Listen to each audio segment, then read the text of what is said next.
the teams for the second ODI of the Dutch-Bangla Bank series. Bangladesh making the lone change of Shommo Sharka coming in place of Afif Hussain.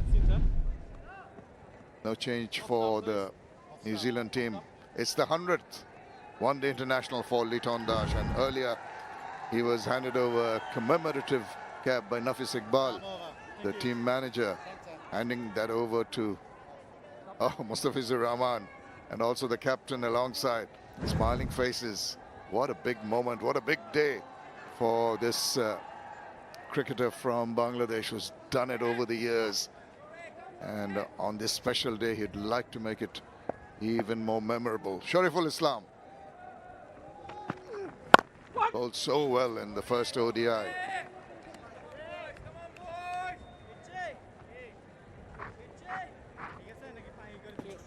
Shariful Islam 2 for 27. Little chat between Richard Illingworth and Mehdi Hassan Miraj. Wonder what that's all about.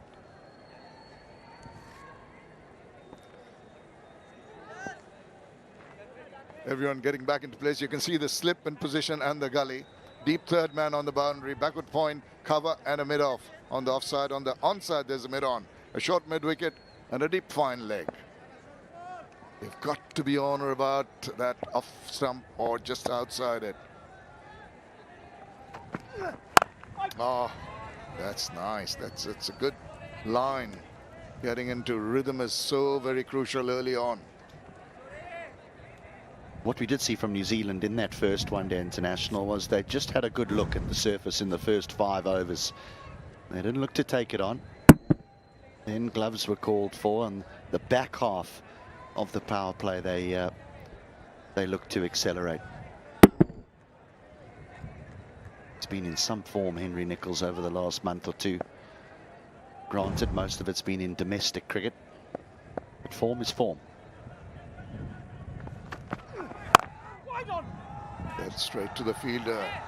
And I think when you talk about domestic cricket in New Zealand and international cricket, there isn't a gulf of a difference in the quality of play and the cricket that goes on. So I'm sure that he'll be fancying his chances, because it's imperative that they get off to a good start. You mentioned the fact they had a good look at the 5 overs, the first 5 overs. I think they're going to do the same today.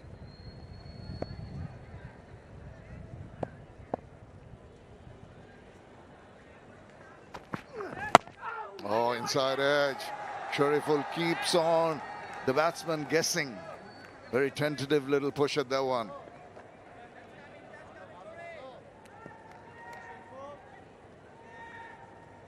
Started where he's left off here, Shariful Islam. He's at good areas.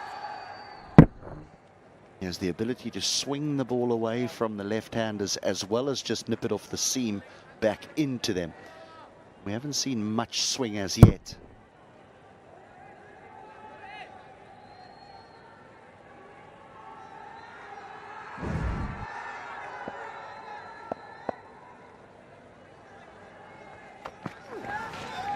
Thought about going for it, and then decided it wouldn't be the wise option to take. The ball was holding its line, was not nipping back into the comfort area of the batter. And when you were saying that not a big difference between international cricket and the domestic cricket, the difference that there is that yes, you play against all the bowlers that you may play against or face up to in an international game, but an international game,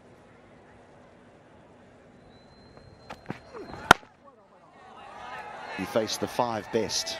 In domestic cricket, you may just get 1 this week, 1 the next week, 2 without loss.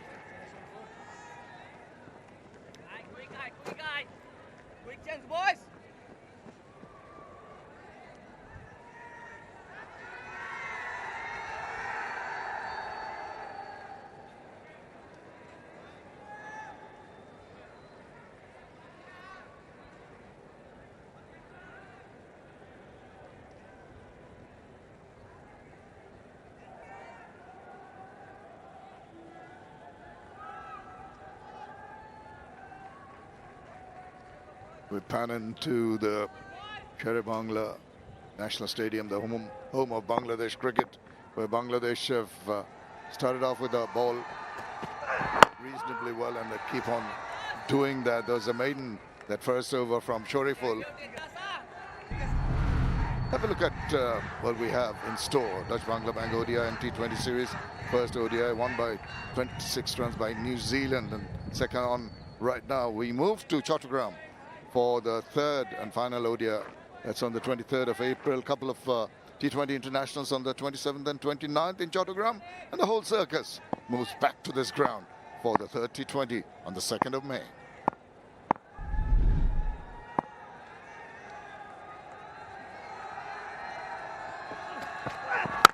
Oh, width of it, but what about that? Good shot, and it went so very quickly. What, that must have stung. Mehdi Hasan Miraj did very well. Tawhid Ridai, I beg your pardon.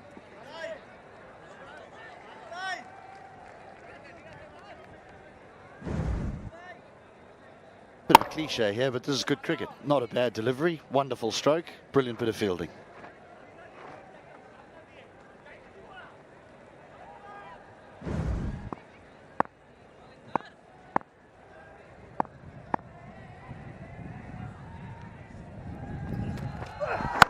Oh, he was surprised by that. Reared up from just back of a length, I think. But he got that bat right behind the line.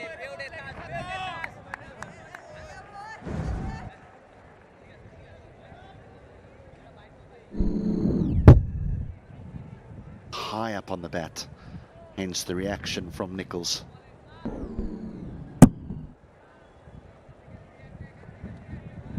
Well, looks like it's going to be hard work again for the batters.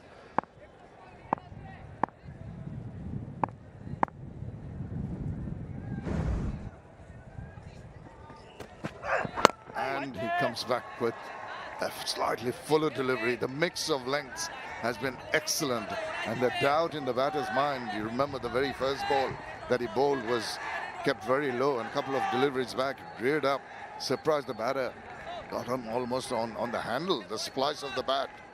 So as HD was mentioning, batting is not going to be easy, even on this wicket, which we thought would be a little more conducive to batting compared to the one we had during the first ODI. A lot of concentration and resilience required by the batters. Another one nips back in. Half-hearted shout from Thaskin.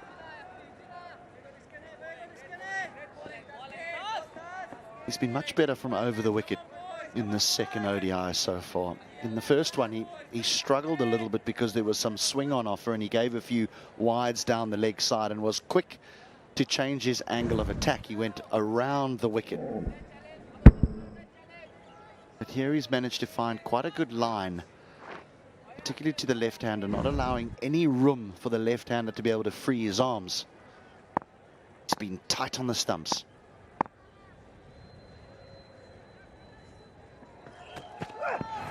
Oh, lets that go. And that is another maiden over completed. After 3, it's only 2 without loss.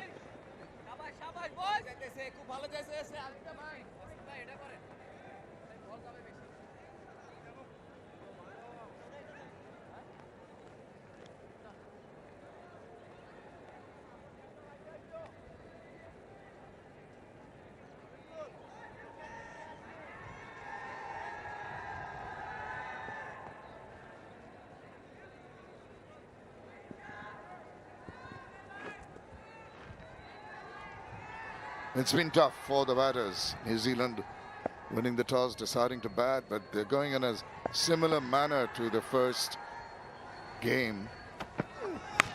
Oh, inside edge. Good work from Liton Das. That was traveling very, very quickly, and he really dived so very well to his right, ensured that he got the gloves on it and made sure that the ball didn't go for 4 runs. Good stuff. Again, just a little bit of nip back in to the left-hander.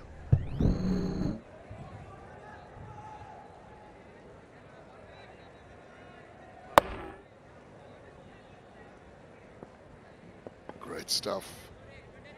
Don't expect to go the other way normally. Ball pitching on the off stump, then the inside edge. His balance is on the left side. Then he immediately senses the ball going to his right. Another good ball. Now Shariful is really giving some trouble to the batters in terms of the nipping back and also the little bit of bounce that he's generating.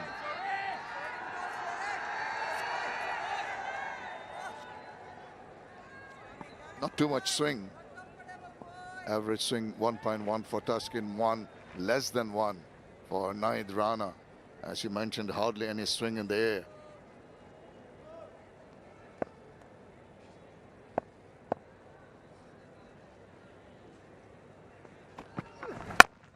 And this one using the angle close to the face. Once again, the fielders alert to that fact. Just the pressure building here with New Zealand in the 4th over, just scoring 2 runs.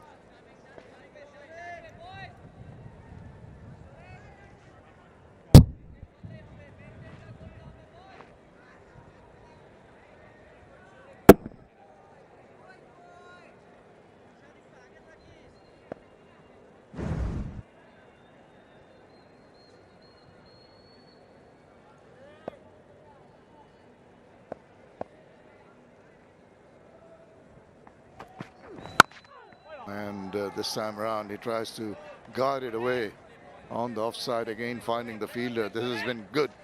On the first game, the Bangladeshi fielding left a little to be desired. A couple of drop catches, not too much good fielding in the outfield either.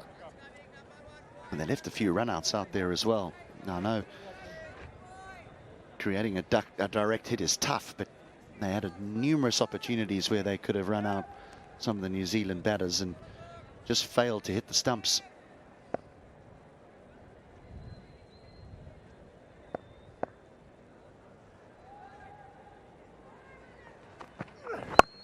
Oh, down the leg side. Once again, I'd feel that Nichols would say that he missed an opportunity to make more use of the width offered. They found the fielder a deep fine who didn't have too much of a problem going across and making sure that only a single was taken.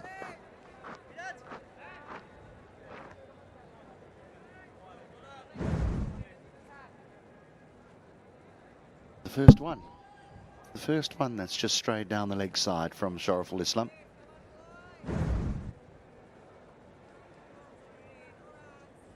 Kelly has faced 7 deliveries yet to open his account.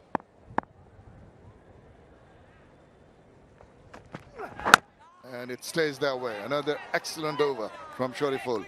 After 4, it's 3 without loss.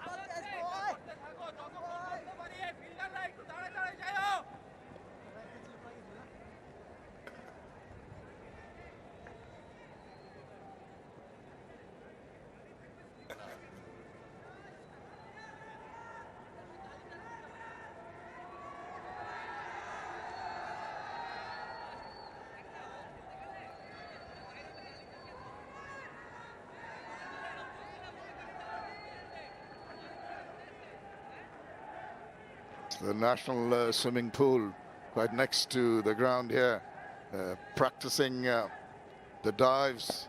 Wow, that's a good one. Not too much of a splash. That's good. Oh, again, just drifting a little down leg, not making the requisite contact. Gets around, possibly off the gloves.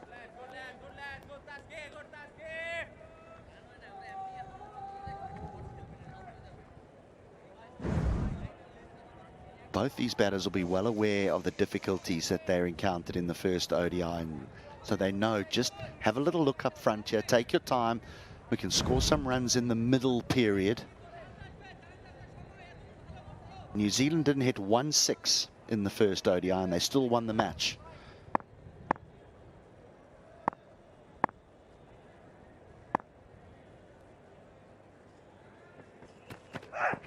Oh, then he is just backed away ever so slightly. I think the ball just holding its line, maybe nipping back towards his body, didn't allow him to free his arms. Intentions possibly to go through, off.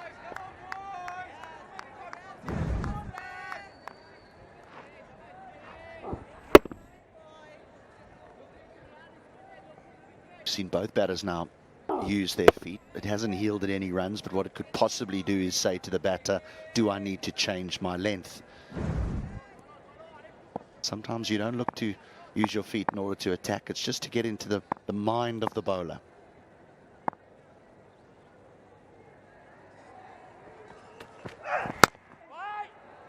Such a crucial thing from the mind game's perspective, as you mentioned. When the bowlers have got the ascendancy, they're controlling things. Once in a while, you have to take a little bit of a chance. Put the pressure back on. It's not easy now. All the pressure is on the batters. Some excellent bowling. They've been excellent so far. The field, Bangladesh. Najmul Hussain Shanto. This time at backward point.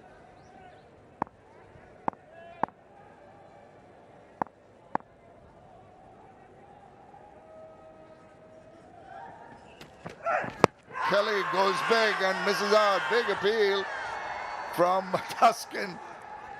But somehow I feel he might not get the support from his captain. Seemed to be pitching outside leg. Wait and see if he goes for the review. Quite difficult to tell who's going to make the ultimate decision here, because all 9 outfielders converged on the captain. That's pitched well outside leg stump. Bowlers always gets overly excited every time they beat the bat and hit the pad. But he'll be a happy chappy, no question about that. Run rate, would you believe, in the 5th over, 0.86. Extraordinary. That tells you how much domination has been created by the Bangladeshi bowlers. Hardly giving anything away, keeping a tight leash on the proceedings.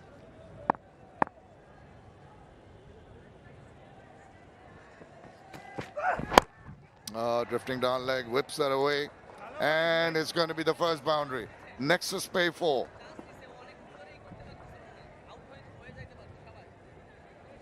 Nicely played. Even though it's tough, there'll still be a little bit of pressure. Both these batters will feel just a hint of it, with us being not nearly halfway through the power play. But this is very neatly played. Just drifts ever so slightly onto the leg side, and away it goes. A lovely shot will ease some nerves. They can feel that there are runs to be taken when the opportunities arise. More positive in their outlook, a little more proactive in their approach.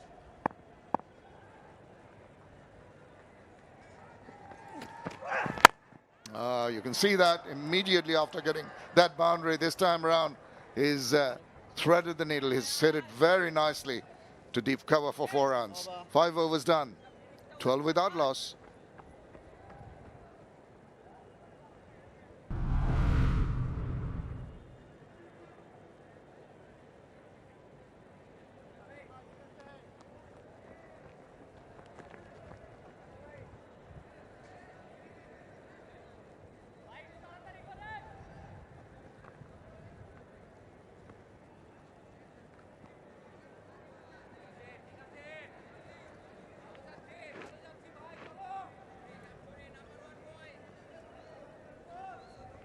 Well, that Manhattan tells you the story, doesn't it?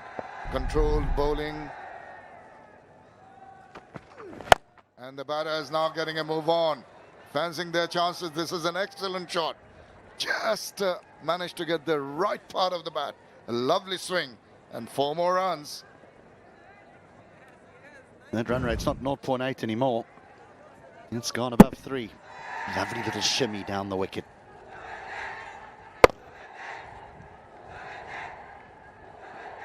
What's that? 3 boundaries in a row. Changes the whole nature of the game. Confidence building. Patience pays off. And that is a super delivery from Shariful. Beat him all ends up. Now, we've seen Shariful Islam nip the ball back into the left-handers throughout his short spell. This one just leaves the left-hander ever so slightly. That's a goodie. Hitting the seam and playing for that little bit of an inward movement, but this time around, as you mentioned, snipping away. He likes it. Yep. Careful. Bowl a few more. Push, run. Good understanding between the two. So very crucial. He's been in wonderful form domestically back in New Zealand, Henry Nicholls, and arrived here as one of the few players with lots of international experience, and he delivered. 68 of 83 deliveries. He held the top order together.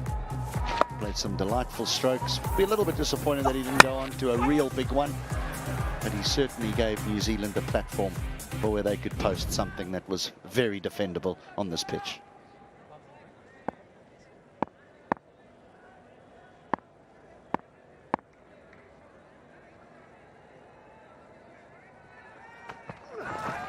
Another beauty. Now he bowls those so very well. So very controlled, that little movement away from the left-hander. Got him guessing. Lucky not to get a touch. Leaves him again.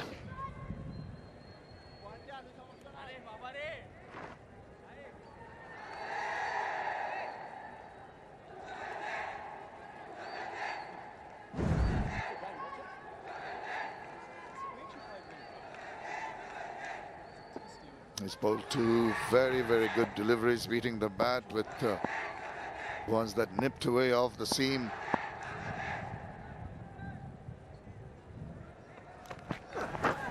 Oh, that's wayward, and that's another good effort from Liton Kumar Das. He's been made to work hard in his 100th ODI. Just out of nowhere, he gets one wrong again, Sharaful. He's bowled some beautiful deliveries, and then this, saying, well, I don't care if you're in your 100th ODI, you got work to do behind there. And Das actually does well to prevent this from going for 4.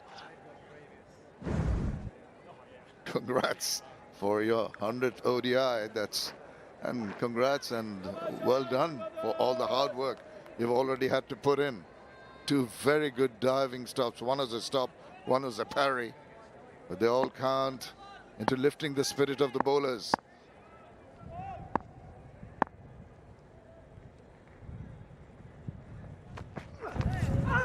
Beaten him inside part of the bat, missing on that occasion. Yeah, just having a look at Henry Nicholls' ODI statistics. 100, 17 50s. Now I just wonder if that's a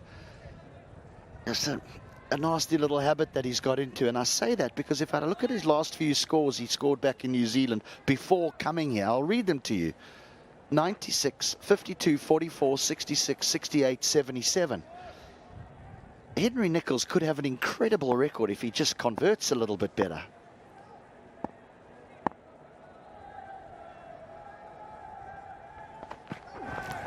Oh, another great delivery to finish the over. 20 without loss.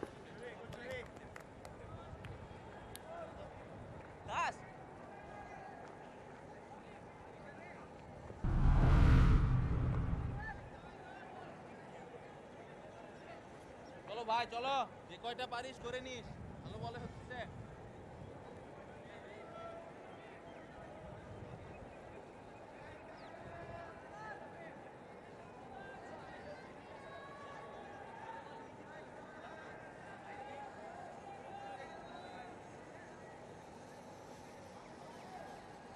Very sedate, watchful start here by New Zealand. Took a long time to settle down, have a good feel of what kind of pace the wicket was offering, and then a flurry of boundaries. 3 of them back to back got them to a decent score at the end of 6 overs. Well, the 2 umpires just converging. You'll see a lot of that. It's hot and muggy. There will be rehydration on a regular basis. We saw that in the first ODI. Can't blame the batters. When timing the ball well, you allow it to come to you. as close to you as possible.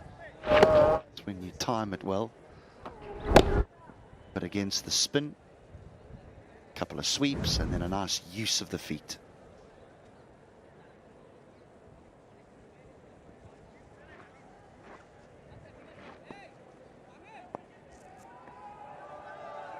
Well, still the substitute fielders in the middle. I think some treatment maybe to Liton Dash. I think he took off his gloves. He's hit a couple of times pretty hard. But now we're all set and that little pause in play. Now what's that got to do to the mindset? They got into a bit of a momentum, the two batters. The crowd will be hoping that Bangladesh get the first wicket by one of the two bowlers on view. Taskin has bowled well, 3 overs so far for 11 runs, including a maiden. Going to be Nichols on strike now.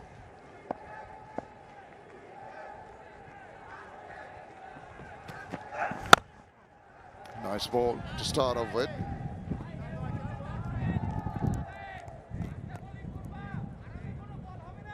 Another warm one day in Mirpur, but there is a slight breeze, which might just help with the comfort levels for the players today. The breeze blowing directly, it was blowing earlier directly down the ground towards the media end, the rocket end, but now it seems to just be swirling a little bit. Just to confuse the bowlers. If they can use the wind behind their back or face the wind, it's more across from the square area. Down the wicket, and that has been turned into a very, very good looking shot. Tuscan's bowled so nicely from over the wicket, sort of jamming the left-handers for room. It was Kelly who flicked him through the leg side in his previous over. And so now there's a change of angle of attack. Tuscan comes around the wicket and Nichols says, I'm not going to let you settle. Not today. Well, the boundaries are starting to flow now, and that'll be of concern to Mehdi Hasan Miraj and his bowlers. 3.79. It's a reasonably healthy run rate after how they started. Civil round, big appeal, no response from Ghazi Sohail. And he quietly walks back to his bowling mark. Such a difficult delivery to bowl now with the ball. If it's above head height, it's deemed a wide. And I talk about a head height when a batter is standing upright in his crease. But this is such a good directed down serve. Yes, it's drifting down the leg side, but because it's high enough, it's so difficult to control for a batter. And this ball can spiral down to fine leg and present a catch. It was a good short one.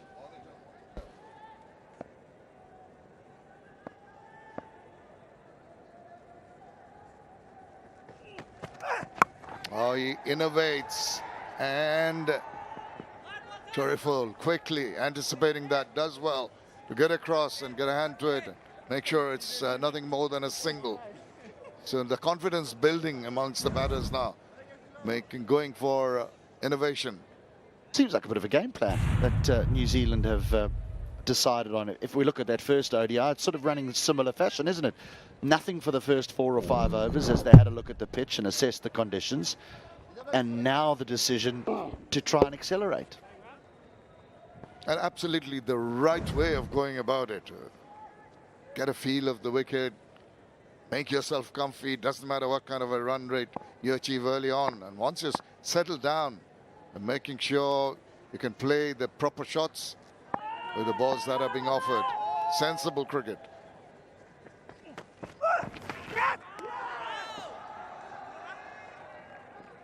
Every time the ball goes past the bat, Taskin Ahmed looks back inquiringly at the umpire. Creaky handle, maybe.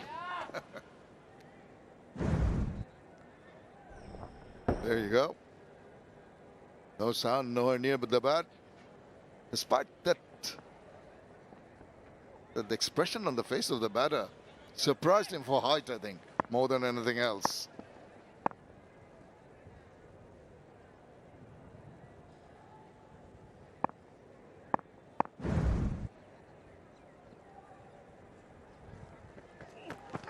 Backs away, makes room. Straight to Ridha. No chance for Fran there. Over completed after 7. New Zealand at 25 without loss.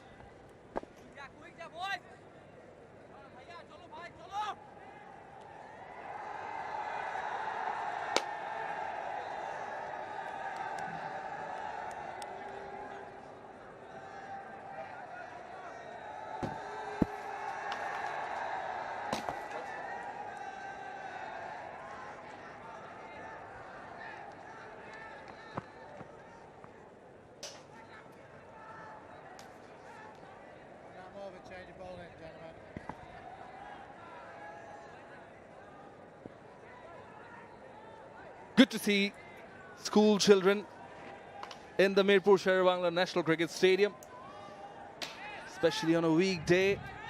Well, the school and the BCB taking initiatives, make sure that they can come in and have a great time when this is the second ODI of the Dutch Bangla Bank series. Nahid Rana being introduced as first change by Mehdi Hasan Miraj pretty early, proactive. Looking for the first breakthrough. He's going to come in from the rocket end, the same end he was introduced from the first ODI. Step in place, so is a gully. Oh, straight away, pitches it up. A bit of a shout, give in. He strikes first up. What a change. And a wicket straight away. Now, are they going to go upstairs? Bit of a discussion in the middle between Nichols and Kelly. Star of the show with the bat in hand in the first ODI decides to walk off. Decides not to go for the review. Nichols looked good first glance. Bit of swing. That looks adjacent. A big breakthrough.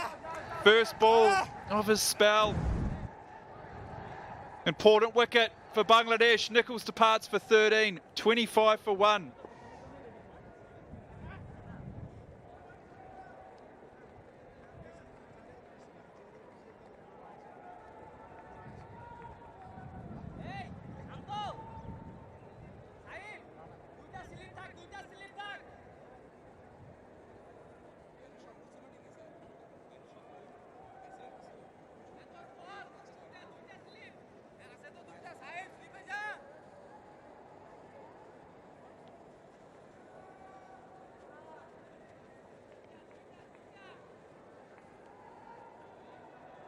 Wow, what a change from Mehdi Hasan Miraj. Spot on. Bringing in the Chapai Nawabganj Express in Nahid Rana. Gets them, draws first blood, brings in Will Young. 1150s, 400s. Got the start in the first ODI. Could not convert.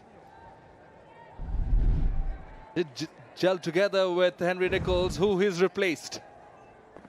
Yeah, here's a look. Hawkeye. Good decision not to have a look at that. Nichols, I think he knew it. He looked to walk off. But what a breakthrough. First delivery. Rana. Good to see the ball swinging. Add an extra fielder in the slip cordon. Miraj has 2 slips now. Then he pulls the length back ever so slightly. There is hint of movement.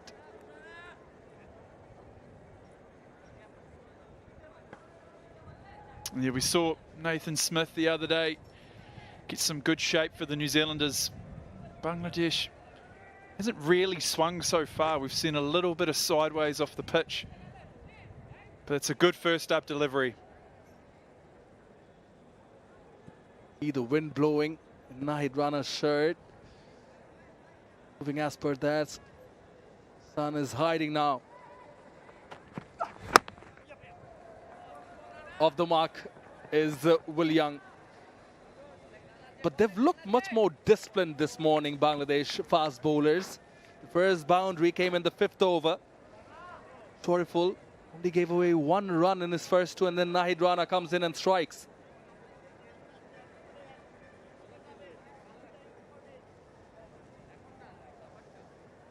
Yeah, they've certainly had a good energy about them.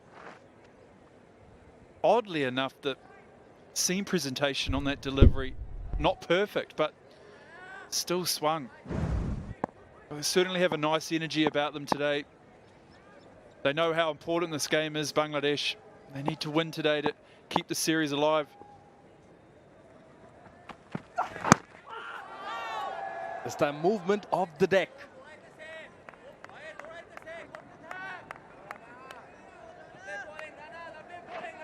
That made a good thud on my earpiece. Looked like it may have hurt.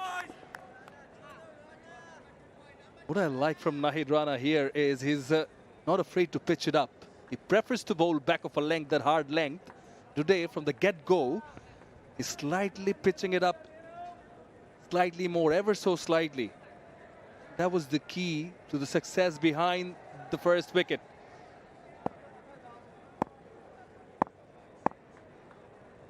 The fine leg, deep third, 2 fielders guarding the boundary.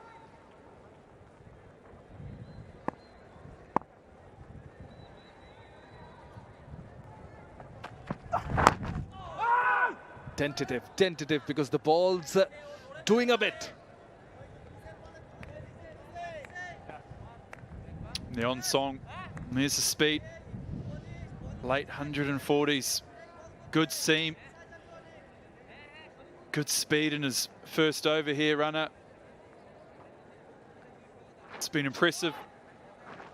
He did fetch the other day a little bit, didn't he? But he's certainly turned up today. A little bit more of a bounce about him. Must admit, he is taking his time to bowl this over.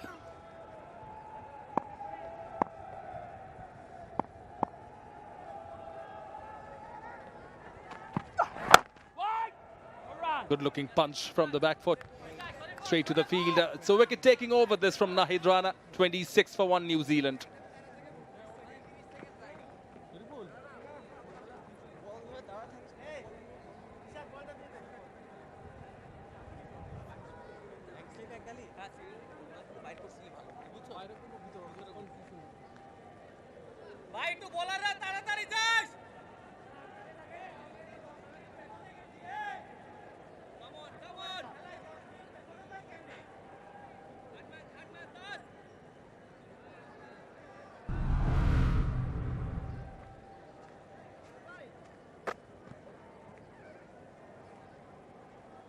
Still Latham, Foxcroft, Clarkson and Abbas to follow.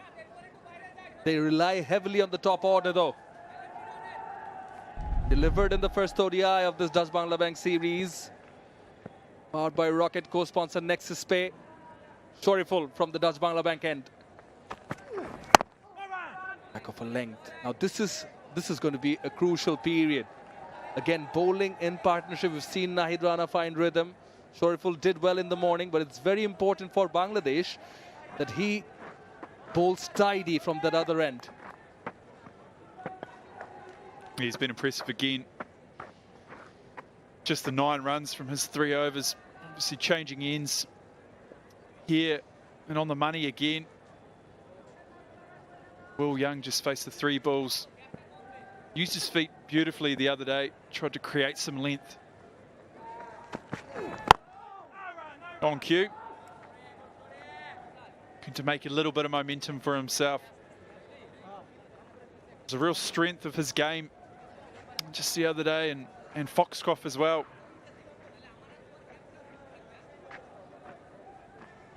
What that also does is plays tricks in the bowler's mind.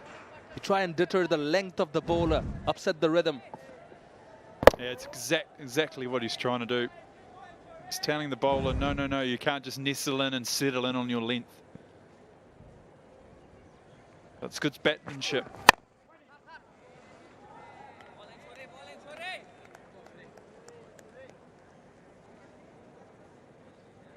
First ODI, has 10 overs. He bowled more than 40 dots. Not too far away from that here today in the second ODI. Sun playing hide and seek though. Just that little period when they got the first wicket, Bangladesh, the sun was nowhere to be seen. It's nice and bright again. The Caps would be hoping they can some runs going, underarm throw, quick one, but good running in the end, and good calling. Yeah, extremely important, running between the wickets. Use of the feet again, Will Young.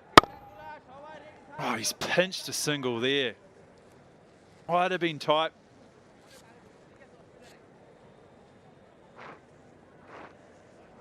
Oh. But extremely important. 8 overs in here today. 27 for 1 on the board. Certainly been a slow start. It's important the Bangladesh team keep the foot on the throat. Made a very good start, but as we saw the other day, just leaked a little bit as the game went on. First look at a bouncer, slightly too high and wide. Saw the other day Nick Kelly climbing into what was a short ball, but it was his undoing. Dranned it onto his stumps. Then on that occasion, a little bit too high.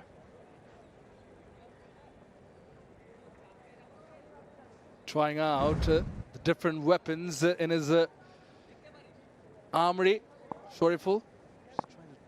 The intention was right, execution not quite so.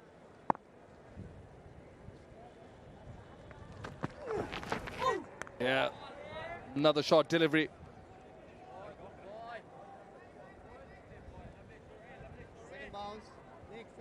That one looked like it bounced a little bit more. Second for the over.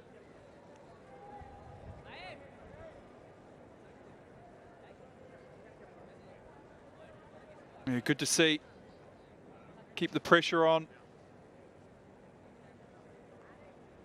Looks like he's got a lot to say as well. It definitely bounced. Skipped on as it hit the surface. Maybe surprised Kelly a little bit. Oh, good height. Probably was not expecting the second one on the trot. They exchange a few words. Oh, inside edge. Varied pace from Shoriful as well. 9 done, 28 for 1.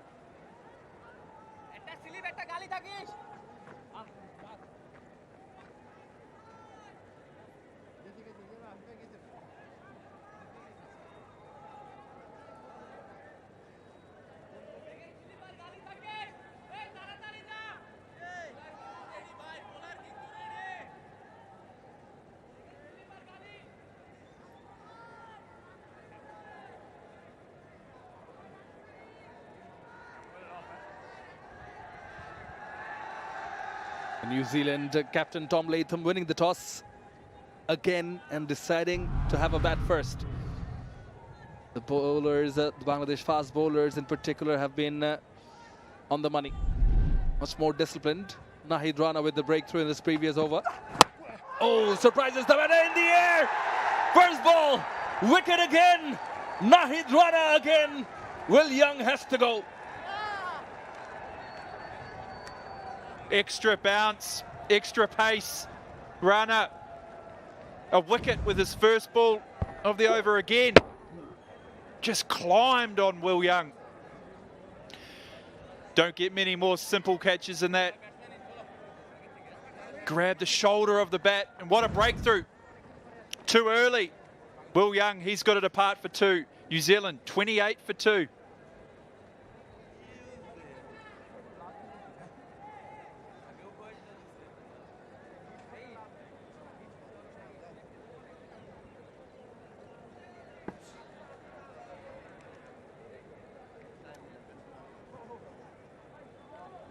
বল করতে হবে না উইকেটে কিন্তু যদি লাগে left hand very good শান্ত ভাই great thanks debut catch after long time point এই তালি দে পয়েন্টে আমার ডেবু ক্যাচ হইছে অনেক দিন পর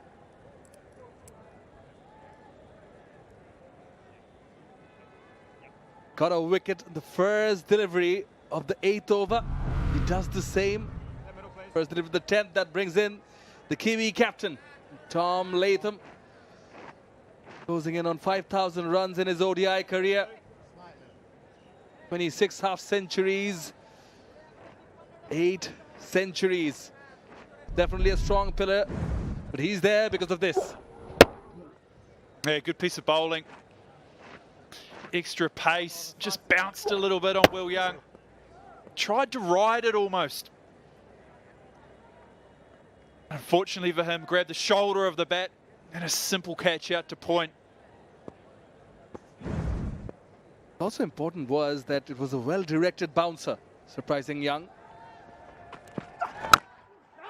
And then the idea was nice. He pitches it up again, but adjacent to the stumps, attacking the stumps. First wicket he got, first delivery of his first over was the full delivery. This one though was the short one. He's been impressive so far. Just the 7 deliveries so far, but incredibly impressive. Good pace and with a lot more control than he had the other day. That tells the story. 4 with his first wicket, then slightly shorter with the second. Skipper Tom Latham to the crease. Batting 4 again today. I'm sure he's going to absorb some pressure here along with Kelly. It's important they build a partnership. Look to take this game slightly deeper. Very similar to the other day. This has a very similar feel about it. Still calm and composed, the Black Caps camp.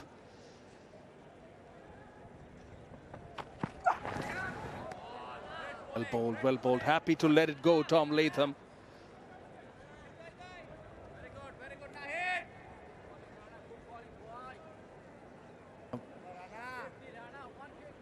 First ODI also, they got off to a slow start, but they did not lose the wickets.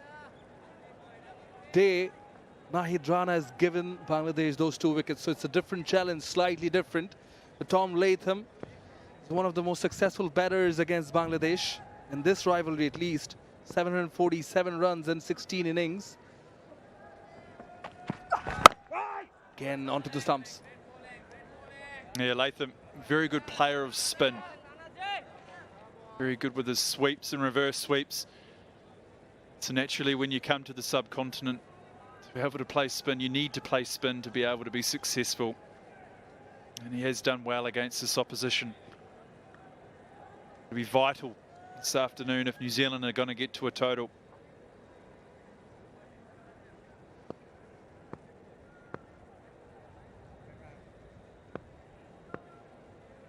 Four dots after that wicket. Taking his time is Nahid Rana. Still Miraj persisting with 2 slips. Again, very well bowled. Attacking bowling from Nahid Rana ends the first power play. New Zealand 28 for 2.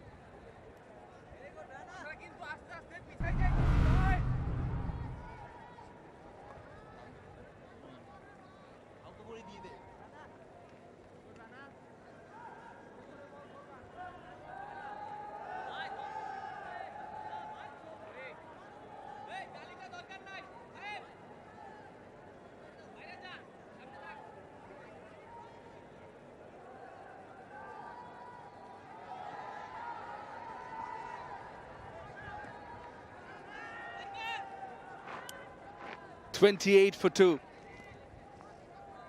Well, they were doing fine, the New Zealand top order, till Nahid Rana was introduced. Ghazi Sohail signalling the completion of the first power play. Shoriful will continue from the Dutch Bangla Bank end. The punch. It's been even Stevens, but in the end, Bangladesh 2 wickets. Yeah, it was a slow start again. Kelly went back-to-back boundaries.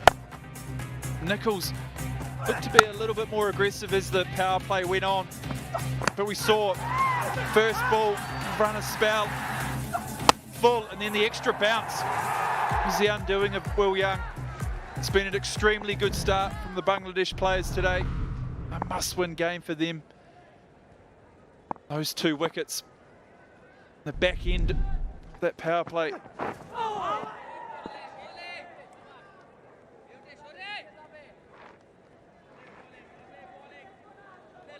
Different surface today, Hamish, and we mentioned in the pre-match show it has a bit more grass, seemed to have a bit more moisture.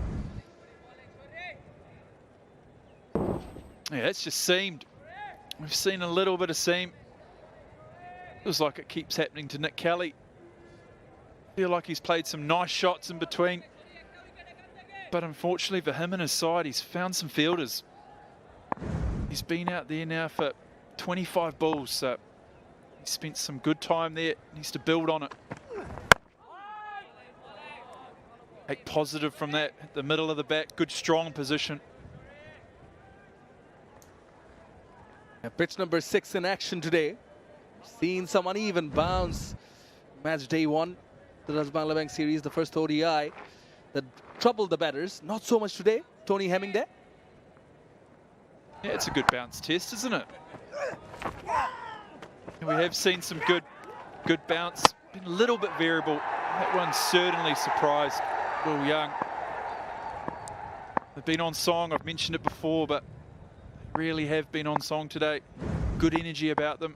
And it'll please that man there on the right, Sean Tate, Bangladesh bowling coach.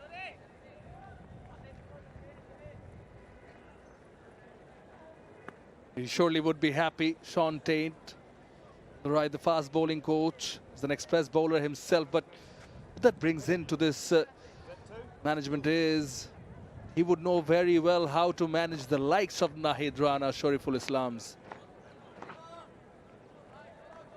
Looks very chill there, doesn't he? Yeah, a little bit off. That's 2. But no one better to learn from. Young fast bowler than Sean Tate. What a slippery ball. Good Tate in his time.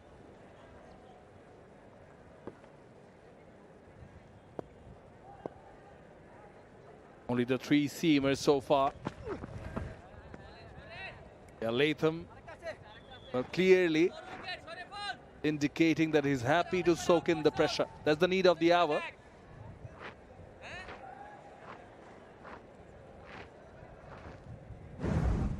Yeah, he'll know. Again, the other day, the pitch got a little bit more difficult as the day went on, so he'll be hoping for more of the same. The more time he spends out there, the easier it's going to get for him.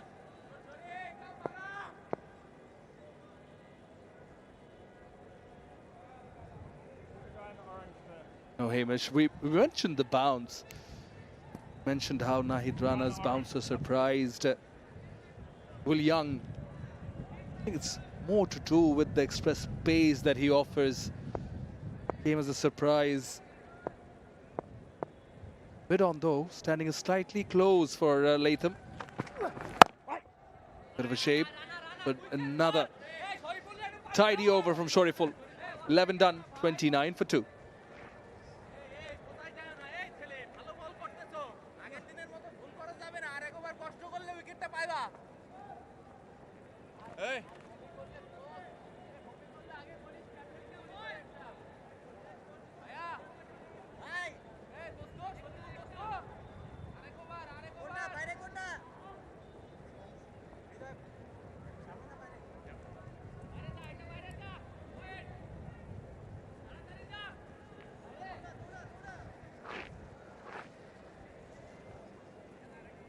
.28 for 2 after the first power play.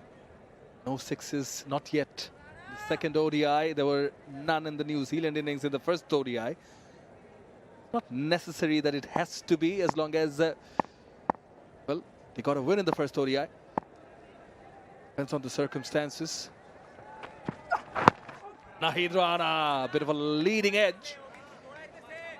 No trouble as far as the batters are concerned, though. All of a sudden, you hear the chatter around the batters. Yeah, this is bread and butter for most lefties. Just surprised Nick Kelly. Hit the thigh pad. I hope he's got a good set of thigh pads on, because those thighs have been peppered in the last few overs.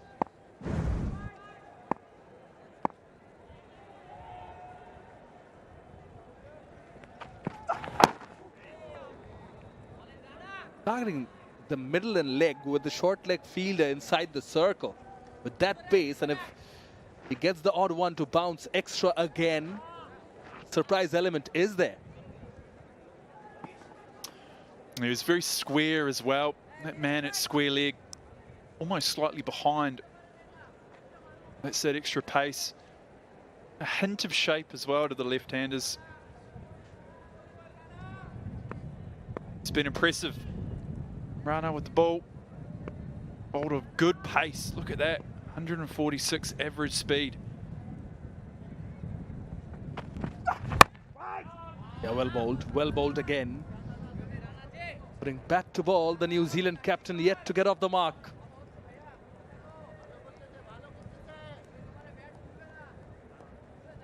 He's well and above. Fastest delivery, 150 kilometres an hour. He's been very impressive so far. But I can't stress it enough. They need to stay on top here. The Bangladesh side, they've got New Zealand in a great position. If they're going to restrict them, they need to keep the foot on the throat. Oh, the defense was back on.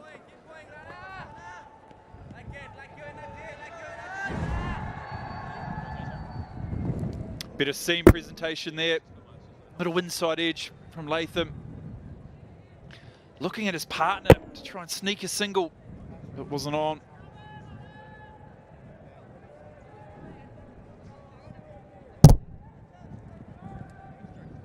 Interesting part here is the point of impact. Goes on to show in such a little space how much bounce he extracts. Of course, due to the height he has got, that high release, now changing the angle, coming around the wicket.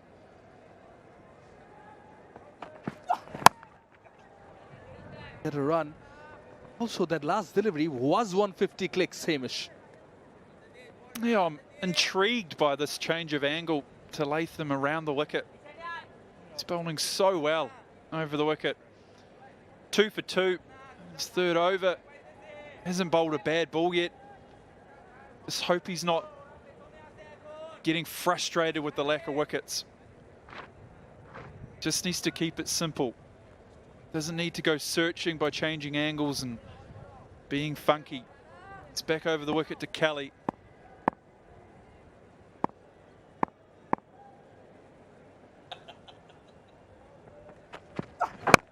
Oh, pitches it up, looking for a Yorker. But maintains that line, bowling to his field is Nahid Rana. Just 2 runs off this one. New Zealand 31 for 2.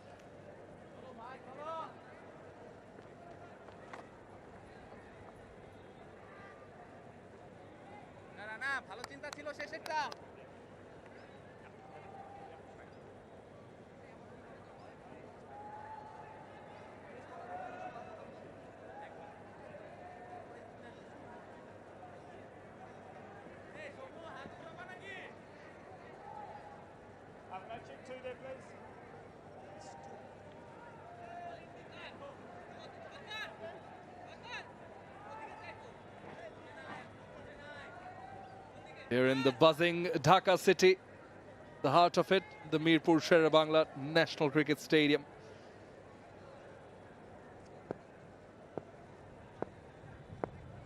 Storyful will continue from the Dutch Bangla Bank end.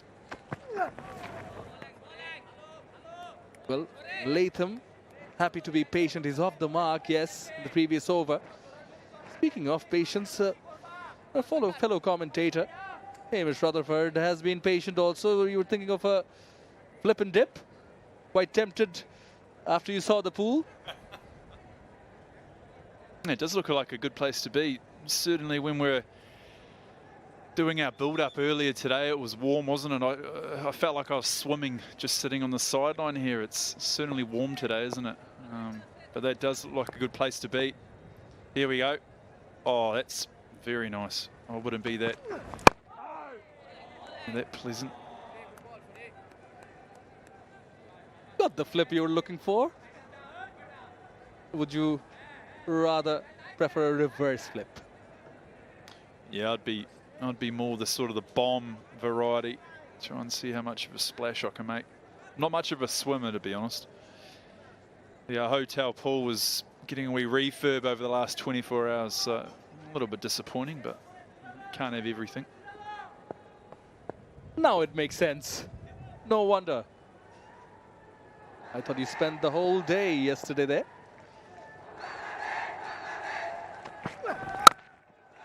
Now you can hear the crowd coming into it, but see a much more confident forward-moving shot from Latham. There's good crowd building. We saw the other night.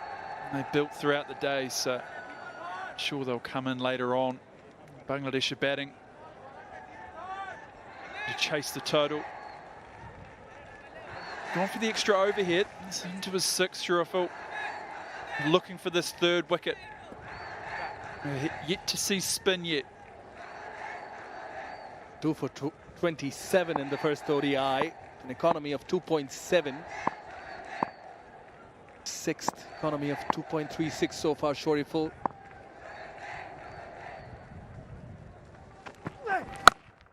Short, pulled away nicely.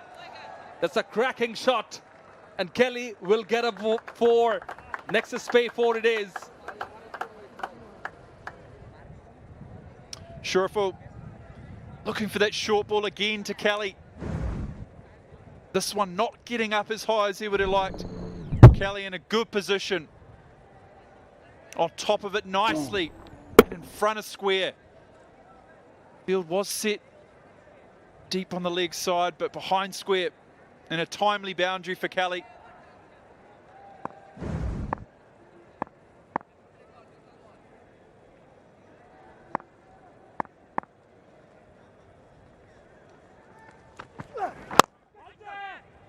Well, there was a bit of a boundary drought in the middle. That super pull ends that. You sense a little bit of frustration. Andy Pycroft, the match referee in the middle. Ethan Menon. TV umpire on the right. Zealand slowly finding their rhythm also as the boundary came after 37 deliveries. How does Shoriful respond?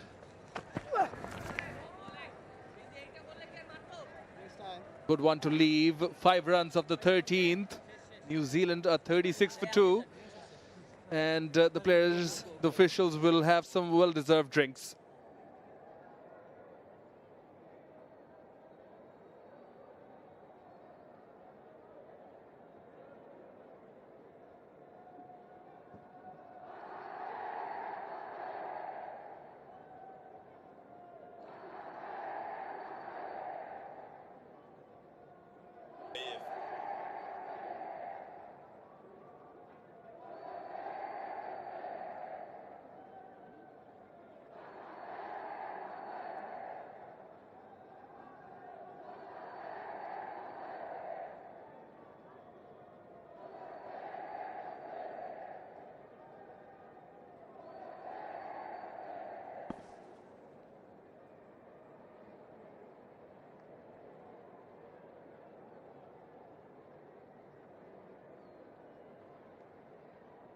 Policy statement.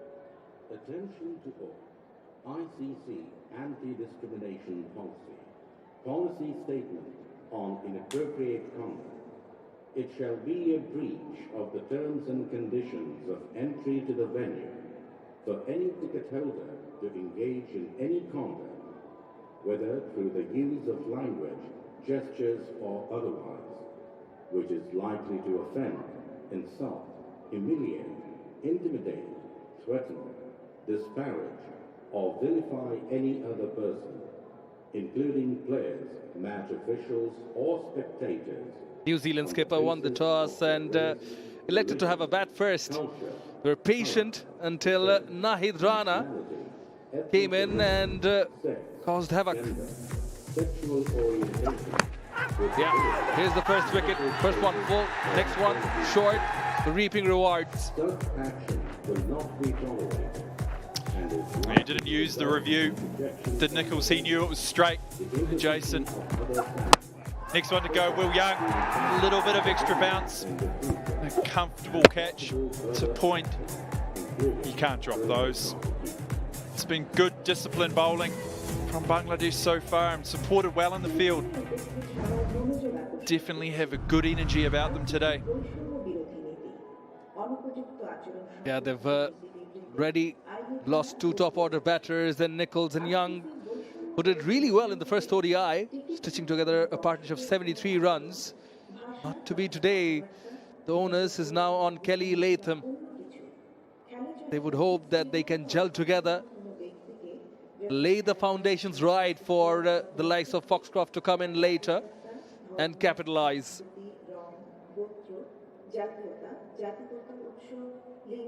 The Tigers' fast bowlers have delivered with the new ball. Nahid Rana and Shoriful Islam in particular. Shoriful again, very parsimonious, but Rana getting the first two wickets, giving the team the breakthrough they were looking for yet again with his quick bowling, surprising the batters. That's how the last 24 deliveries have resulted. One wicket, 8 runs only, and that one boundary that came after 37 deliveries. He will continue from the rocket end. Taj Bangla Bank is the first European joint venture bank in Bangladesh and a pioneer in the banking sector of Bangladesh in terms of customer trust and confidence through transparent and pure banking. Kudos to them for backing Bangladesh cricket as well. Here comes Nahid Rana. Miraz still opting for a slip. On the money again.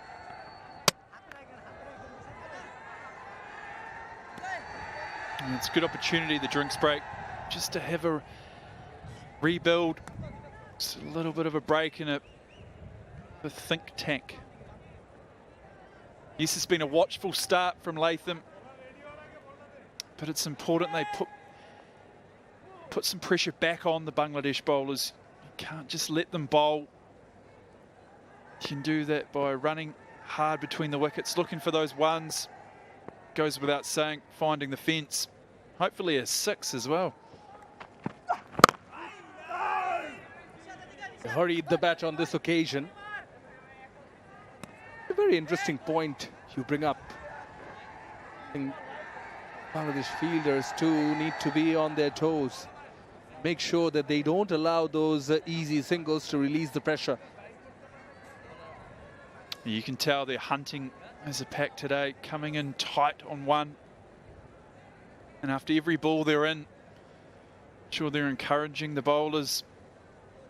Breeze you can see there, that's assisting. Little bit of swing that runner's able to extract out of this ball.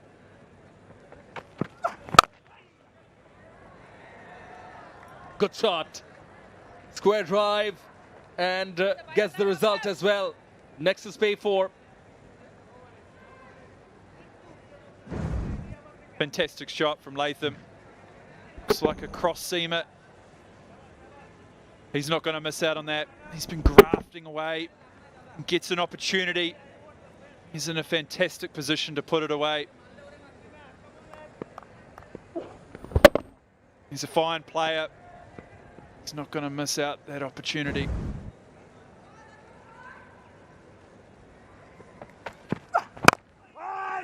It's good for New Zealand that Latham is there in the middle, and he's not fazed by the loss of the 2 early wickets. No, it's the benefit, I guess, as well. Obviously, he opens the batting, the test format, so he's used to, I guess, batting long periods of time and absorbing pressure. Like I said earlier, it's important that they put some pressure back on these bowlers. Can't be chipping away at a run rate of under 3 for too long. He'll know he needs to get moving at some point, maybe when the spin comes on. Just before the delivery, Miraz pushes Rishad outside the circle at square leg. Bit of a change in pace, seems like, from Nahid Rana. What's impressive about Nahid Rana is he can consistently hit those speeds. He's been bang on today. Look at those speeds. And that last one, gosh, extra bounce. Really impressive today. There's been a lot of talk about him in the Pakistan series and at the PSL recently. A little bit off the other day, but he's come back firing.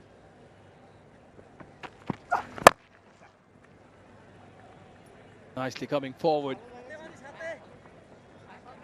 Well, another over comes to an end. 5 runs of this one. New Zealand are 41 for 2.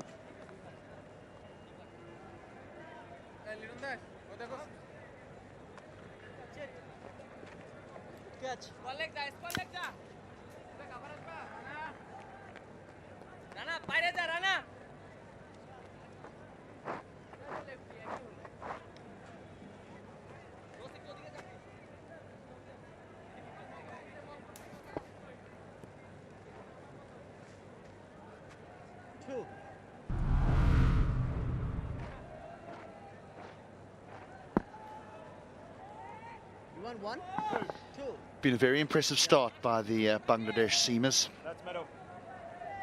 Bowled with great control. They've given the New Zealanders, particularly the left-handers, nothing, no width whatsoever to work with.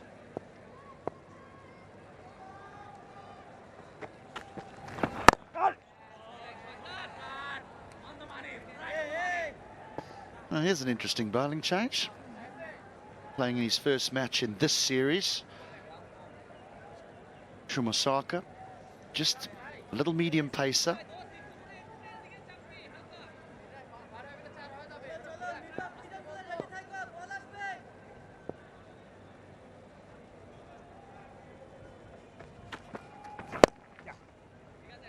Now what do you make of this bowling change, Atta?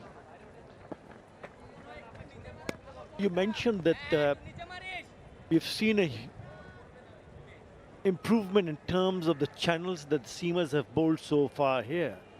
I think this is not a bad move at all, knowing that there is some extra bounce available, the kind of purchase that the seamers have got from this surface, not a bad move at all. And he's the one who's replaced Afif Hussain. Remember, they've only made one change. But we'll still have to wait and see what he can do with the ball, Shumo Sharkar. He's going to have to be very accurate because he doesn't have the pace to back it up. New Zealand might look at this as an opportunity for them to be able to get a little bit of momentum, but Mehdi Hassan Miraj has opted to not bring himself on, not bring Rishad Hussain on. He's gone with another seamer.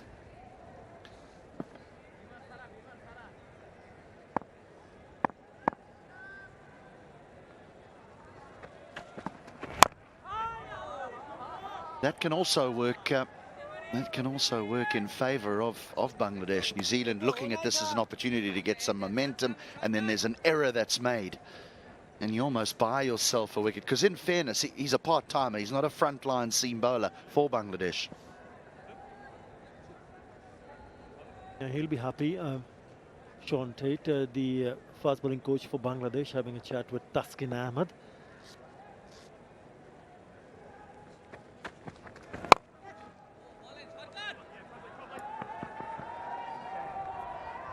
No, they've done well in the end. It split them in two, the man at deep square leg and that fine leg.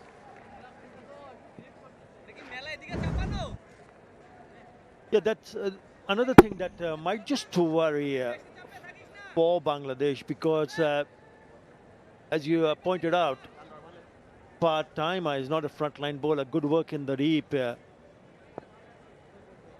Afif, substitute fielder.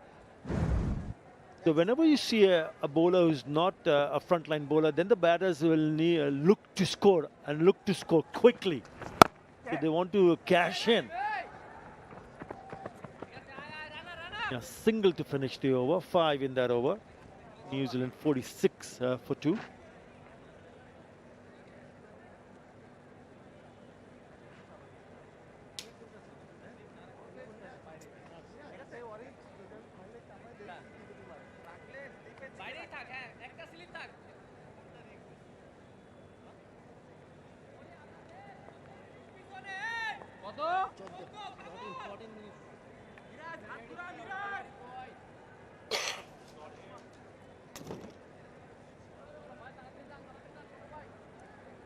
We had a good crowd on Friday night here at the Sheribangla National Cricket Stadium. Must have more than half filled the stadium. Inexperienced middle order still to come here for New Zealand.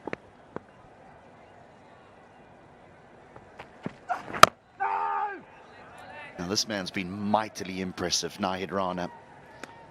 What I say prospect. I mean, he's already a frontliner in the Bangladesh national team, but he's got many years in front of him, and this must excite the cricket-loving public of Bangladesh.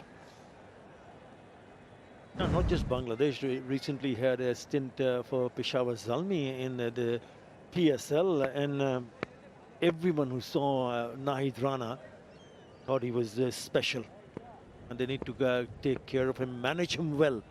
He's just 23 years of age. Squeezed down to deep third. Yeah, and his teammates back him as well. I mean, the captain keeping a slip in place. Well outside the power play, but Mahedi obviously feels that there's wicket-taking opportunities here with Nahid Rana. Yeah, we know that he can bowl quick, but what has been impressive this time around is how accurately he has bowled. The channel that he has bowled, especially today. This is his 5th over, and he's only given away 9 runs. Yes, he's picked up 2 wickets, and that's mighty impressive what he can do. Not in terms of only speed, but also the line and lengths. Tucks away for a single.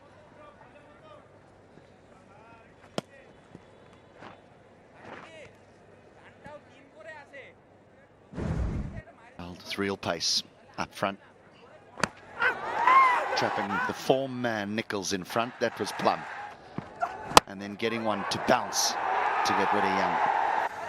Yeah, both the first ball of each of his first 2 overs, he picked up those 2 wickets. He's shown a lot more better discipline. And he's quick, and if you can be a lot straighter, then you really don't give any opportunity for the batters. Forget about playing big shots. Not even singles are available again, and they've been good in the field. Bangladesh again diving and making sure they're chasing the ball, and then stops the batter to go and think about picking up a single. He might be on sooner than later, Mahdis and Miraj, because there are 2 left-handers. We'll have to wait and see how many overs does Shummo Sharkar bowl.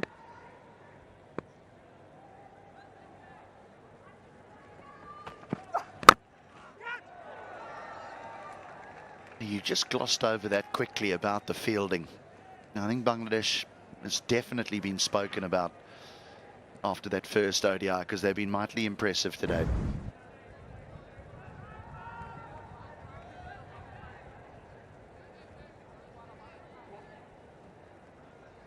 Oh, when he whacks it in, it's scary. 26% of his deliveries have been that short length.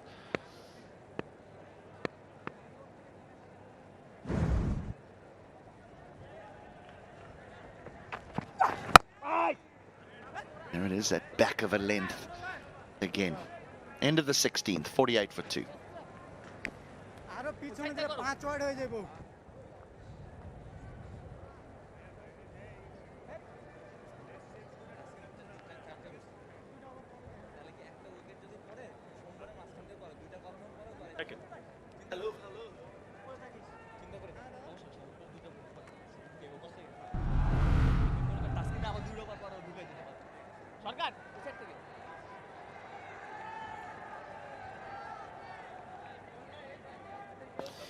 Well, the problem for New Zealand here hasn't been the partnerships, it's been the amount of balls that they've taken to get to those numbers on the left-hand side. The run rate just 3.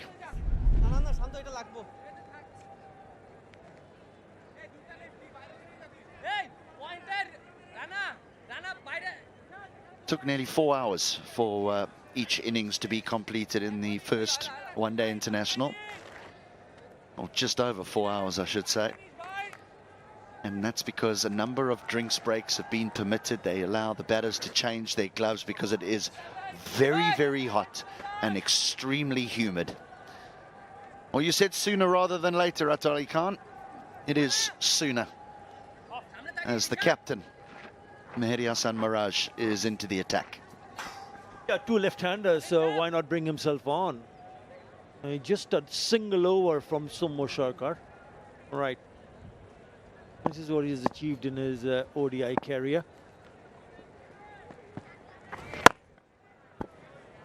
Now we wait and see if there's a little bit of turn.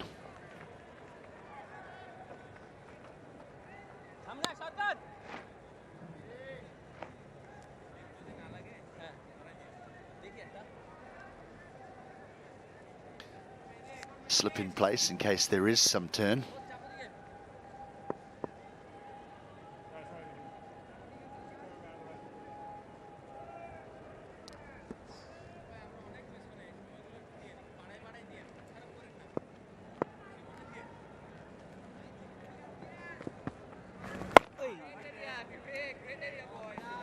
Six men inside that 30-yard circle. Now let's understand that in this middle part of the innings you only have to have 5, but Miraj has decided he wants the extra one. That's the catcher. And it also shows the what the bowlers before him has done so far in this second one international. Remember, they're already 1 down, so it's a must-win game for Bangladesh. And he starts well on the stumps. Yes, not too much. We haven't seen the turn yet, but there is a bit of a bounce, which puts a bit of a more doubt on the batter's mind. When you go in the middle, then you start to realize, okay, fine, I've got to be very watchful. They've been very watchful indeed. And again, cramping him for room. A special and a proud moment for Litun Kumar Das, remember that. Becomes the 5th player from Bangladesh to play 100 and more one-day internationals and T20 internationals. Yeah, what a moment for Litun Kumar Das. 49 for 2.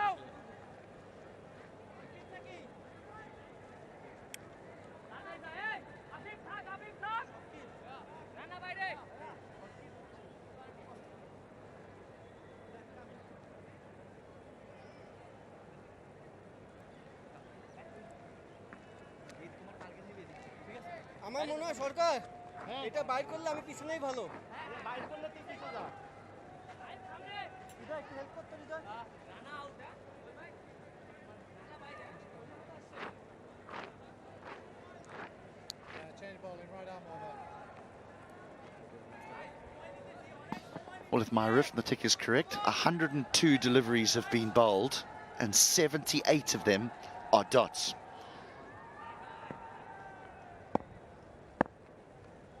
Not easy. A change of ends for Shumasaka, now in from the rocket end, the media end.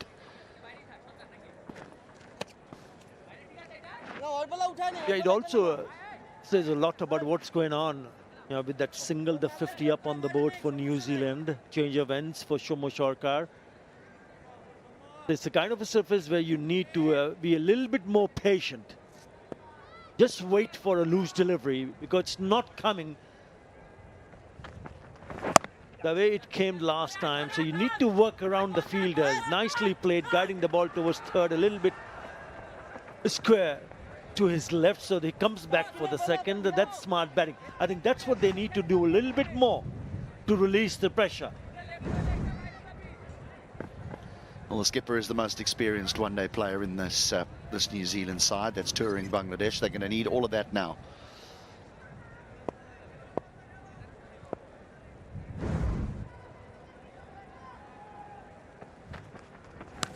Oh, has it carried? Has it carried? Latham is unmoved. Umpire Illingworth will move to his partner at square leg and say to Ghazi Sohail, has that carried?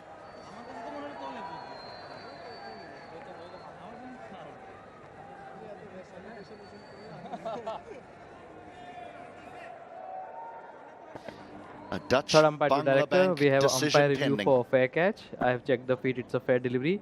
Can we start with the front on first, please? Stand by. Yep.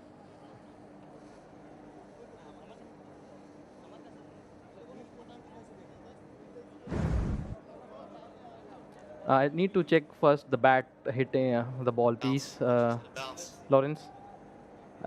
Start with Apologies, sorry. Yep, thank you.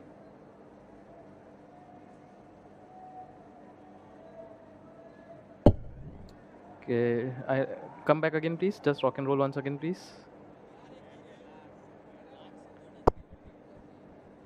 Yes, yeah, clear deflection. Yeah, you can carry on with the catch now, please, of the bat.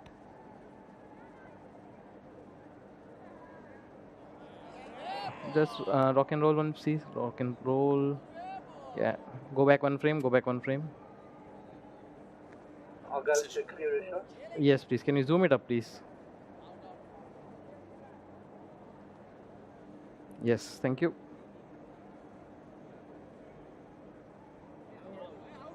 Just rock and roll. Can you zoom it up further, please? Yes. Oh, home decision, Masa. Home decision. Gee, this is tight, though.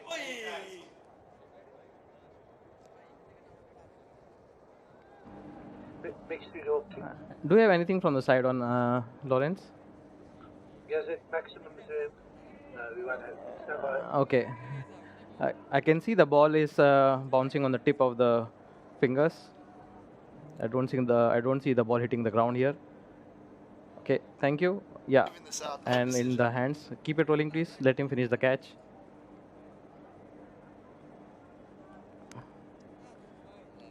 Yes, thank you. I'm satisfied with the catch. Thank you. Ready with the decision for the big screen.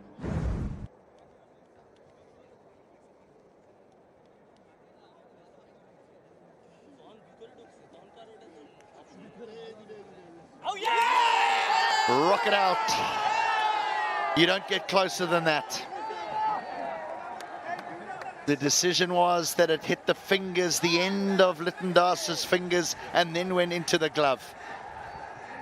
Latham had every reason to stand his ground, but the decision is out.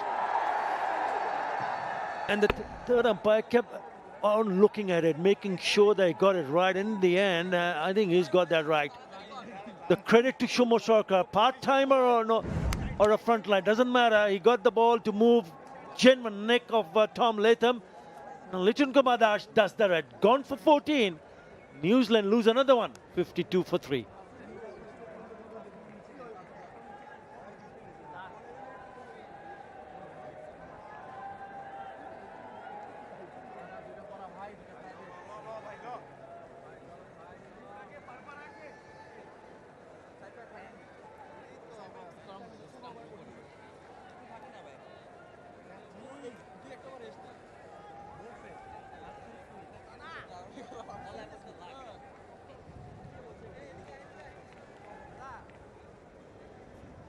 That's a great catch. So difficult, diving forward. Oh, the ball's dying on you.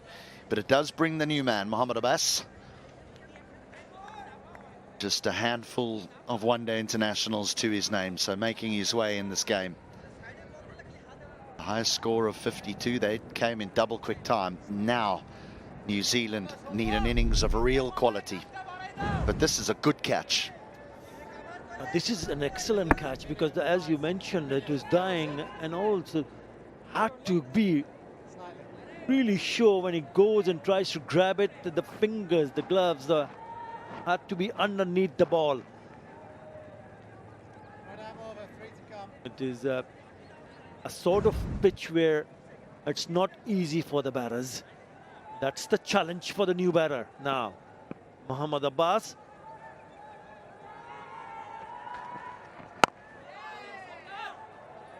And the part-time has done the job as well. The captain, Mehdi Hassan Miraj, decides to change ends. He bowls himself from the Dutch Bangla Bank end and then brings Shumusaka on from the Rocket end for his second over, and he strikes. It's all working out for the skipper at the moment.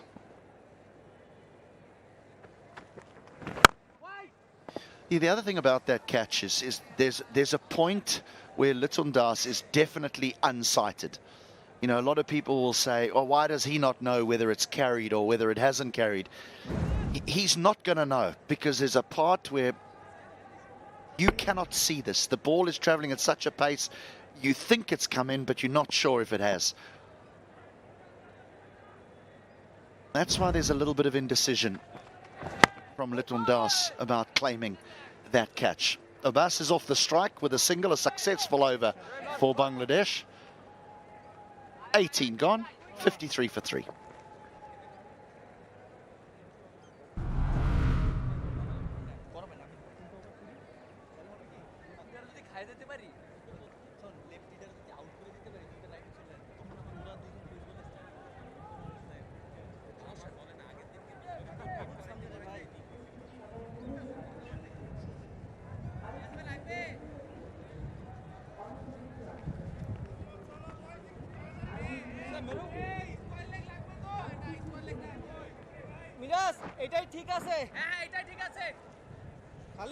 Kelly was the first man out on Friday evening. He stands alone at the top of the order there, 18 not out. He's watched 3 fall. Now, left-hand, right-hand combination.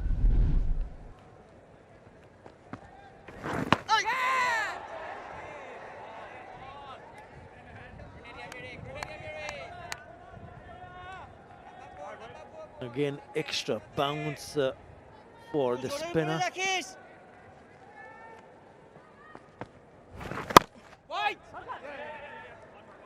Yeah, once he gets offline, then easy to maneuver and look to rotate the strike.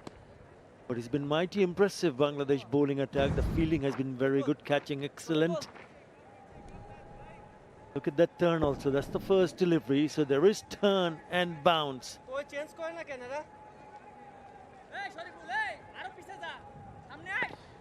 That's turn from straight.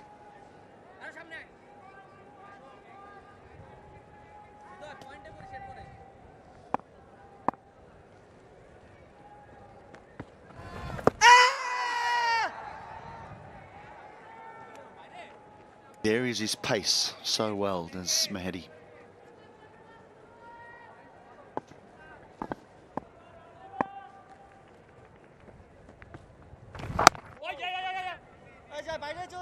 And that particular stroke there, that's one that he can get wickets with that, because left-handers often try and hit him too square, and he gets the ball to just skip on, doesn't turn, it just goes straight on with the arm, and he attacks those stumps.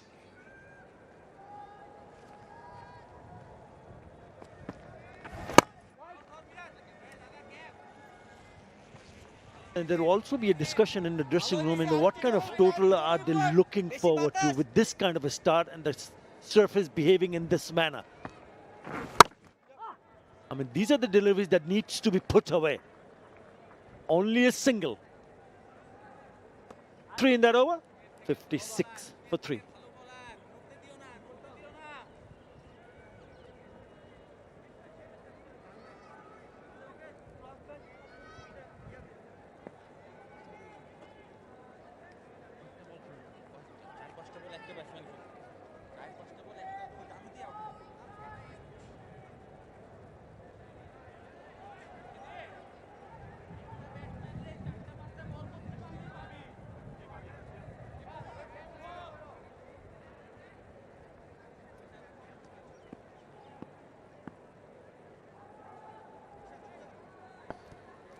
Free-flowing traffic. Never thought I would say it. It's gone fine. That will run away for 4. They will snap that up, will New Zealand.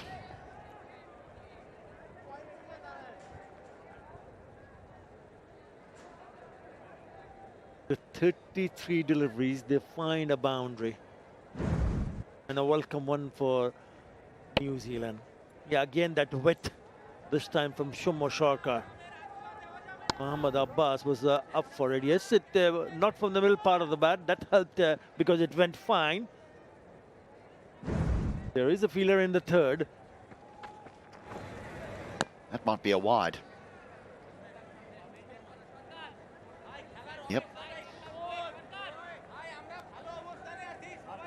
Tell you what I do like seeing is when a captain is brave, is that when a bowler takes a wicket, you don't have to give him another over. You can nip him off and bring one of your frontline bowlers back on, because you've almost opened up an end and said, right, we're going to try and get another wicket. The decision here is to bowl Shumasaka, but I wouldn't be surprised if he doesn't take a wicket in this over, if he gets nipped off and Rishad Hussain comes on.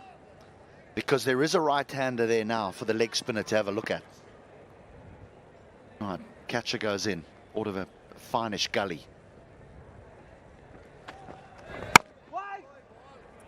The other thing that comes to my mind is because of the fact that seamers have a bigger say so far in this innings, so they might not opt to have 2 spinners bowling from each end. Probably a spin from one end and seam from one end, pace. Maybe Taskin or Shariful or even Nahid Rana can come up and replace him, who's in the attack, Shumo Sharkar, maybe one more over. Because of the fact that there is certain extra bounce available, and the wicket takers have been the seamers so far. Now we'll have to wait and see what is going through the mind of Madison Miraj. Foxcroft padded up, made a valuable contribution, was player of the match in that first one-day international. He'll have to be at his best one more time when he gets an opportunity.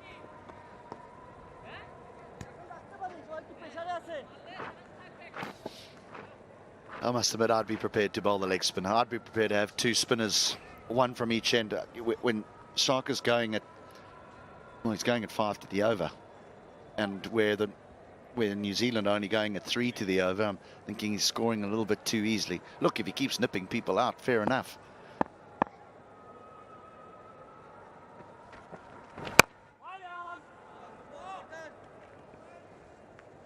I'm okay with that. It all depends what the skipper, Madison Miraj, is thinking. Yeah, he has those options. He has someone like Rishad Hussain. I thought he bowled really well the other day. 2 for 44 in his 10-over spell, Rishad Hussain. You already seen there was a bit of a grip and bounce and turn for Madison Miraj. There's 4. Don't be surprised if that's his lot. Boundary during the 20 at 66 for 3.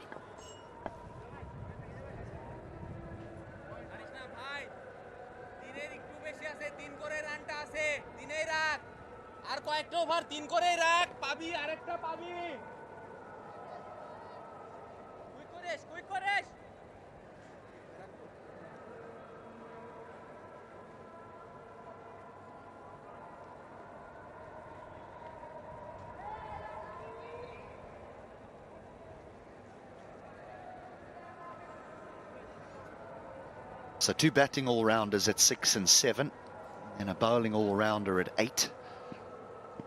Well,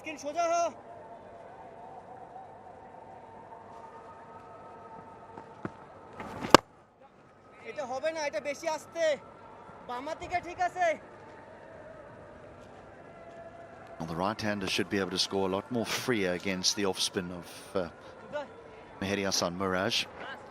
Well, the left-hander might be a little bit more watchful with the ball turning away from him. Been there for some time now. There's Kelly, 42 deliveries.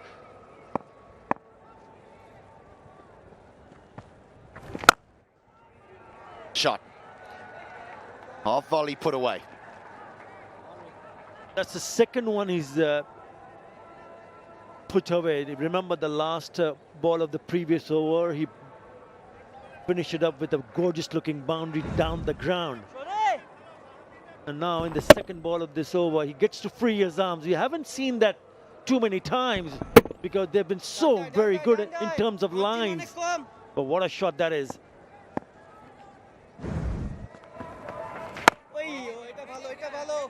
Better line. ও বেশিরভাগ কভারের দিয়ে run করার চেষ্টা করতেছে, ডান্ডা ছাড়িস না, জোরে আসতে করিস।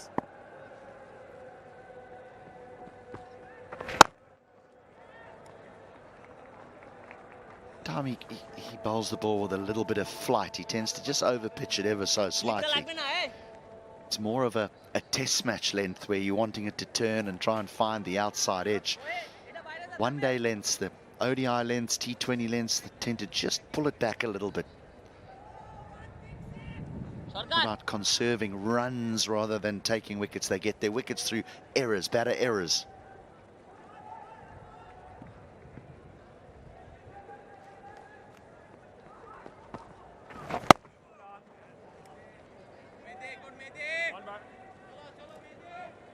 Important for someone like Nick Kelly, who's came to open the innings and still there. He looks set. He's played some good shots. He will need to carry his team on his shoulders. Single to finish the over, 7 in that over. Good one for New Zealand after 21. 73 for 3.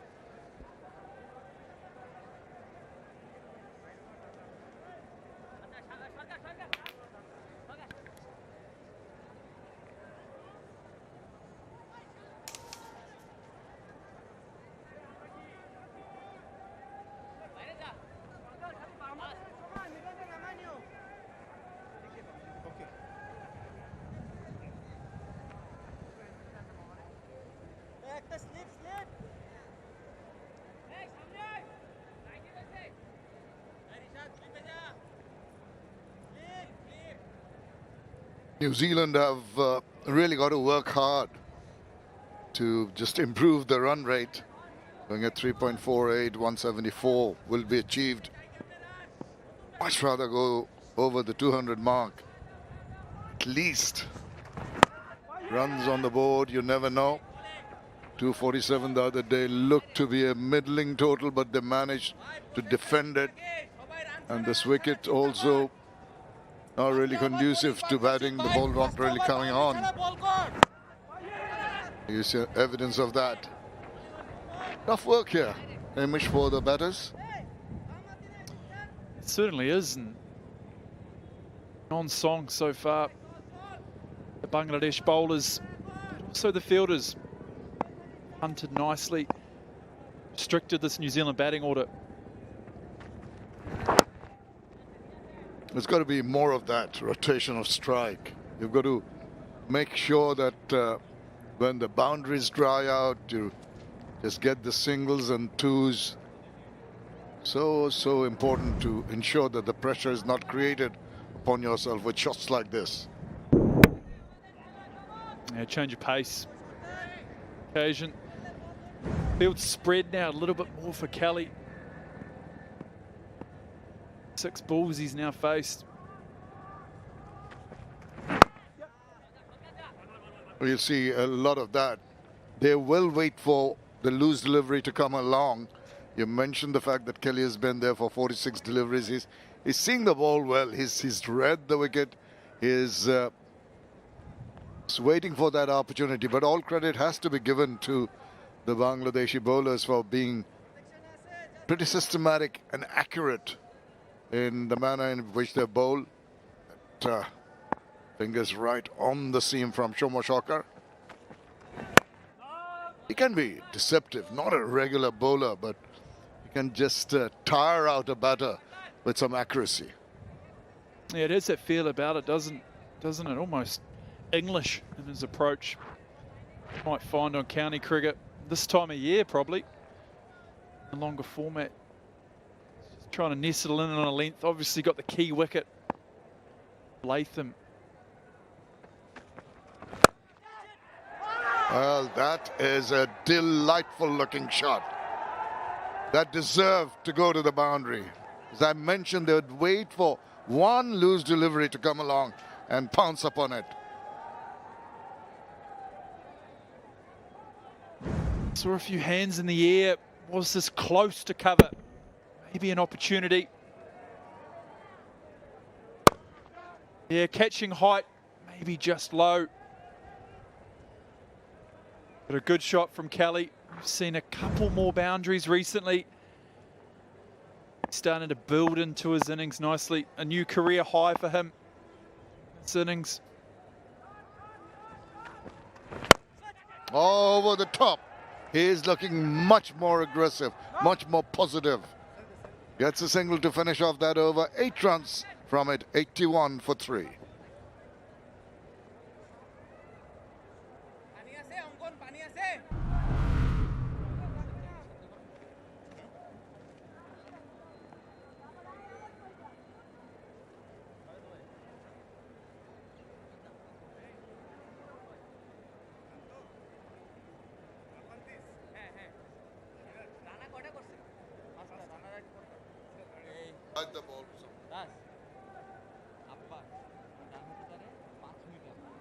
But the big blocks have started to appear on the Manhattan here, and at the right time too.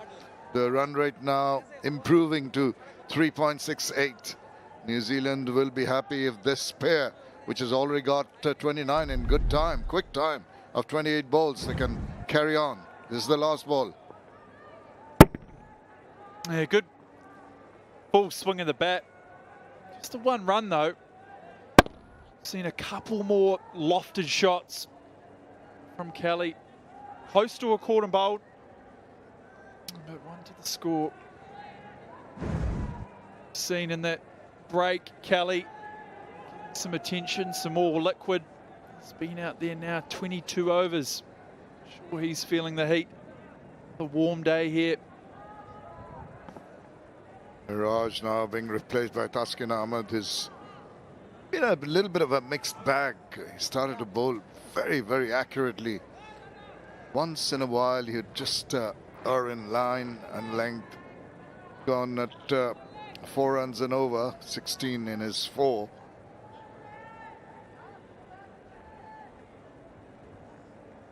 The slip's gone now, understandably, with the ball hardly doing anything in terms of swing. Still some seam movement available.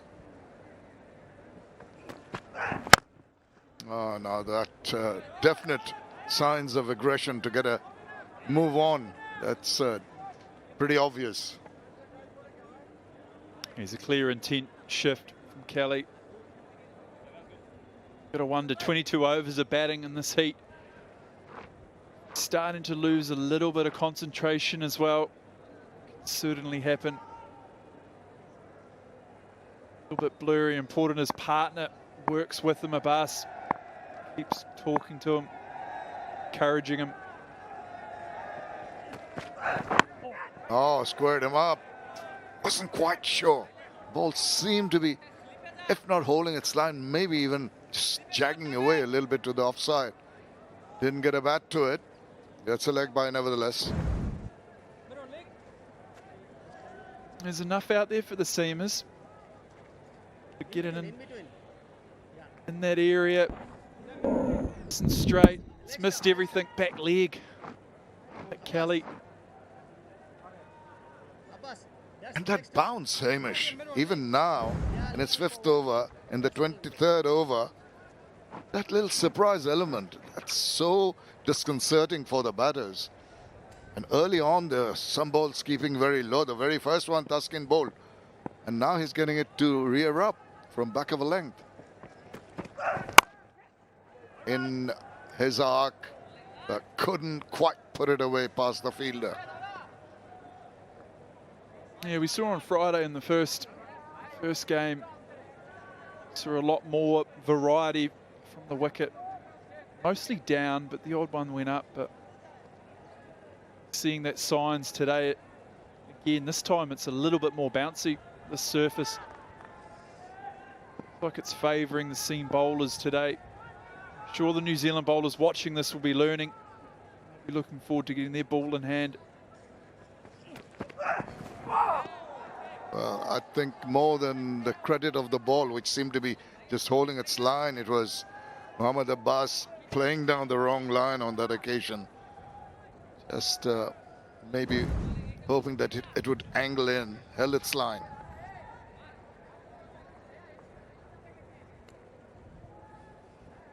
You're talking about the New Zealand bowlers taking pointers from how the pitch is behaving, which they did very, very well in the first game. Defended that middling total.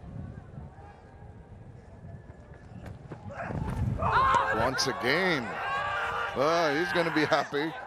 Polite inquiry.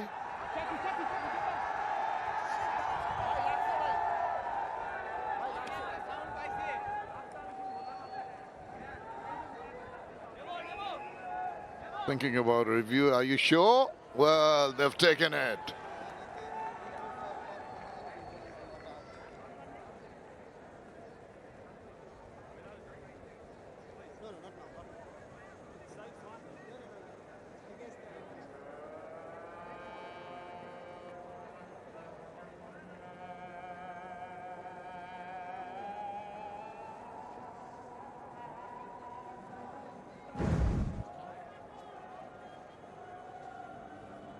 Straight away to ultra edge. Okay, that's fine.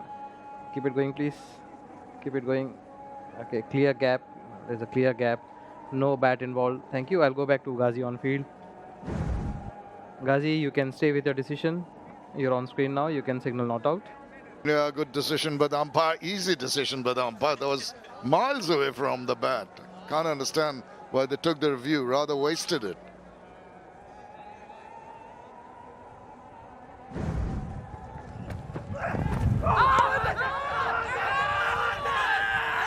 There's obviously someone out there that's heard something. But as we saw, plenty of space between bat and ball. There shows it. The fielders in the ring, they thought they heard something. Well, that's played away, but once again, deep third comes into play, restricts him to a single, only 2 from that over. 83 for 3.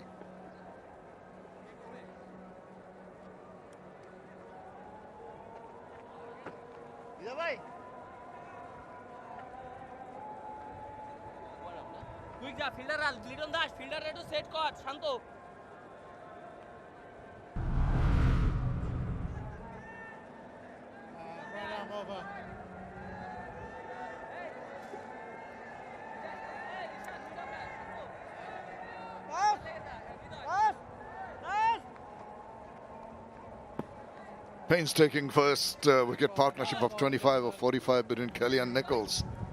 And another 24 sluggishly. This one much quicker, much more promising from the New Zealand perspective. Got to work hard. It's been hard work. It's been slow cricket because of the weather. High temperatures and humidity prompted pauses in play to happen as the players have taken rehydration and they need it. Another good piece of fielding. Skipper changing ends. South on. It's been a good partnership. Kelly to the 30s now. What I like the most is most to run a ball. Well, Mediasan Mirage just flighting the ball, just try to give the ball some air to get some purchase, more effort to get some grip off the wicket, and he succeeded on occasions to turn the ball sharply. And earlier,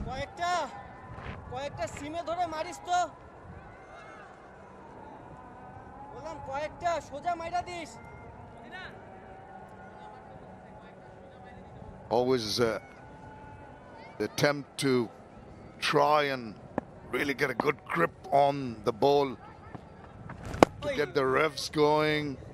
That was a little flatter. Every time you flight the ball, more often than not, you're going to get more purchase. And this is the instruction he was getting from Mushtaq Ahmed. Give the ball some air. Get some more turn. Listen to the legend, the Bangladesh spin coach Mushtaq Ahmed. He's held that stick up, and he's mentioned that you've got to go through over at least a couple of feet over at time of delivery to get that height initially at point of release. Also dips on the batter. That can also be a little disconcerting at times. There's some good dot ball pressure building on Kelly here. Mixed up his pace a little bit more, hasn't he? A little bit flatter this over. Makes room, backs away.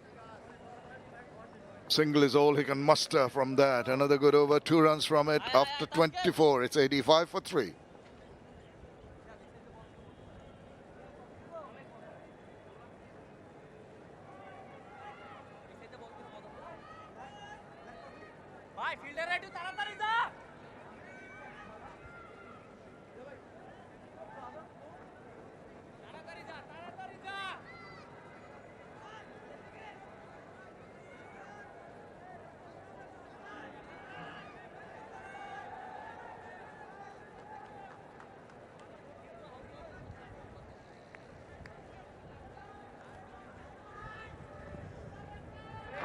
It's hot and it's sultry and you need a lot of rehydration. Keep cool. There's a bit of breeze blowing around. That'll make some respite to the players. Tuskin on again. Short, maybe. Will it catch the eye of the umpire? Lets it go. It's one over the shoulder.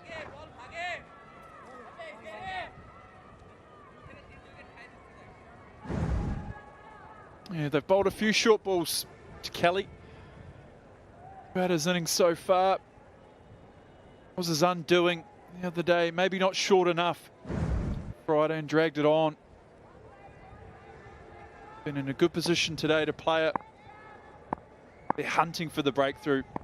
The 4th wicket. Tuskin continuing. Nice looking shot. Straight as an arrow. Couldn't get better than that. And in the nick of time, it's a boundary, a very welcome one, an excess pay 4. A beautiful shot on drive. It's weighted nicely. Didn't get quite hit the middle of the bat. But the outfield here is quick enough. Kelly continuing on. Score now 39. He's been out there the whole inning so far.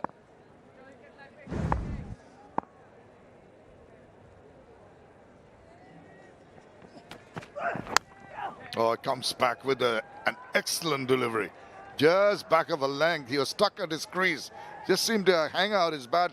Got the inside part of the bat. Got lucky. Got 4 runs. Yeah, it's a beautiful game, isn't it, cricket?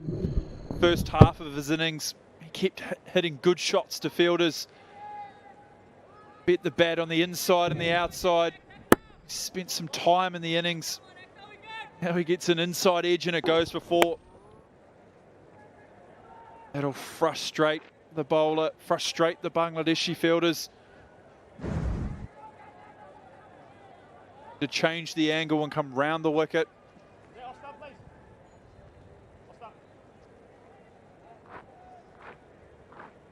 No discernible change in the field, though. They're all staying in the same places. Oh, there's someone just walking behind the bowler's arm as he comes in. Can be very annoying, particularly for the bowler if he's already through on his run.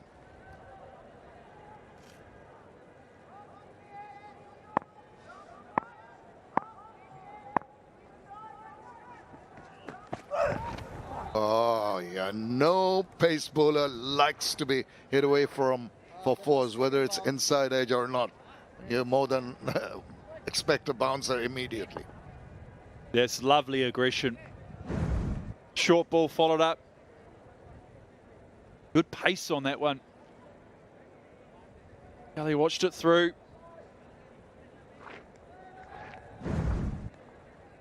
Taskin Ahmed has bowled around the 130 to 135 Ks mark. Bowls within himself in terms of speed these days. Now, that was picked up. He was onto it in a flash, and that's heading to the boundary for another Nexus Pay 4.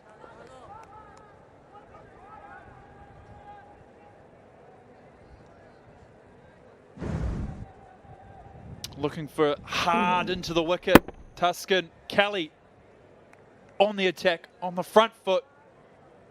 Lofted over mid-wicket. Might have been an opportunity, but enough elevation. Third boundary in this over for Kelly. He's on 47. Looking comfortable, looking good, looking to go after anything loose.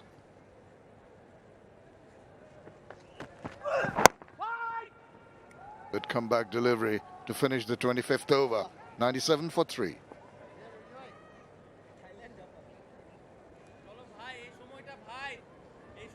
Important ভালো সময় সবাই কথা কইতে পারে ভাই এখান থেকে দুইটা উইকেট এখান থেকে দুইটা ভাই আমাদেরই করা লাগবে Ishad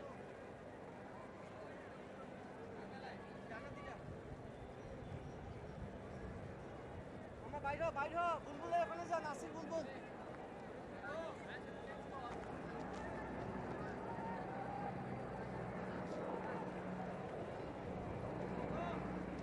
It's looking more respectable, if you can, that's the right word. 12 run over.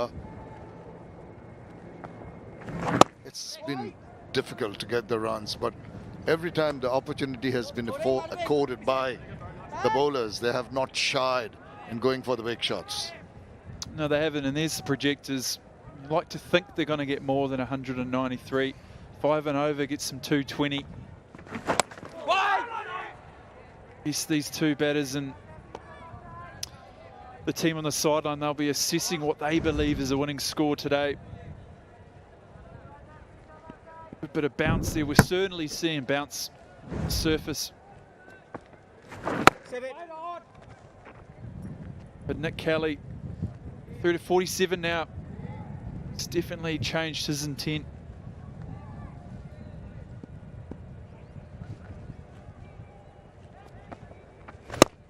Oh, just a push by Abbas to give the strike back.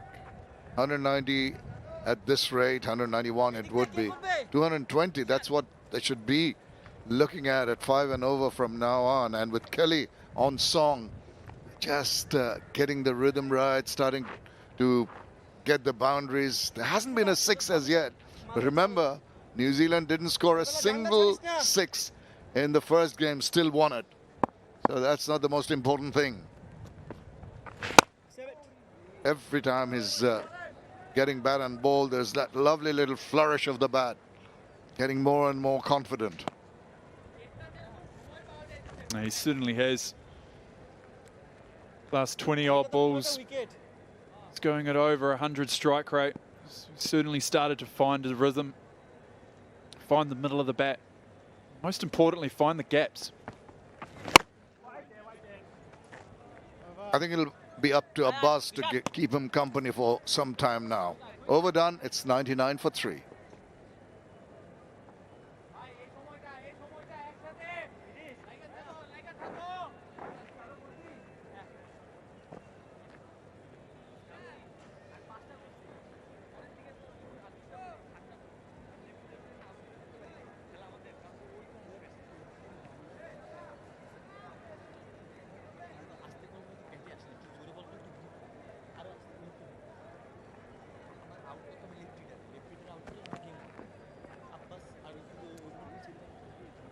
Lunchtime already.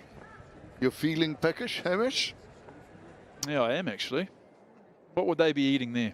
I think the gentleman's possibly having some tehari or biryani, and the lady seems to be having fuchka, the local delicacy. Here a look at the wickets. First ball of the day, runner. Got it to swing nicely. Then that extra bounce we've been speaking about was the undoing of Will Young.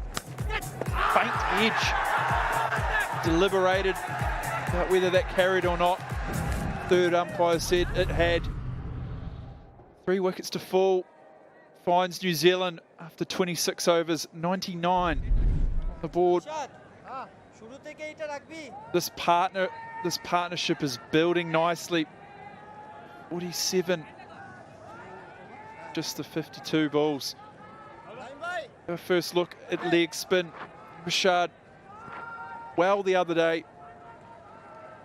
Pretty sure he'll be able to extract some nice bounce out of this wicket. 2 for 44. The first ODI, Rashad Hussain. Fancying his chances. Tall lad, he gets a little bit extra bounce of the wicket. Oh, swings that around. Oh, gets only 1 run. The 100 comes up for New Zealand in the 27th over. Opportunity there to get 4 runs and get to his first 50. Making the point about Mohammad Abbas giving the support needed. It's 48 runs partnership of 53 balls.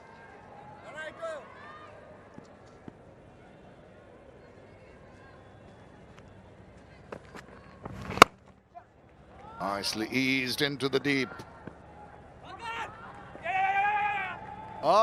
Now waited just a little pause before they went for the second run. 50 runs partnership comes up of only 54 balls. It's great going. Yeah, you make a good point. Abbas needs to help out Kelly. You can see there he's just jogged through. That Kelly, he's feeling the heat. It's important that Abbas can potentially look to find the boundary, maybe take some pressure off that Kelly. He wanted to see that home, but every second or third over, there's a drink run out to Kelly.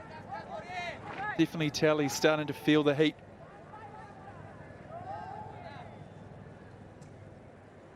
$105 runs so far in his ODI career, 49 not out.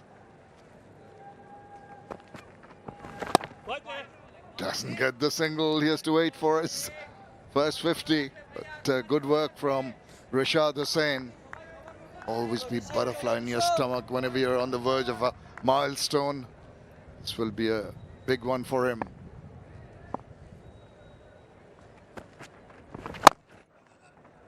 Straight back to Rashad, who is alert. Throws it quickly back. Pressure on. Good fielding. It's aggression.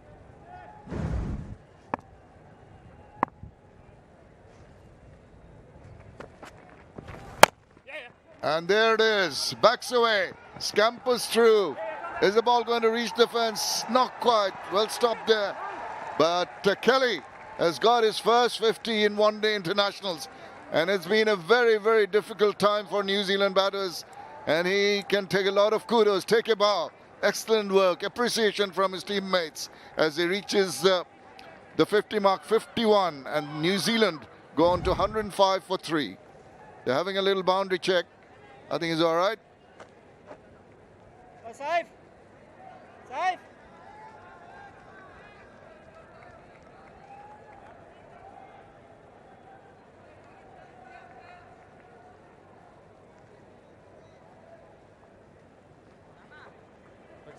Tamim, dagen edige.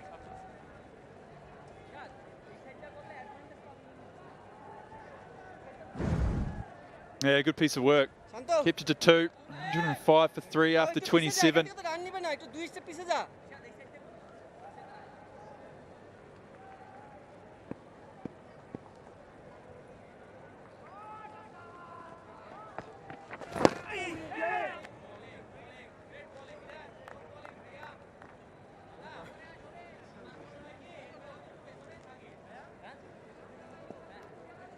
Well, he's done a grand job for New Zealand. Nick Kelly, 107 runs so far. More importantly, he's just got his first ODI 100, and hopefully from his perspective and the New Zealand side, he gets a lot more and plays for a long time. Wish him the very best. The opposing captain will have some concerns now with this 54-run partnership. Good ball. This partnership certainly flourishing. 34 after 60 deliveries. Found it hard to start. Definitely in the last little while. Able to found the boundary. Not with these, but on a number more of occasions. They'll hope they can stay together for a little bit longer. Push that partnership closer to the three figures. Catch it, It's a question of how Mehdi Hasan Miraj now manages his troops and also his own bowling. Because once they've had it easy, wickets falling at 25, 28 and 52, didn't have to really strive hard to break a partnership. Now, the pressure is back on. Bowling team, batters getting used to the track, getting comfortable in the middle, getting the runs at regular intervals, rotation of the strike, it's all there. How do you go about breaking this partnership? Got to make something happen.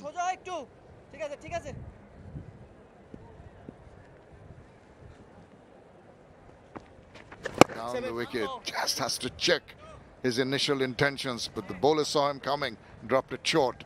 107 for 3.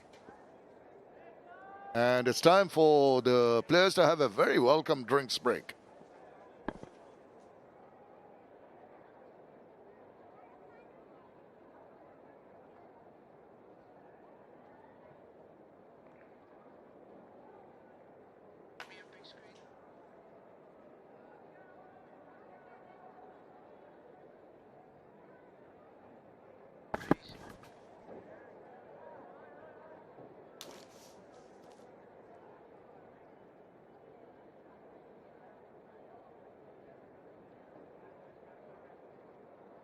ICC anti-discrimination policy. Policy statement on inappropriate conduct. It shall be a breach of the terms and conditions of entry to the venue for any ticket holder to engage in any conduct, whether through the use of language, gestures or otherwise, which is likely to offend, insult, humiliate, intimidate, threaten, disparage, or vilify any other person, including players, match officials, or spectators, on the basis of their race, religion, culture, color, descent, nationality, ethnic origin, sex, gender, sexual orientation, disability, marital status, or maternity status. Such action will not be tolerated and is likely to result in ejection. 107 for 3 are New Zealand after 28 overs, but it's Nick Kelly who is holding things together for New Zealand in particular. He rode out the storm, lost partners at the other end. His ball selection has been pretty good. Shot selection, picked up the right deliveries, been patient, put a price tag on his wicket. Unbeaten on 52 of 68. 9 boundaries he's hit. Pretty much all over the ground. Square of the wicket, his preferred. In front of square. Also goes on to tell you the nature of the surface.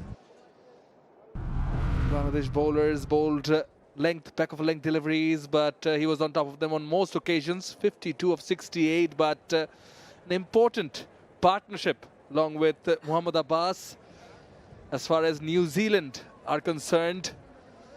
Yeah, 25, 24, but they couldn't convert, but this one going good for New Zealand. 55 of 64 between Abbas and Kelly, giving this innings some sort of respectability. Fast bowlers did exceptionally well, particularly Shoriful with the new ball again, but it was Rana who got them the breakthroughs. Bangladesh and Shomo Sarkar coming in. Perhaps Miraz was trying to unsettle and tempt the New Zealand batters. Shomo did get a wicket. Rishad has been brought on a little bit late, tad bit late perhaps, but still it could go either way. Still early days in this innings. It is the second ODI of the Dutch Bangla Bank series between Bangladesh and New Zealand, powered by Rocket, co-sponsor Nexus Pay.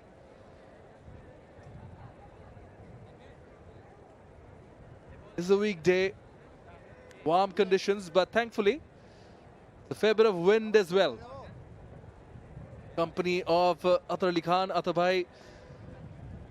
Bangladesh bowled well. I felt that losing the toss, at least today, could have come as a blessing in disguise. The fast bowlers did the job, but now the New Zealand batters also responding.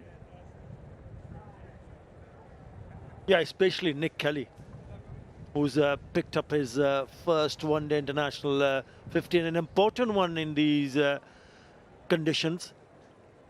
It's been a struggle for the batters, but he's held one end quite nicely.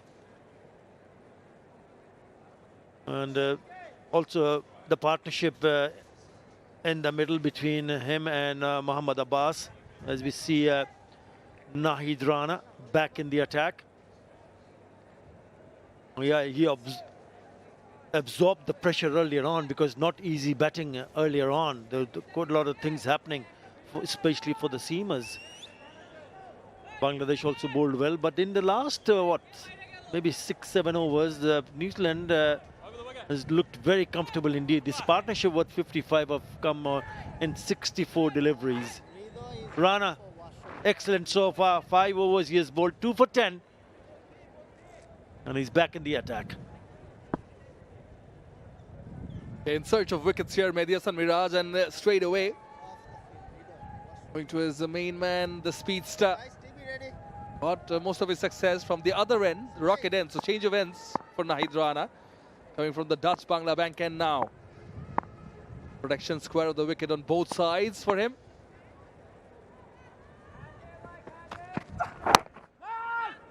Straight away, wicket to wicket again. He looks really good, doesn't he?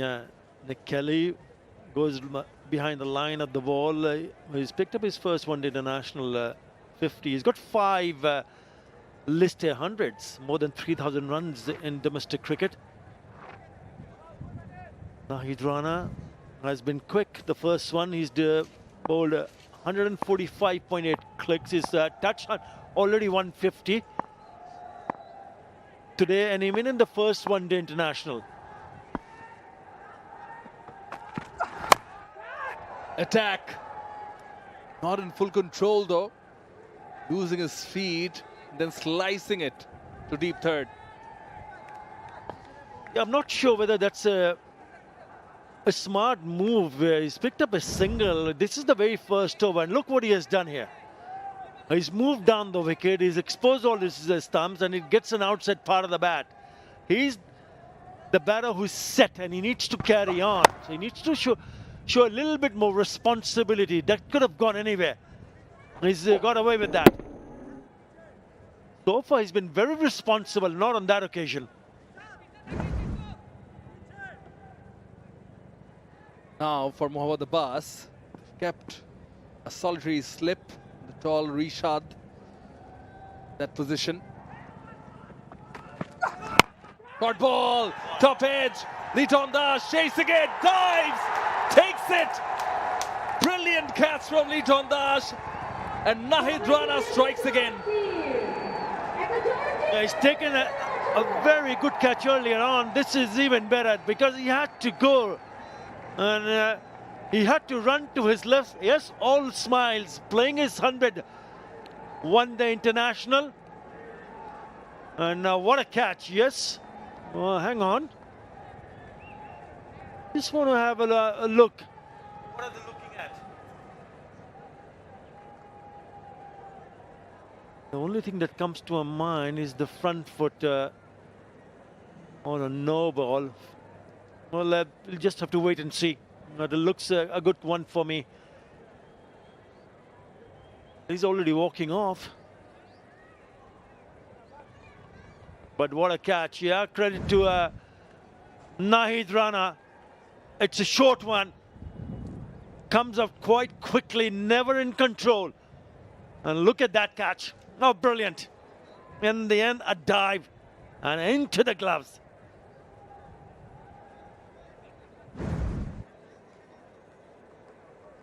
Yeah, Muhammad Abbas goes, partnership broken, gone for 19. New Zealand 108 for 4.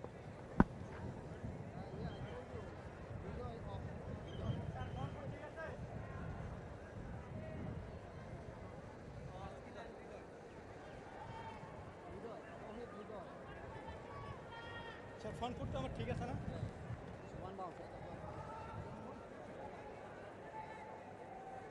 দাদা second slip রাখেন second slip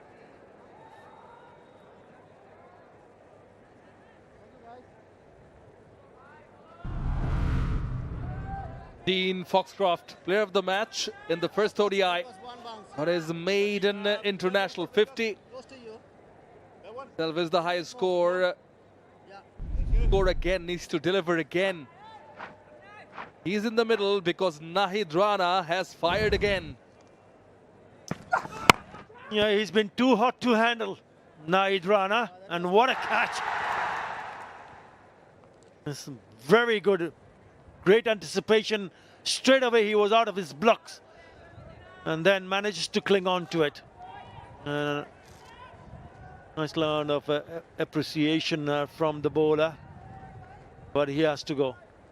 Another quick delivery. Liton Das really enjoyed that take, didn't he? His 100th one-day international. Got his tail up. Nahid Rana. For this, been spot on. He's surprised the batters with the odd bouncers, not shying away of bowling full either.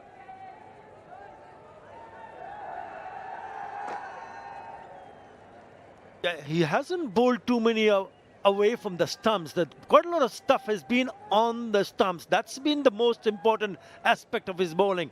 He's been short. Why not? If you have that kind of a pace, he's bowled fuller. Has been the full package today.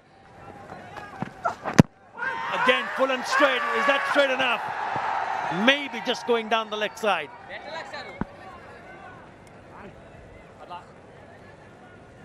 Ghazi Sohail too thinks maybe it is sliding down the leg. Putting on a show is Nahid Rana,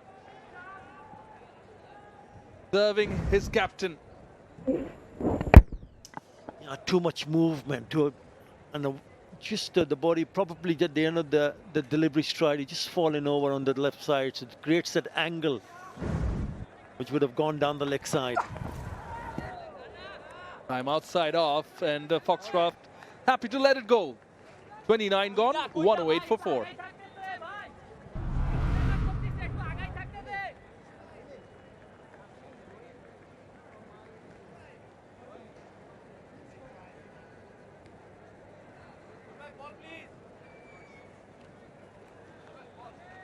ভাই একটু তাড়াতাড়ি যা ফিল্ডাররা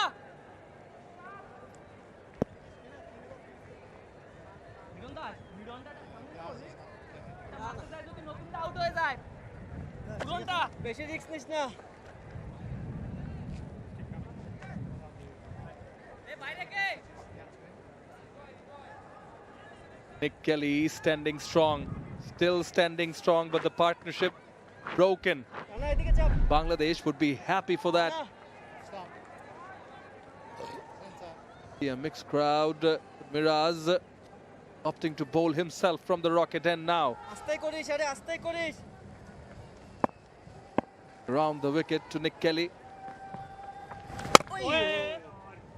That bit low. ওর না এইদিকে খেলার কোনো ইচ্ছাই নাই, তো তুই লেগ মিডল থেকেও করতে পারিস। Right, he's still there. Nick Kelly. Oh, just in the air. I think he has to just take a little bit time, because so much time left after this. Another 20 overs in hand for New Zealand. They really don't want to lose another wicket here. Nearly hit it back straight to the bowler. এই যে catching শান্ত ঠিক আছে। And then wanted to look at that whether he was good for a single, which was not there. He's just looked a little bit edgy in the last couple of overs. Nick Kelly. And straight away now they have a fielder at the catching position, straightish cover. Right. So 4 inside the circle on the offside.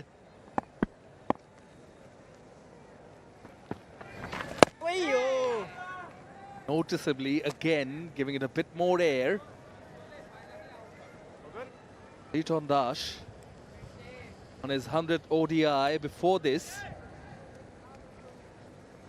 73 dismissals. Goes for the reverse. No run there. 68 catches, 5 stumpings. Of course, with Mushfiqur Rahim around, he didn't always keep wickets. They had 2 more. Brilliant catch he took at the previous over.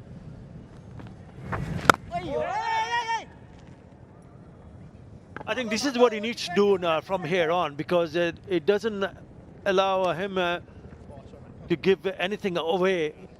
He's looked good once he tries to play the arm side, looking to rotate strike, looking to pick up a single, because he knows that Foxcroft, who was the player of the match in that first one, the international, can surely bat. He picked up a 50. So they'll be hoping that this pair can add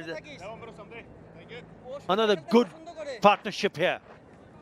It's been a good over. Only a single in this over from the skipper.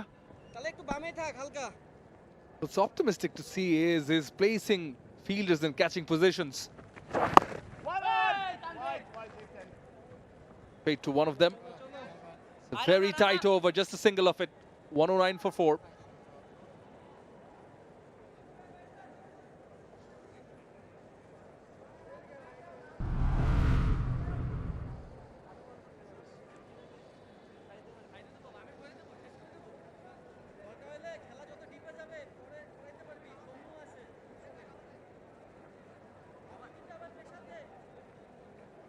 ভাই 10-12 minute এই 12 minute এই fine খাবি এটা বাইরে বিশাল কভারে আয়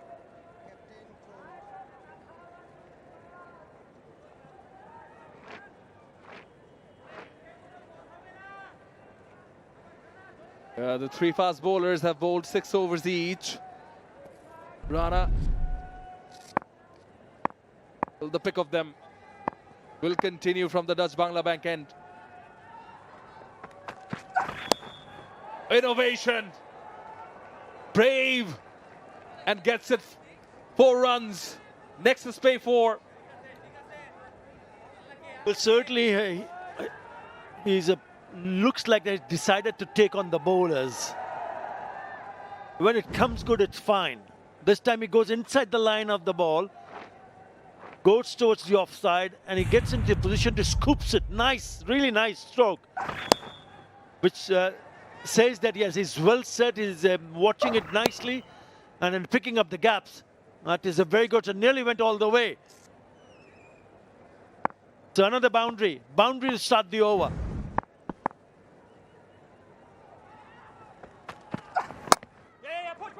Leg ball again, had to jump for that. Oh, brilliant fielding. Excellent in the deep. It's a substitute fielder, Afif Hussain. On the field, placing somebody, but definitely saving a couple of runs. Yeah, this is certainly, they've shown a really good improvement in the fielding department. Have a look at that stop.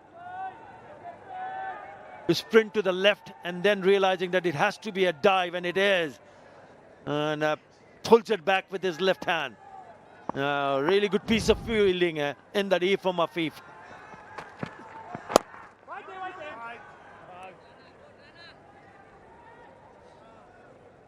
First two deliveries, 6 runs. Kelly's managed out of it. What was common there was trying to use the pace of Nahid Rana, hitting one of those 13 boundaries in the very first ball.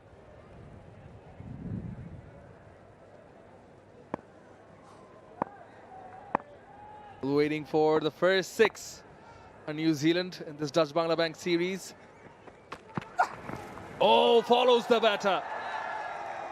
This is spicy.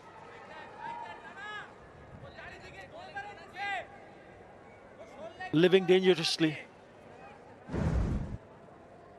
He's now doing it on a consistent basis. He's going all over the place, trying to make some room. The bowler follows him. He's certainly cramping him for room. Good work from Nahid Rana, but I really don't understand why is he trying to do that.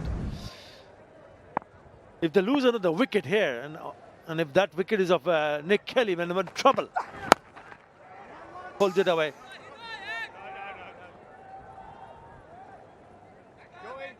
So a single. They need to have a bit of a chat in the middle, both the batters, and just to decide, okay, hang on, and just be a little bit more patient. Because you're the one who's well said, you need to take a little bit more responsibility. But if you do get out, oh, trouble, trouble. He wasn't too far away. Getting off balance, just trying to manage the pace of Nahid Rana. But a good awareness in the end. Actually wasn't that close. Short one to the new batter. Welcome to the middle, says Nahid Rana. It's a good over for New Zealand though. 7 runs of this one. 116 for 4.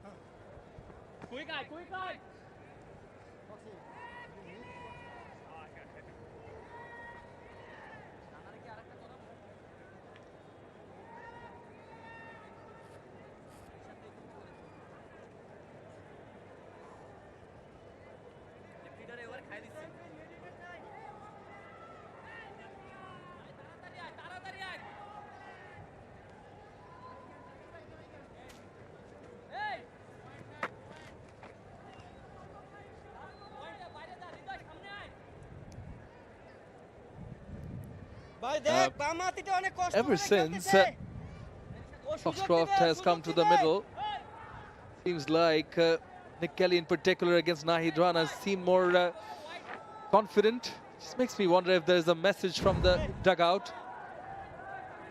Dean Foxcroft, the player of the match in the first ODI, runs, got his maiden international 50. Down the track, catch it is the call. Long off was there, 1 bounce to him. Well, if he bats like that, that something's got to give. Because again, it goes aerial. This time 1 bounce to the fielder at long off. Nick Kelly.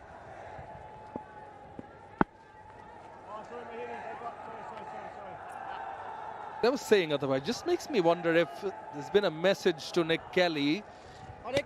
Counter-attack certainly seems much more positive. Foxcroft, he played really well, and that innings must have given him a lot of confidence. Yeah, he was organized, impressive. He knew exactly what he was doing. Pick up the right ones, cover drive, good use of the feet, pull shot, then the sweep, back live again. Yeah, it looks like he wants to be a little bit more aggressive, Nick Kelly.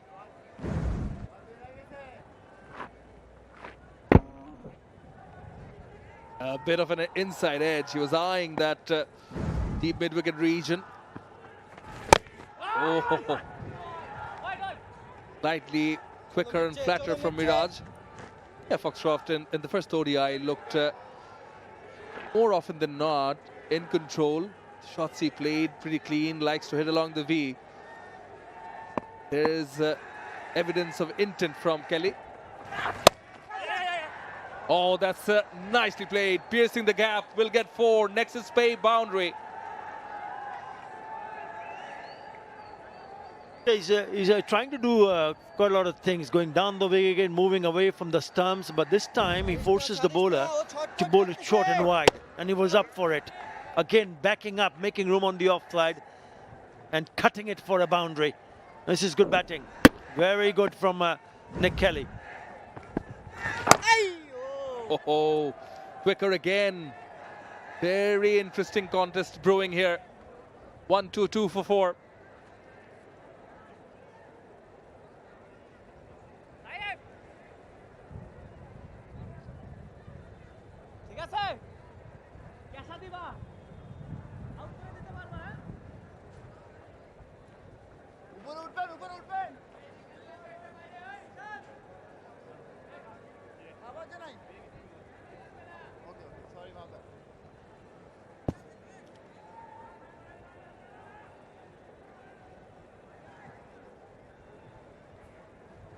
First ODI, 59 of 58. Dean Foxcroft, 8 boundaries. Really likes to hit along the V, and you mentioned the footwork as well. Yeah, picks up the length. It's a good hand-eye coordination as well. At times took a few chances back live, straight to the fielder. And he scored those runs at an important time because he came to bat at number 6. And they were in a spot of bother. But he held his fort and played beautifully, didn't he, Foxcroft? Well, that was in the first one international, so he needs to do it all over again. Right. Rana in his 8th over now.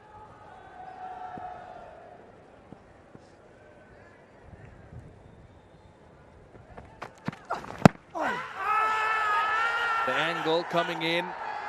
Not out, says Ghazi Sohail. Yeah, Rana given another over onto his 8th. Is looking for a wicket, attacking. It's a bit of a tug of war going on in the middle in this match. Yeah, perhaps maybe this might be his last over of this spell, because probably they would want to use him in the ender, in the death overs. This is what they have used. Rishad has only bowled 1, so they have options.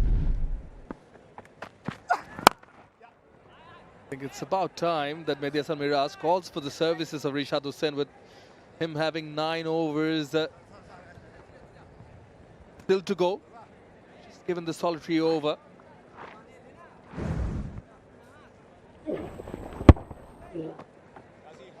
Trying to hit it the onside. Good middle. A little bit, yeah. I think so, yeah. Yeah, he's been excellent attacking the stumps. He's been the pick of the bowler. 3 for 19 so far. He's bowled really well. And this heat, in these conditions, never easy if you're a seamer, especially if you're a pace bowler. Running in hard, ball after ball, and bowling at a speed of 146 clicks. Again. Now, there was an opportunity because it could just gone towards the offside and they exposed all those 3 stumps. But somehow he managed to put the bat on ball. Otherwise, it would have gone on to shatter the stumps. He does have different weapons. Chooses to follow the batter, and even after he hit it, almost ricocheted off Kelly's bat onto the stumps. Yeah, the danger was once he played that ball could have just gone and hit the stumps. Now a slip in plays for the new batter. Oh, now that's a peach. No, that's a beauty. That is a beauty from Nahid Rana.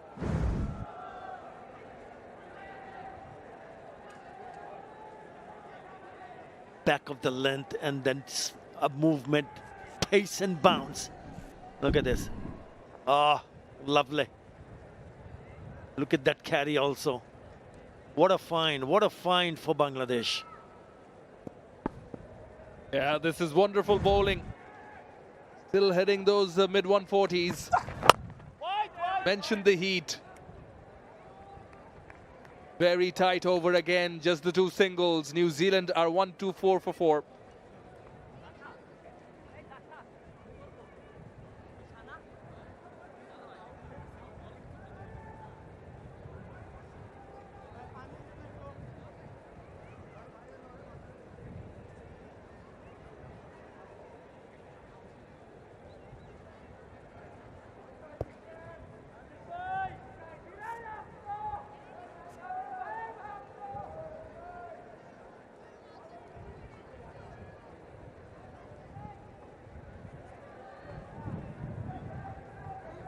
Well, here in Mirpur, in Dhaka, it says 36 degrees. Feels like 43, my phone says. Well, definitely, they need quite a few of those. Bring the ice packs.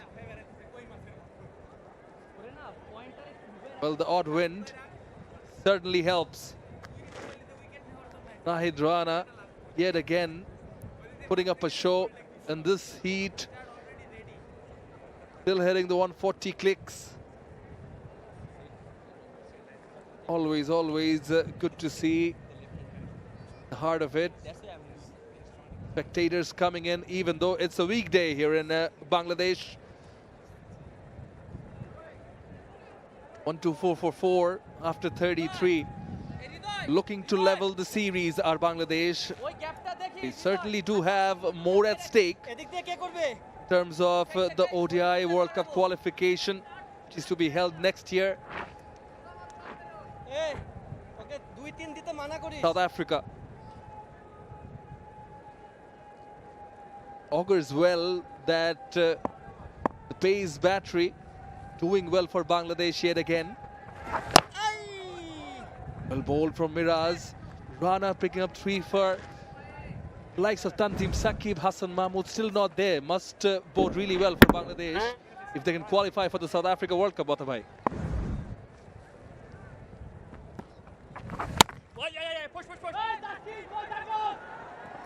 Another really good shot.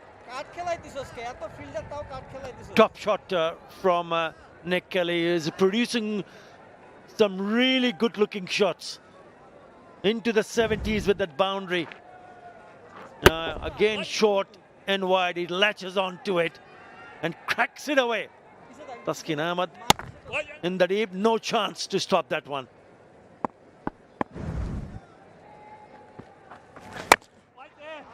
Makes room for himself.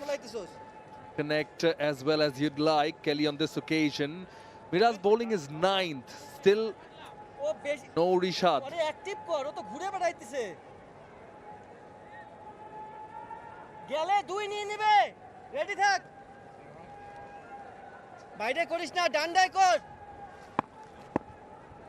Catching position. Loud shout. Richard Illingworth not interested.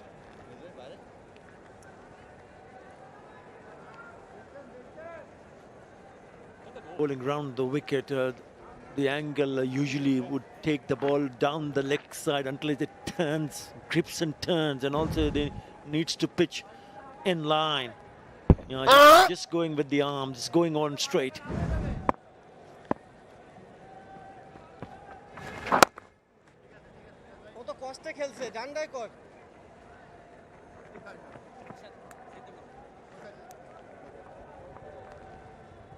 Kelly has certainly stepped on the gas. Looking to tuck it away, plus he was using his feet.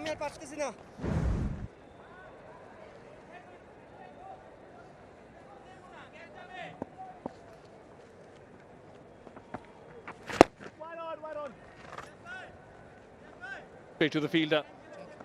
129 for 4.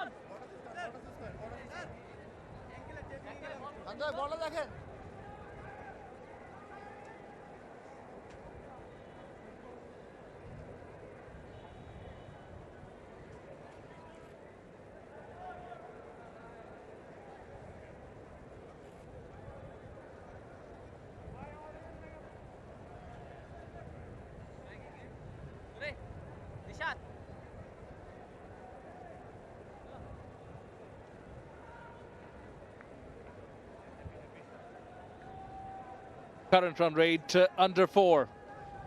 That gets them close to 200, but not above it. 34 overs done, which means the bowling side has chosen one ball, let go of the other. Now, this white ball in Shoriful's hand will be used for the rest till the 50 overs as he replaces Rana from the far end.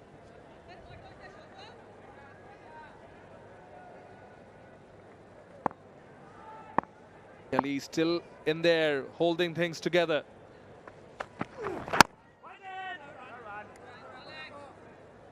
Yeah, he was impressive in the first one-day international, Shoriful Islam, where he picked up a couple of wickets, very economical. And even today, not among the wickets though, but very economical. He's gone none for 17 in the first 6 overs that he has bowled. And he starts well again.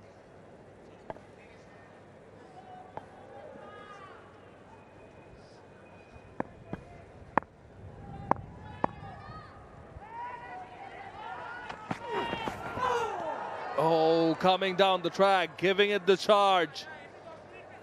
Just a gentle reminder that it was Shoriful Islam who got the wicket of Nick Kelly in the first ODI.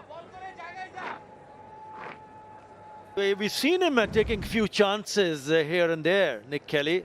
Again, takes a wild swing going down the wicket and then missing it. The hint of movement. And the ball just misses the stumps. That's the sign of aggression, not from now. He's been doing it for a while. Sloppy. He's just gone through Rishad Hussain in the covers. Good stop. Very good stop from the skipper. And stops the batter from taking the 3rd run. Not happy.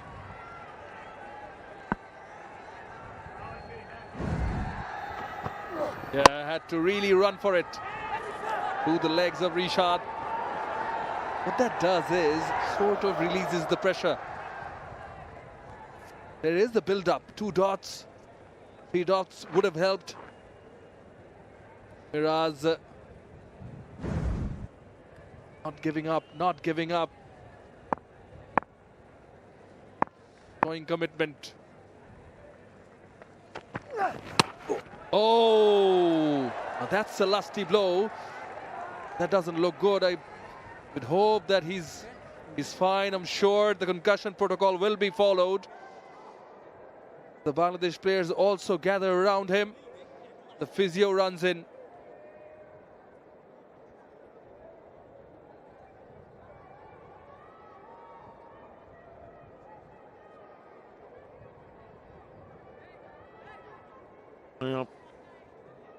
I hope he's okay. Because he went down straight away after taking the blow. Up on his feet. Yeah, good to see.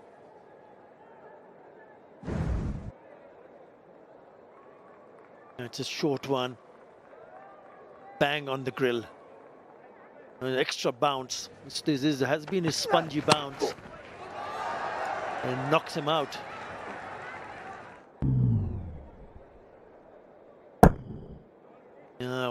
Awkward, very awkward. But good to see him up on his feet. He went straight down. Didn't look good then, but good to see he's up.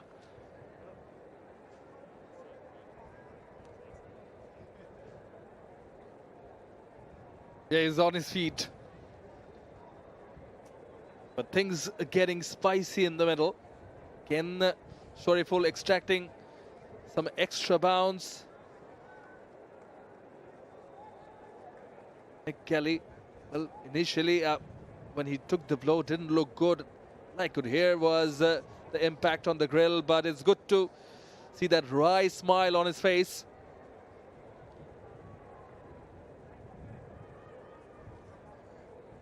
Yeah, surrounded by strength and conditioning coaches and physios, and sure they'll make sure that he's fit and fine. It's been a fighting knock, don't forget that. Born in Melbourne, Victoria, Australia. 32 years of age. He's played some gorgeous looking shot. You know, left-handers have this touch of elegance. Oh, that was a beauty down the ground. Again through the covers. That was aerial. But it's an important knock for him because he missed out in the first one-day international. He came to open the batting and still there. You know, early days in his career. Just the 50 which came today. But he's unbeaten on 74. Really great if he can convert this into a 3 figures. You know, it's been hot, it's been humid. That's why they've been using the ice packs just to cool things off in the middle.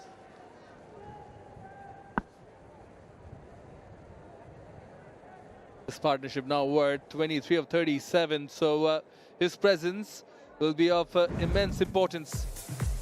The Bangladesh speedsters, well, they've done wonders again, and particularly this man, Nahid Rana, called into action and straight away 2 in 2 overs for him. Last one there, two Rajshahi boys compiling together. Superb catch from Liton Dash off the bowling of Shomo Sarkar. Check this one out. Excellent diving effort from Liton, and Nahid Rana getting his third. Well, this is what the batting card looks like. Bangladesh really want to see the back of Kelly, maybe Foxcroft as well, but this partnership is of huge importance for New Zealand if they are to get to a challenging total. Yeah, if he stays on, Nick Kelly, then surely New Zealand will be hoping 230, 240. But if someone managed to get out, then Foxcroft will have to do something special. But I still feel there's enough on the surface for the bowlers. Just a couple of runs in this over before Kelly took that blow, but he's okay, he's fine, he's recovered, and he's on strike.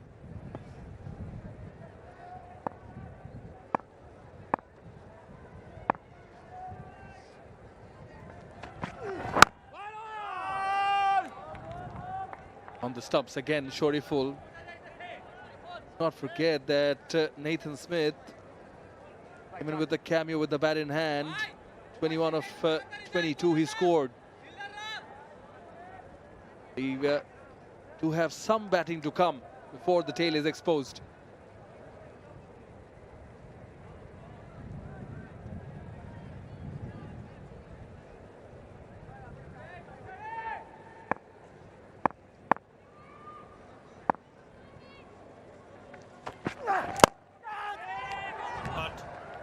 Charges down, goes downtown, and will get 4. Counter punch from Kelly. Nexus pay 4 ends the over and ruins it too. 135 for 4 after 35.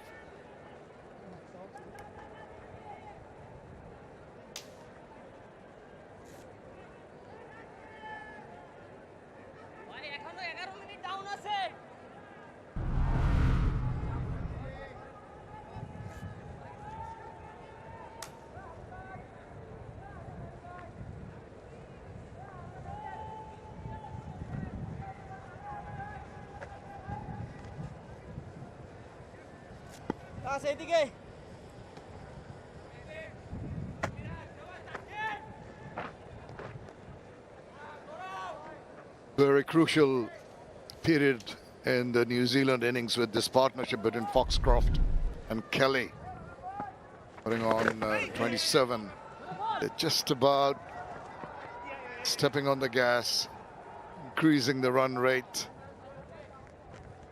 Look at the last ball of the previous over. Just a shimmy down the wicket, getting to the pitch, driving it and getting very, very important runs.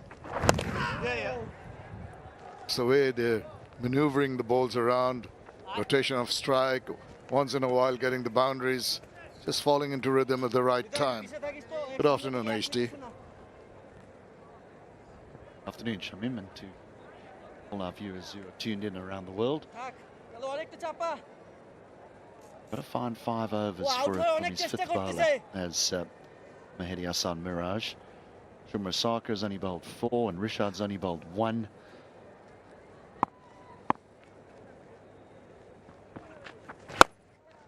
You see the manner in which they're really taking control. Inside out shot, not the easiest one to play. A lovely manner in which he shimmied down the wicket, got to the pitch, and a full flourish of the bat for an excess pay 4. A lovely control. Not only had to go down the wicket, but he had to go down the wicket outside leg stump to be able to create room for himself to get the ball up and over. Just trying to be a little cheeky and trying to guide it to that third man area, in the process missed out. Mahedi Hassan Miraj will have a few problems now. The batter's on a more positive frame of mind. Ball turning ever so slightly, not sharp enough or bouncing enough to really trouble the batters. Goes back again. This time round gets more bat on it, but finds the fielder at deep cover.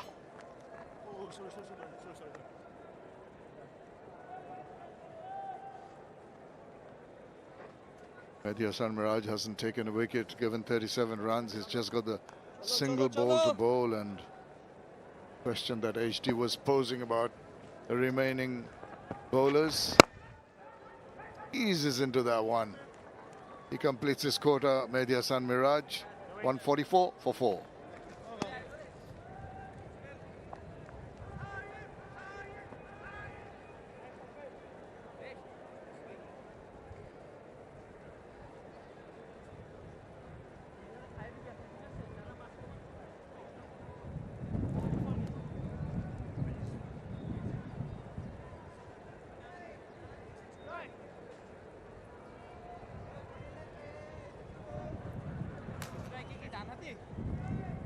At the moment they're going at 4 and they'll reach 200.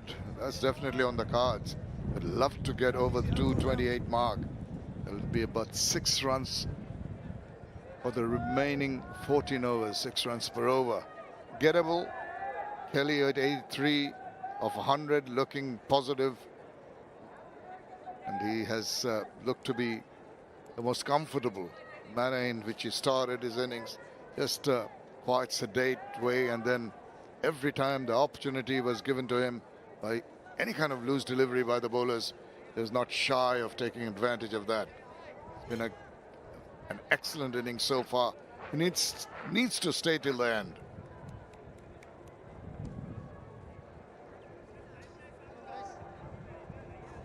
Shariful, who bowled very well, a couple of wickets in the first game.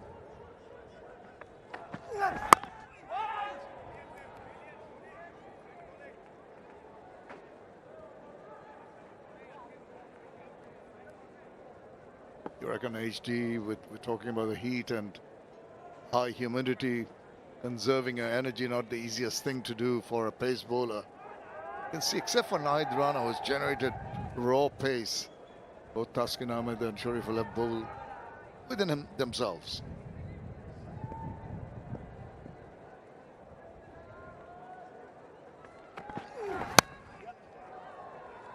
Guides it to deep third.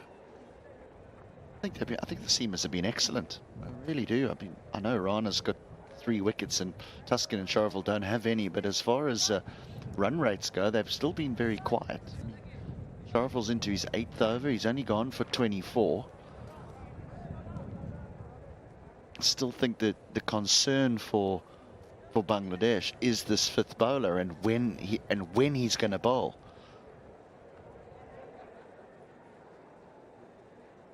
That is the opportunity for New Zealand to accelerate those 5 overs that they need to find. Oh, it's moved away very early, and maybe a little of balance in the process. Shariful likes it because he didn't get a bit of bat on that one, and straight through to Liton Dash. This can turn out to be wicket-taking ball. Sometimes you innovate and you pay the price.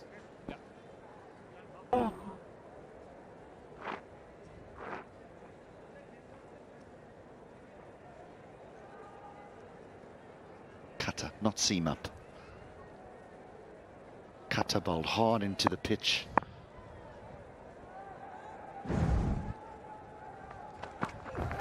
And then it's up in the air. It's going to be a fielder coming around, getting underneath it and taking it. The most simplest of catches. He wanted to get a move on. It's the big wicket. It's that of Nick Kelly, who looked so very good. And Shariful first beat him with the slower delivery and then go on to maybe rear up slightly more than he anticipated.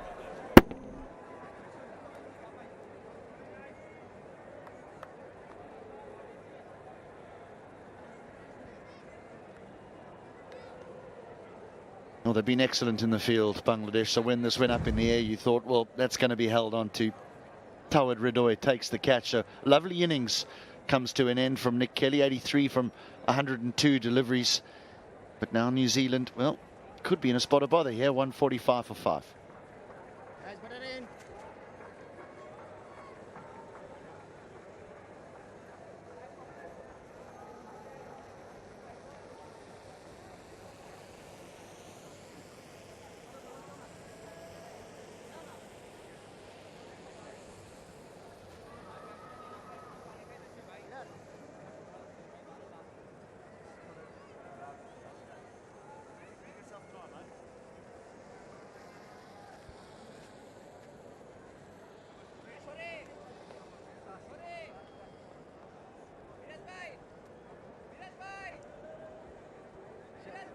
Josh Clarkson, 25 runs into his 4th innings.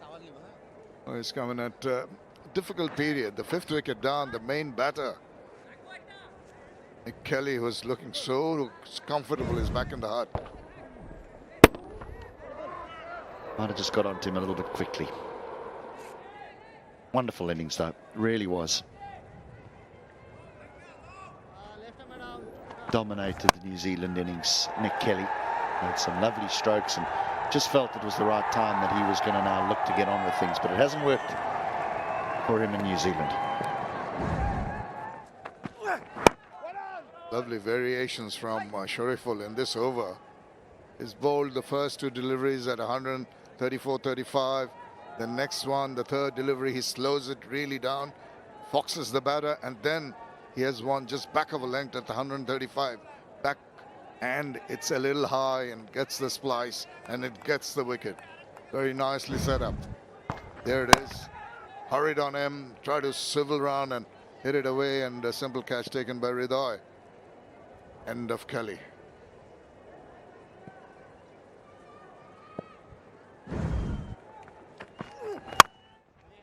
Nicely done. Slaps that away. Only get a single to finish the over. Wicket taking over from Shariful. It's now 146 for 5.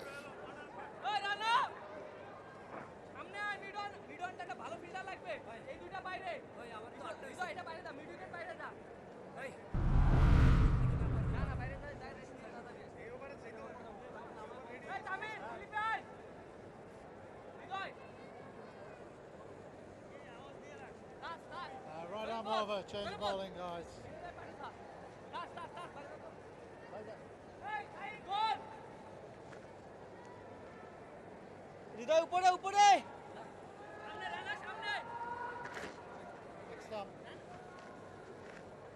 The most important batter from the New Zealand perspective is back in the hut, and that will come as a big relief to Bangladesh, who have done well. Today Bangladesh have been much more improved in their fielding and their catching compared to the first ODI. Clarkson on strike. Rishad for his 2nd over. It's taken quite a bit of time for him to be given his 2nd over. We're discussing off air, HD and I, how they're going to play out the remaining overs. Rishad will obviously bowl 5 at least of the remaining overs. Will he be able to get some purchase of the wicket? The tall lad, we've seen the ball get occasional extra bounce. See change in the field. Deep mid-wicket comes within the circle, and mid-on goes to long on.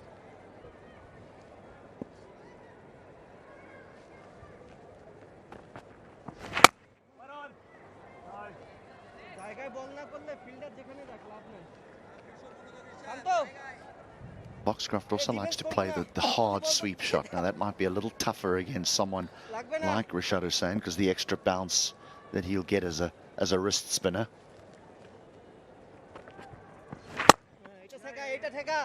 Well, when he tries to give the ball some flight, he loses his length, doesn't allow the ball to dip and get a grip on the wicket. Easy for the batter to put it away into the deep and get the runs. Into his second over, maybe just get his rhythm back, his radar focused.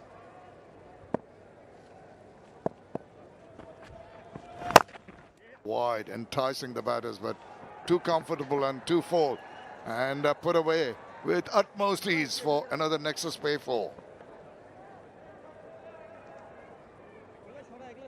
Floaty.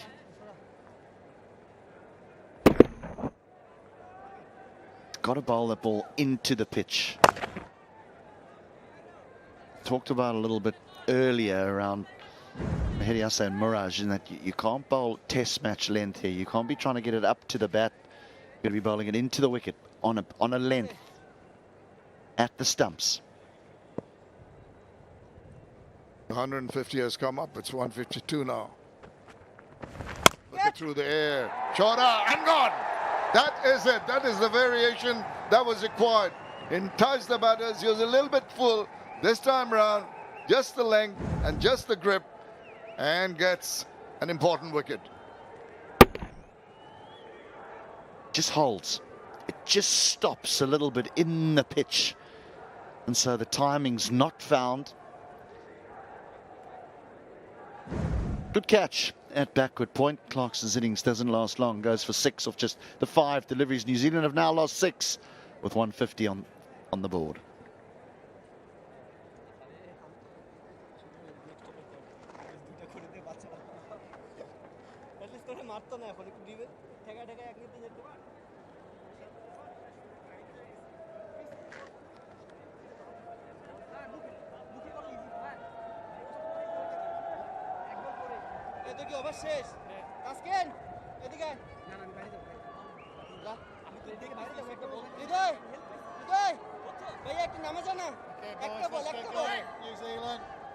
But the crowd are much happier than about half an hour back with the fall of 2 wickets back to back, virtually 145, 152.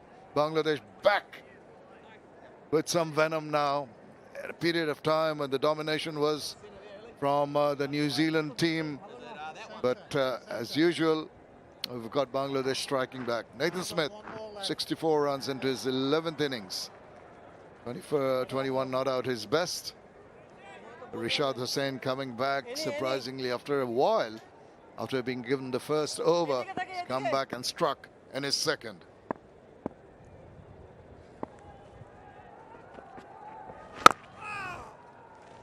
Opens with a single, and that is the over. 153 for 6. Two right-handers.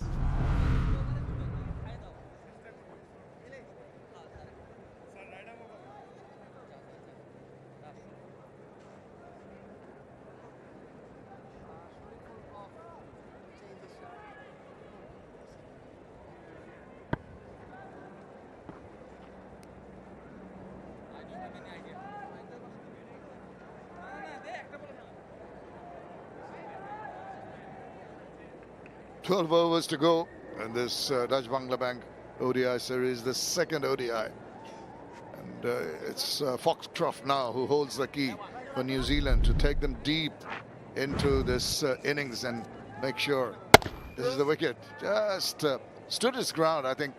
Just didn't read that length well, and the ball turning slightly. Good catch, sharp one. As usual, good work has resulted in an important breakthrough.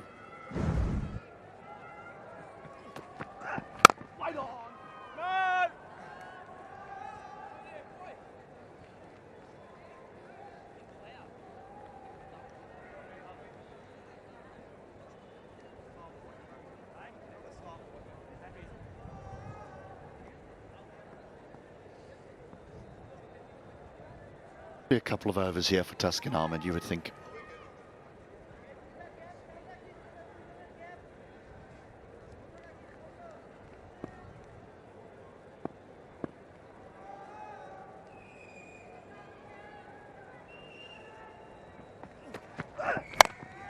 Swivels round, gets a bit of bat on it, maybe not timed it to a nicety. All he can muster is a single.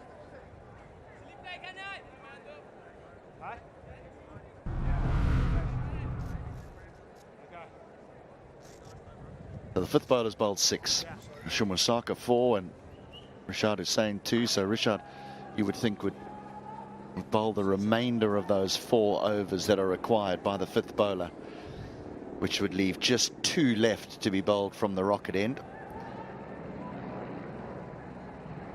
It was awfully risky from Mahedi Hasan Miraj to wait as long as he did to bowl that fifth bowler, but it's worked out well for him. There it is.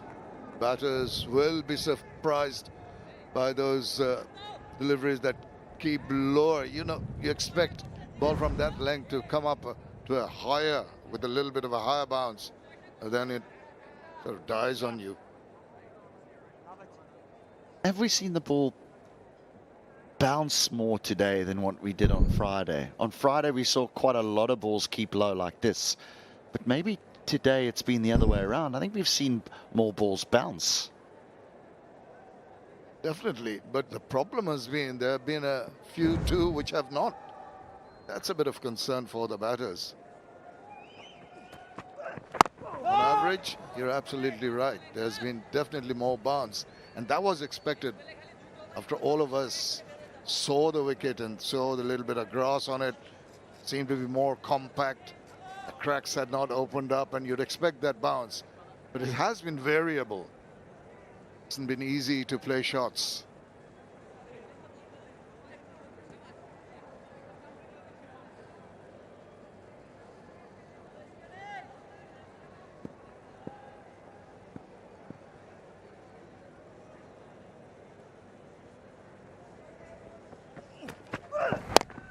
Again,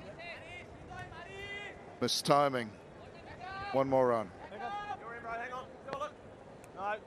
The one thing that Kelly was busy at the crease today.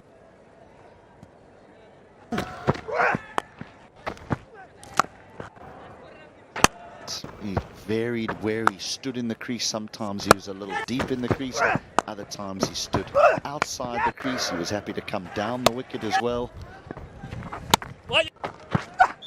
Really was a good innings.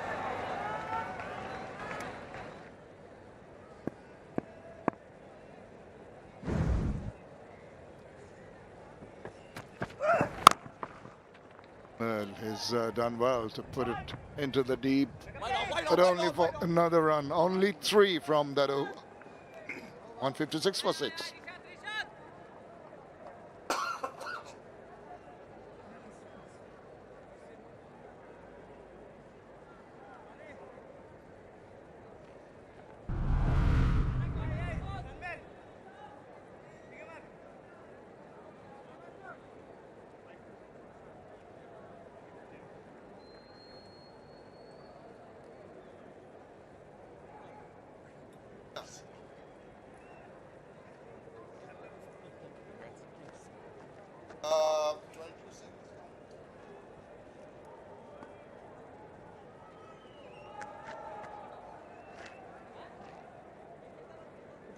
মারিস তুই তো পারিস এই একটু চাপ এদিকে চাপ সোজা একটু শান্ত তুই তো উল্টা পারিস একটু মারিস ভাইয়া Rashad Hussain into his third. Been difficult to get him away. There's been a bit of turn.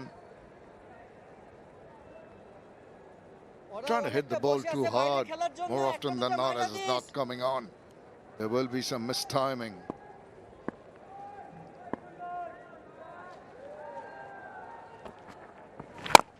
Well, every time he wants to give the ball air, it gets too close to the batter.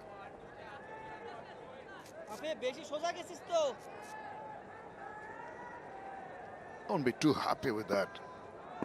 The leg spinner, you want to ensure that discipline is maintained. That's better.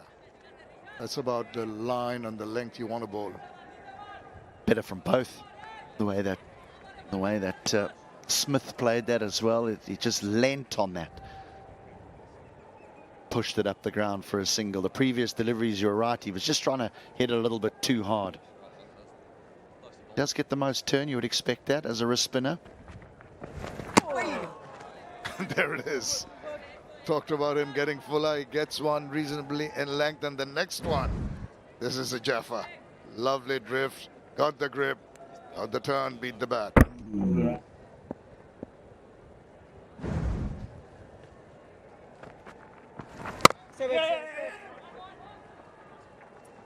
They tend to get more turn because they spin the ball more than the traditional finger spinners do the wrist spinner.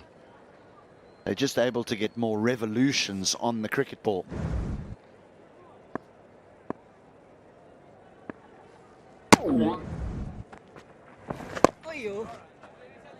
Excellent over. Completed. 40 done. 158 for 6.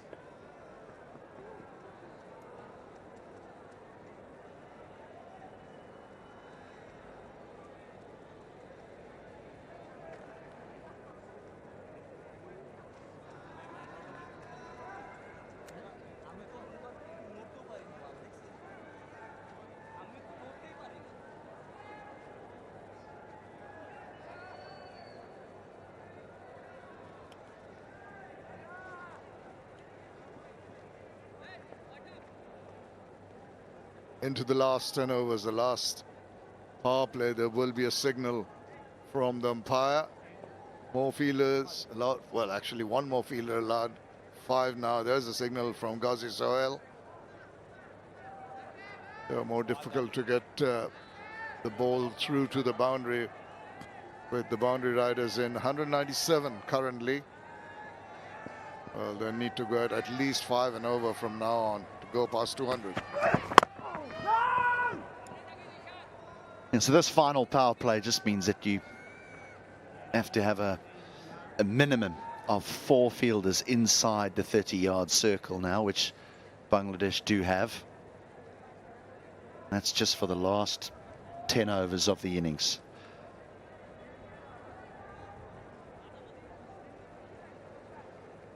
He's got a mid-wicket, a mid-off, a cover, and a backward point. Those are the 4 fielders for Bangladesh inside the 30-yard circle.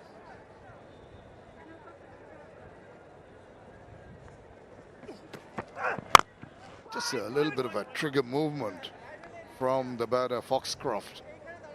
Then suddenly realizing that the ball was just coming at a length that was not going to allow him to reach forward and whack it.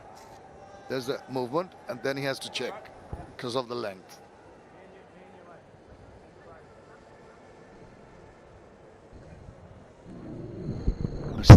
Still nice and still at point of delivery. Even though there is that initial movement, the head is nice and still at point of delivery. Wide, and should have done better. Opportunity missed. Short and wide, you want to put them away. It might not hit home to many New Zealanders, but Dean Foxcroft, born in South Africa, went to Menlo Park High School, which is the same school as Heinrich Klaasen and Rassie van der Dussen, both international cricketers for South Africa.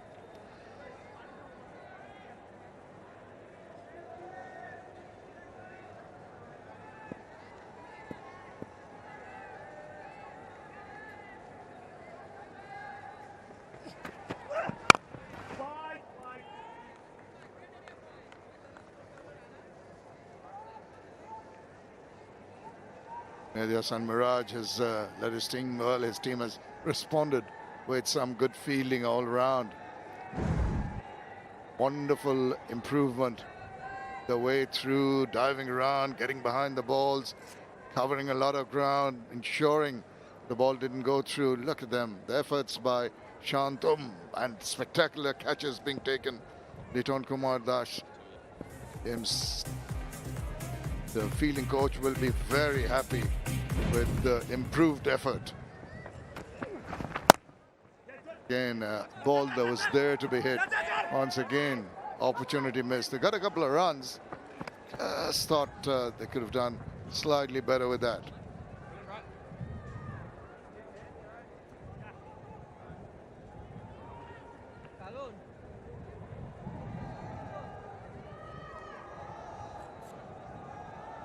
.160 for 6 in the 41st. 19-4, still no sixes. Wasn't any in the first ODI either. Yeah, he's through.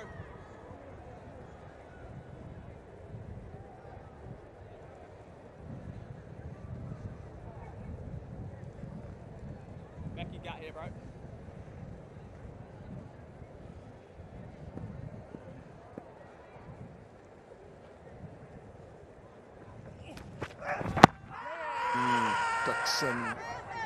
Tucks it away. Maybe wait for a signal whether there's a leg by or no signal. There's half an appeal. Polite inquiry, no signal. So that's a little bit of bat to end the over. 41 done, 161 for 6.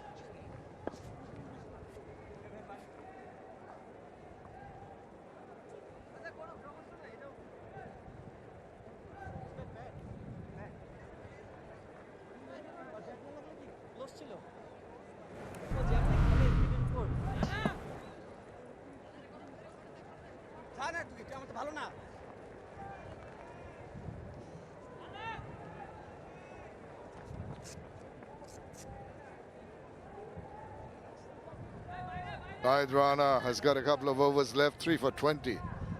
Extraordinary bowling, economic 2, 1 each for Shariful, Shomo Sharkar and Rishad Hussain. Got 9 to go here in the second ODI of the Dutch Bangla Bank ODI series. New Zealand have got 4 wickets in hand. Bangladesh would like to wrap this up as quickly as possible because New Zealand really in the first game played very well in the last 5 overs, and once again the point we were mentioning earlier about the fielding of Bangladesh, exceptional today, much more improved, more impressive. Yeah, excellent. He's just been too full. He needs to drag that length back. Drag it back. Once again in the arc, similar kind of shot, similar kind of result. In white ball cricket, you really want the batters to be trying to score square of the wicket on the back foot. That's what you, as a bowler, you're trying to create.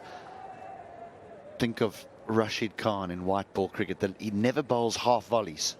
Never. You never see batters drive him. He's been too full, as you've mentioned, and we have mentioned over and over. Makes it quite easy for the batters. Not that they've taken full advantage of it, just a single in the first 3. And maybe that's the reason why he keeps on bowling the same kind of deliveries. Back of the hand, looked like the back of the hand. Not an exponent on a regular basis of the googly from Rishad Hussain. That's the length we talk about and getting the batter to think about what the ball is going to do.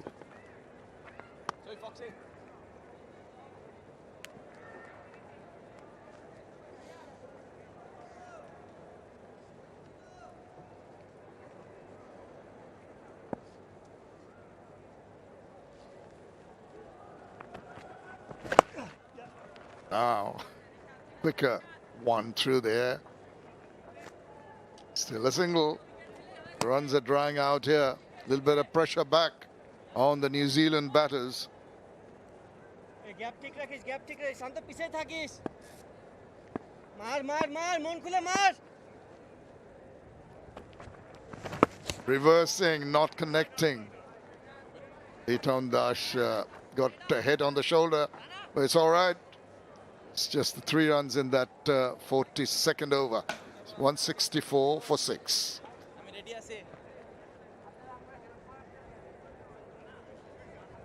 We'll be honest.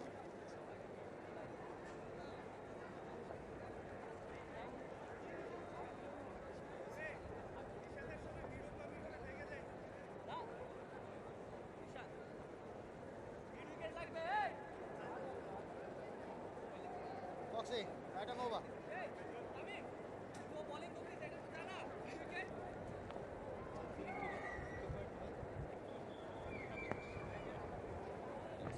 Yeah, projected score from here with the current will get them 195. But if these two can stay on, then 220 even more is what New Zealand will be hoping for. Remember, both these batters made some good contribution in that first one-day international. Foxcroft, yes, picking up his first one-day international 50, and Nathan Smith also 21.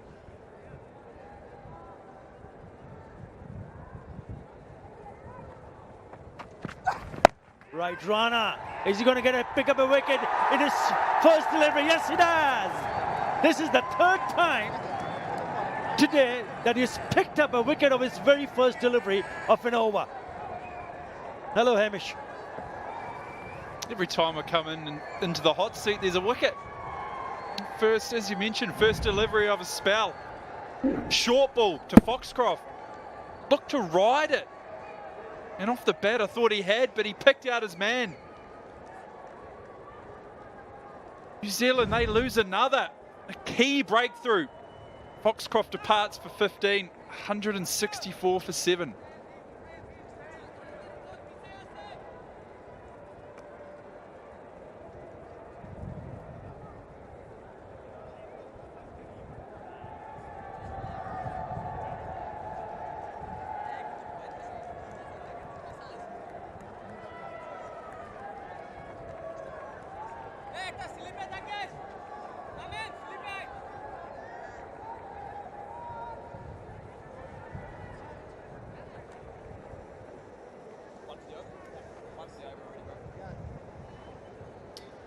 Yeah, important wicket for Bangladesh. In comes Blair Techna. Very good with the ball. Remember, he picked up a 4-for. So has Rana. He just picked up his 4-for. Nahid Rana. He's been the pick of the bowler. The first delivery of this over. It's a short one. It looked good up until this time. Looked that he was in control, but it went in the air. It's a good catch. It was just coming at good pace. And in the end, Hriday takes a very good catch. Now he's got a 4-for. Remember, he's already got a 5-for in that last series against Pakistan. Here in Mirpur, the same venue. Bowls a fuller one. And he's driven that quite nicely. It is cut off. Yeah, they've been very good in the field. Chomoshaka retrieving that. And they've been impressive.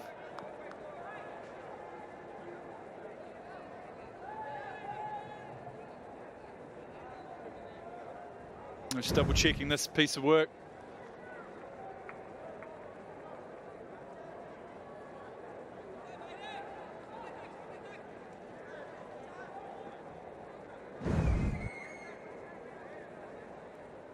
That's going to be a boundary. Blair Techna gave himself a little bit of room, did the big fast bowler. Here's a look at his career best in one-day international cricket. The 5-for just recently against Pakistan. It's been a good outing so far. 4 for 24. Still got a couple more overs left in him. Will be called a wide. He's out and out pace bowler, isn't he, Nahid Rana? But what has been impressive this time around is his lines and lengths. He's very, very accurate this time around. And if you're accurate and if you can bowl with this kind of a pace, then watch out. Yeah, it's a very good point. And pace is good, isn't it? But the key thing about it is that control. Often what we found the other day, that the extra pace actually helped the batters. Today he's bowled with great control. And just making sure, oh no, they're actually bringing him up inside the ring. It's a good contest this, the two fast bowlers going at it. Inside edge, and will go to the boundary. Again, it was the pace.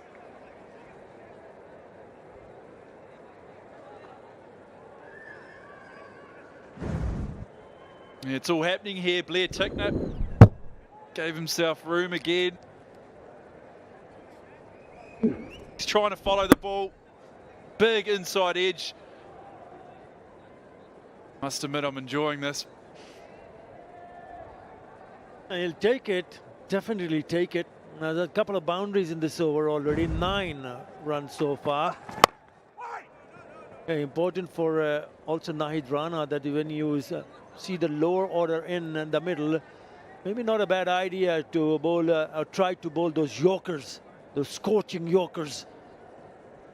It can happen, it sometimes can't it? The bowlers come in and sometimes can make it easier scoring. They move around the crease, throw caution to the wind. That's what Tickner's done so far in this brief stay.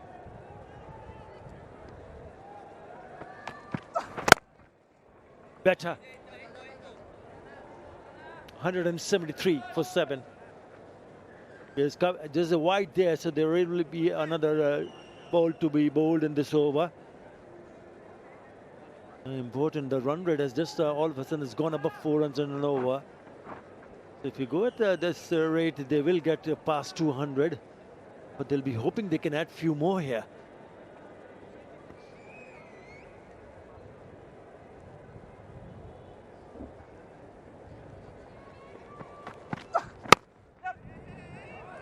Quick single taken, needs a direct hit, misses.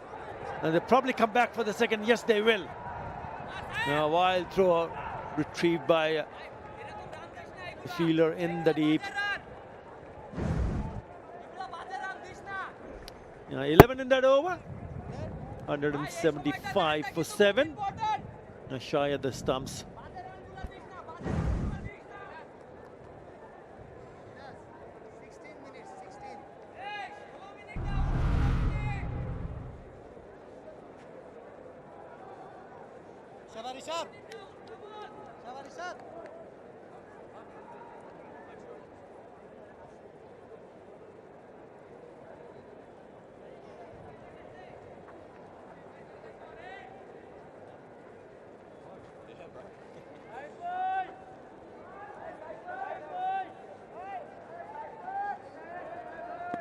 Nick Kelly stood out, didn't he? With that excellent knock of 83 of 102, but nothing much from the rest. Rishad. Ricocheting off his right hand.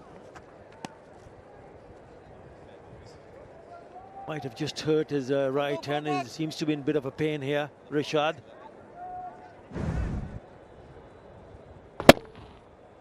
Great connection. Smith.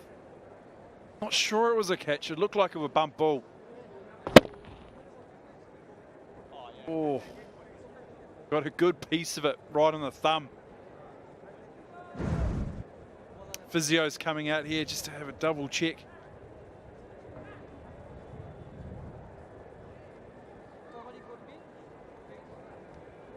Yeah, 176 on the board for New Zealand.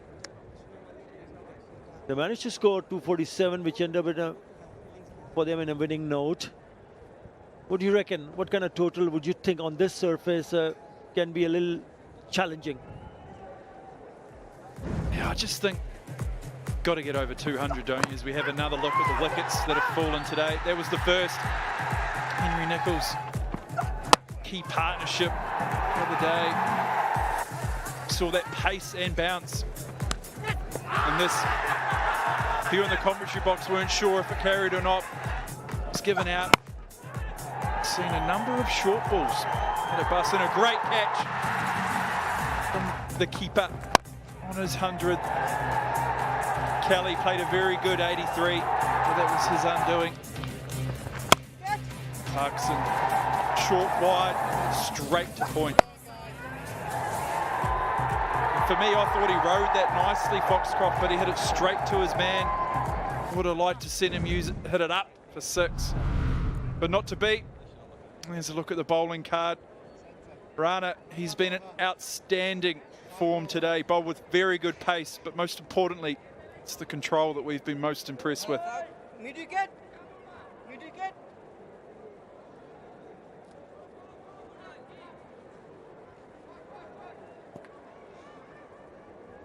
All right, Rashad's fine.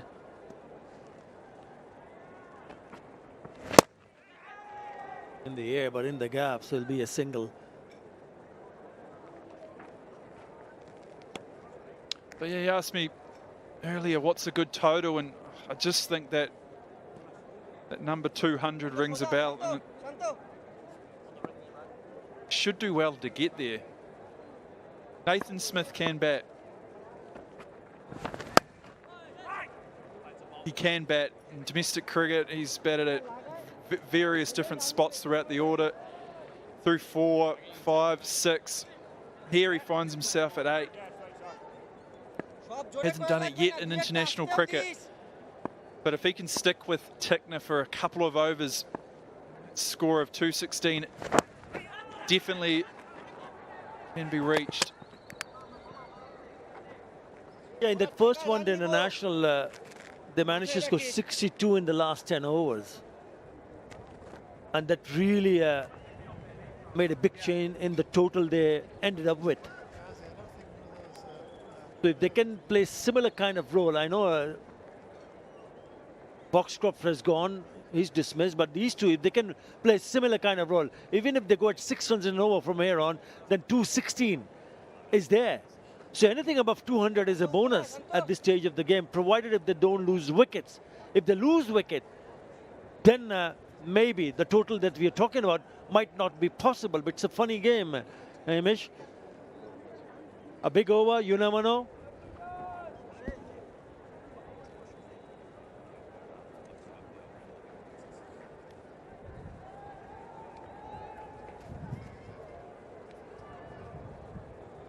Rashad, he's bowled nicely today. Good tall bowler. This is a look at his variations. Nice and simple leg break. In the googly on the right. Questioned him the other day if he bowled enough of those. Personally would like to see a lot more, specifically against the left-hand batters.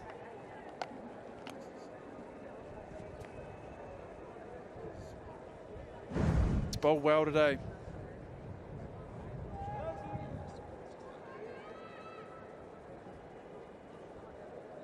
He picked up a couple of wickets in his 10-over spell in that first one-day international, 2 for 44.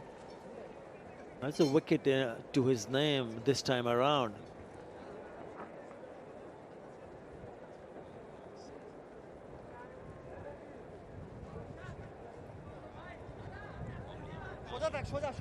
Right. All set.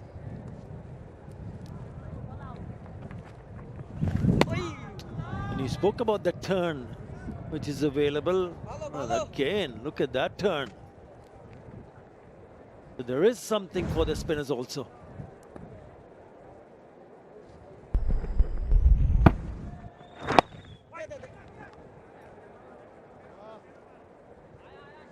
It's a good over, just 3 singles in that over. New Zealand 178 for 7.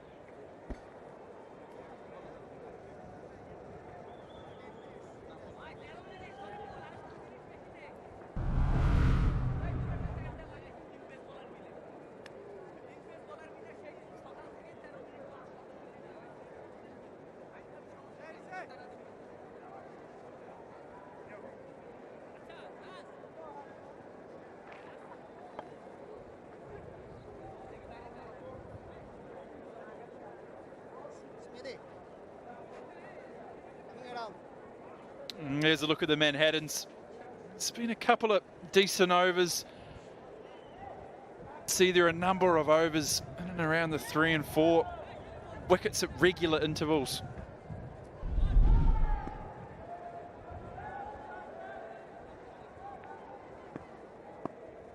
Sharif fullback replacing Rana. Nice little clip into the gap. They should think about the second. No, good work. Again, good fielding. It's a little off here, I think. Afif, substitute fielder.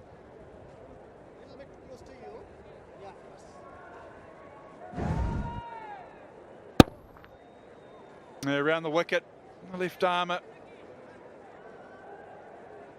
Going to create a little bit of angle. He did that very well on Friday. Just got a little bit of tail. Shouts of catch, it misses the bat. Coming round the wicket, so he's not going to give too much room to Tekna. He's looking to play a few shots here, taking a few chances, trying to open up the offside. You know, just wanted to play it late, but doesn't get connection on the bat. You got to feel for tail enders at times. They get slated for the way that they bat.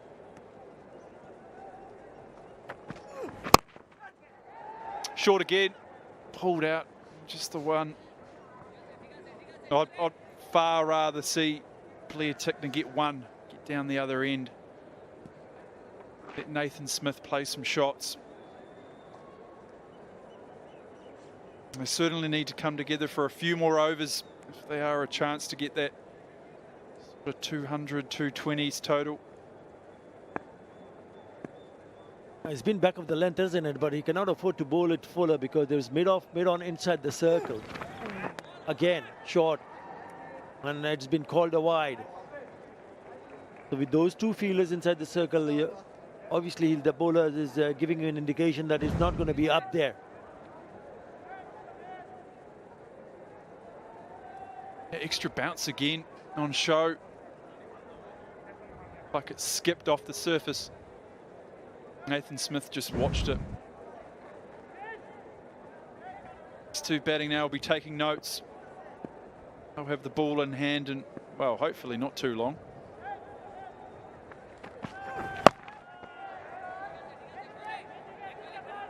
Straight to the fielder. The big gap between that fielder and the fielder at deep mid-wicket. So the idea for the batter is that if it's short, so you got to make a good connection initially, but you got to find the gap. So this is Ridoy at deep square leg. And then you can see a fielder at deep mid-wicket. That's a fine leg. On to the right of the screen is another fielder.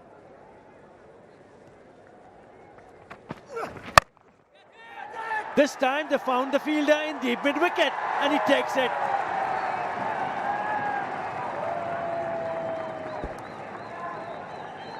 We just spoke about it. That man, deep square leg, deep cow corner. It's important you are able to get on top of the bounce. If you're able to put it in the right position. Not on that occasion. Blair Tickner got up on it. Only managed to find the safe hands out there. Tickner has to go for a quick 12. New Zealand now 182 for 8.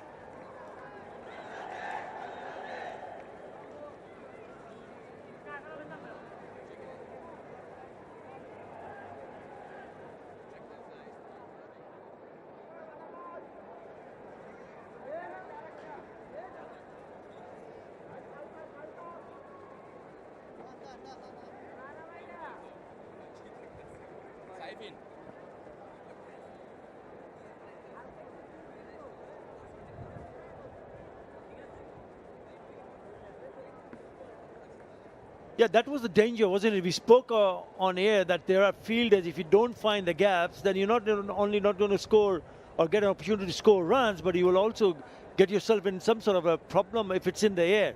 Jaden Lennox is the new batter. So there are three fielders in that direction. One is fine, that there is deep square leg and there's deep mid wicket. And this time around, it's a short one. That was on the cards. Yeah, not from the middle part of the bat. That was the problem. And he picked that fielder at deep mid wicket, the cow corner. And the substitute fielder, Afif Hussain, takes an easy one. So another wicket goes. 8 down. He picks up his second. He's been impressive. Shoriful Islam, very impressive in that first match, and he's stayed consistent.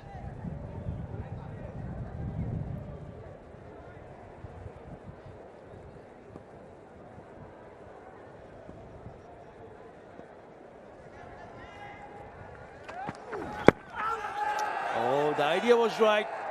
Full and straight this time around, just down the leg side.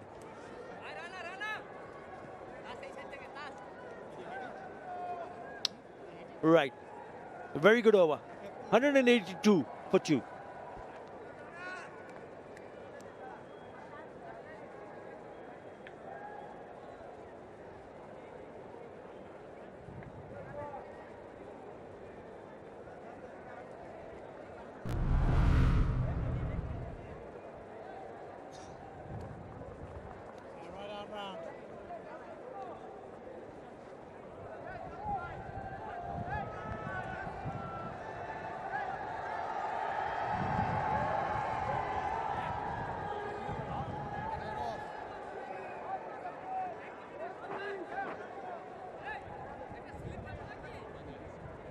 You're 183 for 8. The last ball was a single.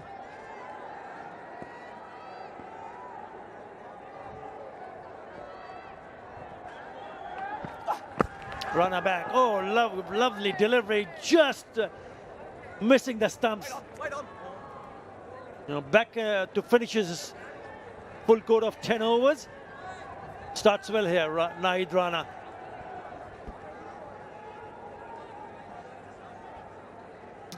Yeah, they brought him back here. Wrap up this last 2 wickets. It's very close to that off stump. Yeah, just needed to be a little bit straighter. Could have had picked up the 5 for now. The slip comes in place. That's a short one. You know, the runs have just all of a sudden stopped, hasn't it? There's still 4.4 overs left here. Got to make sure you use all those deliveries. It's got an opportunity. Does Rana to pick up the 5 wickets? Picked up a 5 for 24 in that first one-day international against Pakistan in that last series here in Mirpur. There you go, bingo! Picks up his second 5-er. He's been a star for Bangladesh. He's been fast, he's been furious, among the wickets also. What a way to pick up his 5th one. Full straight, and picks up Lennox. Yeah, the first delivery just missed off stump. He's gone short ball for the second, and then the third one straight in the base of middle stump. Lennox gave himself some room, but that's his undoing. He departs for a duck. New Zealand 183 for 9.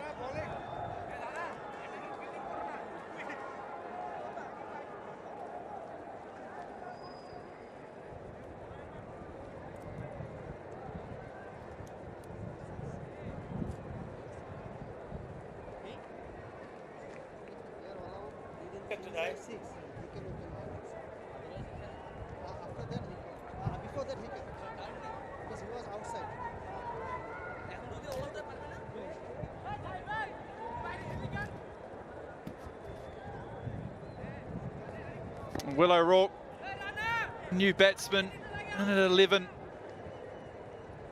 Best of 3. I think the key there is the not out. I think New Zealand, if there any chance of getting to a total, they need him to be not out with Nathan Smith.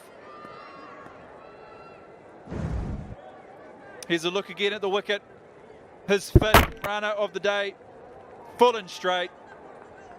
That's what you got to do against tail-enders. Good pace again.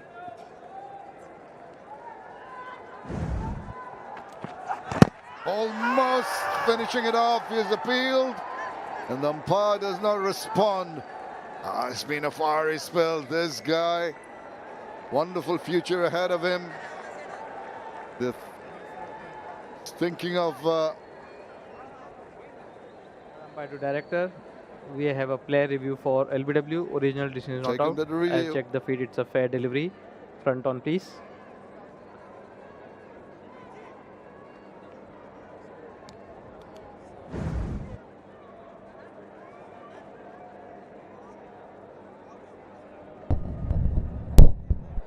Oh, clearly missing the bat. Can we have the ball tracking straight away, please?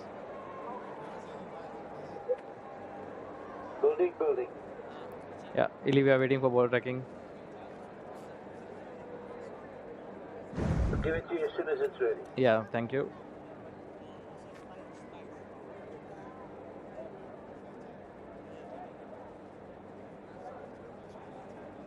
Still waiting for ball tracking.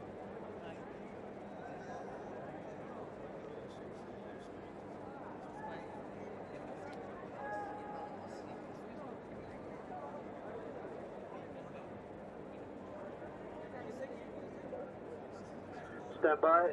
Yep. Ball tracking coming.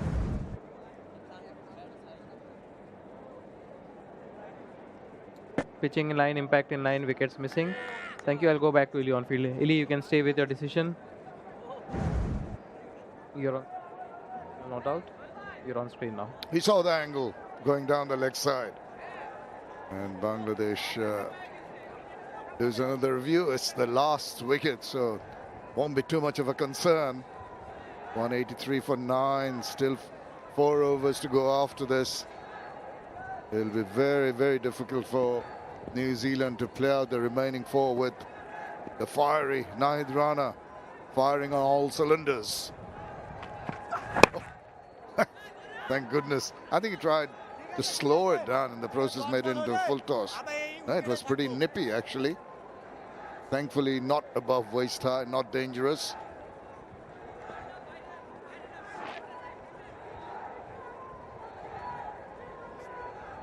And Nathan Smith's got one more delivery to see through here. Another look. Perfect Yorker.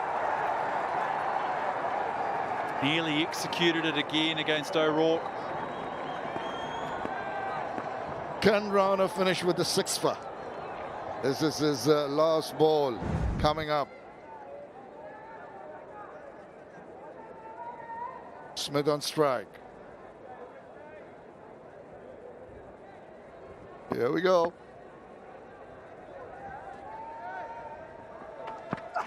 Yorker just about managing to toe in that and make sure it doesn't creep past the bat.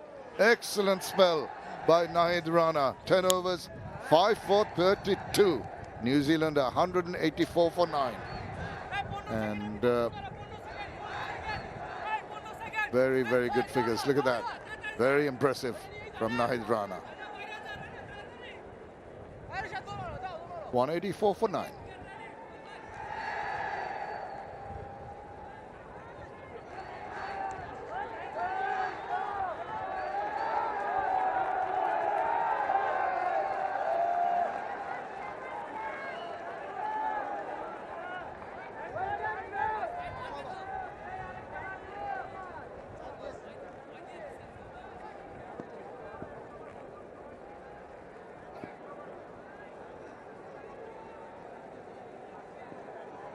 Very, very good from Nahid Rana. But this is the 47th over to be bowled now, but Haskin Ahmed, who hasn't got a wicket, is bowled reasonably well enough. Smith will be the man who New Zealand will be banking on to stick around, and O'Rourke really needs to give him some support. How good is O'Rourke with the bat? Can he defend? He's a number 11. Sure, he can hang around for a bit, and hopefully he can do for New Zealand's sake, but he's a typical number 11, yes. So expect some big shots attempted. Typical number 11.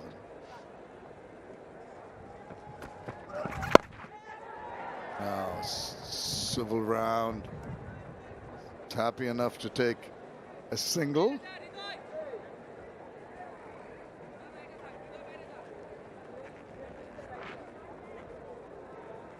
Hyderabad has been really firing on all cylinders. Look at the manner in which is bowled and got his wickets. A lot of balls with bounce area. A couple of them, you know, true bouncers, which really shocked the batters with the pace, and then one just above halfway.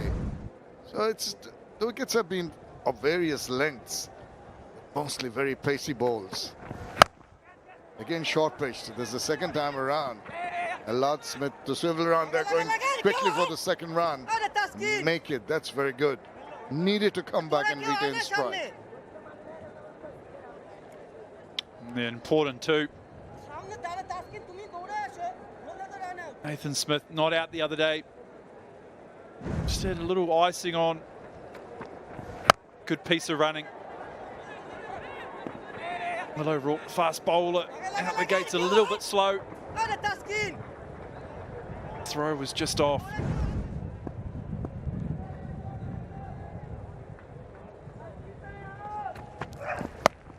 Another short pitch delivery. Now, this is not disciplined bowling. This is making it easy for the players to get the runs, and crucial runs for another Nexus Pay 4.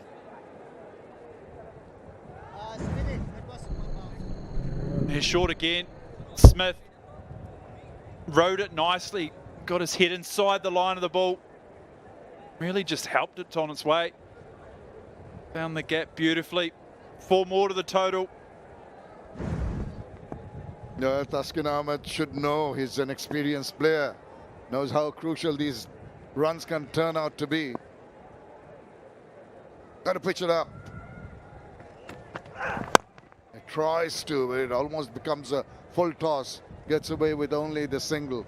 Bangladesh need to go for the jugular. They cannot afford to give some bonus runs like 15 or 20 extra runs to numbers 10 and 11. Can turn out to be very, very important at the end of the day, because it's not going to be easy getting whatever runs are put on the board.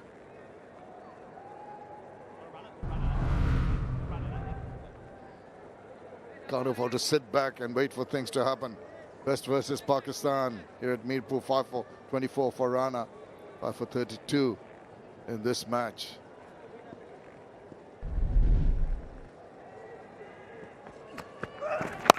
Another easy one to put away and get a single to retain strike.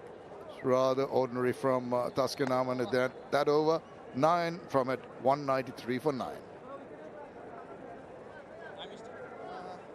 Yes, you have to bring one more player.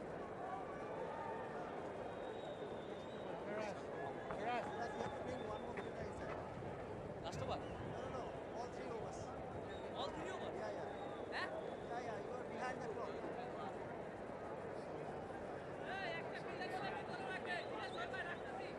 Hey, Miraz bhai. মার্কেটের বাইরে 4টা পাবেন।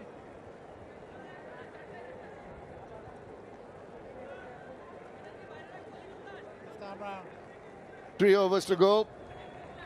It's going to be Shariful to bowl his last over, 2 for 29. And the signal coming that 5 fielders now inside the 30-yard circle. The penalty for slow over rate. There has been a leeway given by the umpires and the match referee in the previous game, and also in this, because of the weather conditions, the heat and the humidity. But even then, the penalty has been put in that Bangladesh can only have 4 fielders outside the 30-yard circle now. Yeah, it certainly felt like a long 37 overs, isn't it? Get in here for a good shift.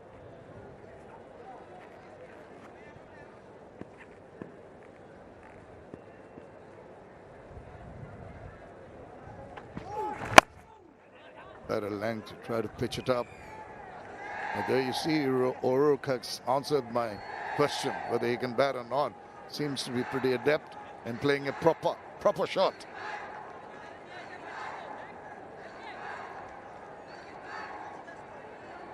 Very full, very impressive in the first game. Also here, a couple of wickets in each match. Has been also very economic at 3.21 at the moment. But New Zealand, another 6 runs. I tell you what, Hamish, they will feel very, very happy, because there's always this psychological milestone. Whatever numbers you get on the board, 201 looks much better than 199 for some reason. You're spot on. 213 is a score that it's the best score that's been chased down recently here at this ground as well. So anything over 200, they've got to feel like they're a sniff. As always, you start with some early wickets like they did the other day, and all of a sudden the pressure's on the Bangladeshi batters.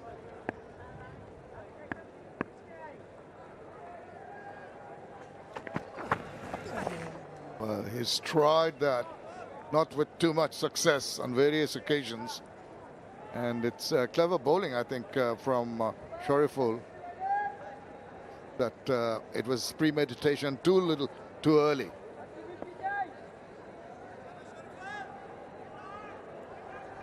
Yeah, I think the way the field's set, everyone out on the leg side to the right of your screen, obviously coming over the wicket now, you sort of suggested he might be looking to bowl full and straight, maybe that Yorker length, but he's changed it up beautifully. It's gone back-to-back slow balls. Oh! Nearly an absolute stunner. That cover. Well, Hriday has taken a couple of catches, but this time around he could not latch on. Very, very good effort. It's just going away from him, and he rose to us. I think he even jumped to the right height at the right time, but just could not latch on. Could have been a spectacular catch if he did. Just tipped it over the bar, didn't he? Whenever it's short, he's not going to hang back. But this time, protection in the deep.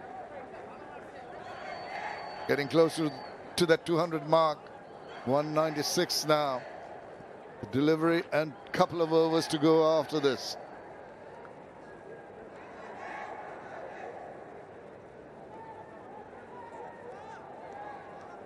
(17 of 21) is Smith.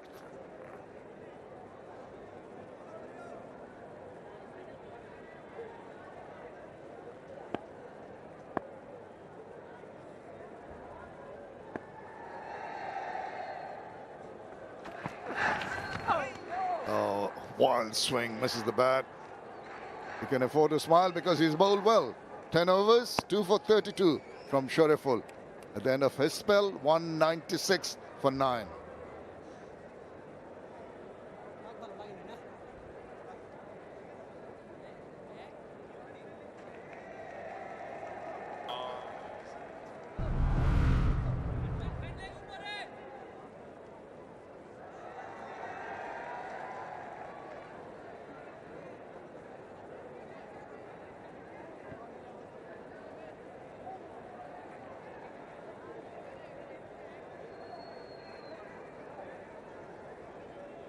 On a long, hot afternoon here in Dhaka. 2 more overs to go. 196 for 9. Going at 4.08. It's going to be Taskin Ahmed. He'd love to have a wicket.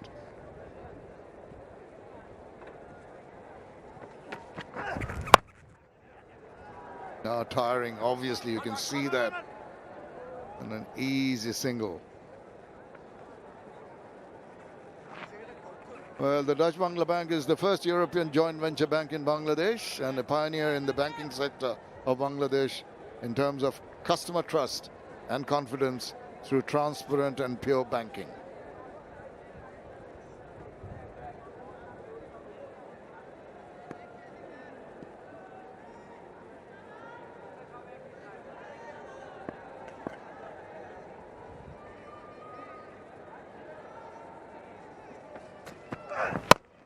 Oh, now this time around. Didn't he?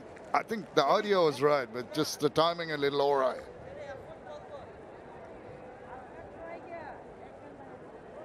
And going for the Yorker. Tuscan just not able to get it right in there. Smith couldn't get it away. Caught him by surprise as they do. Often those full pitch deliveries. Come on, O'Rourke. Get a couple more. At least. Oh, yes. Right behind. He shadows it perfectly, too.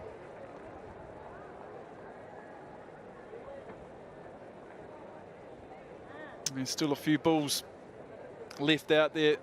Got to make sure they can utilise them. Get as many as they possibly can.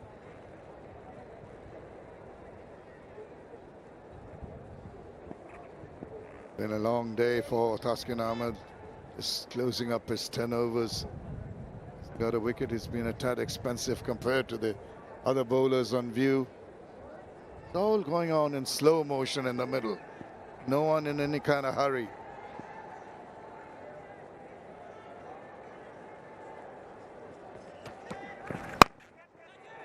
What about that from number 11? But it's been grabbed. That's another one.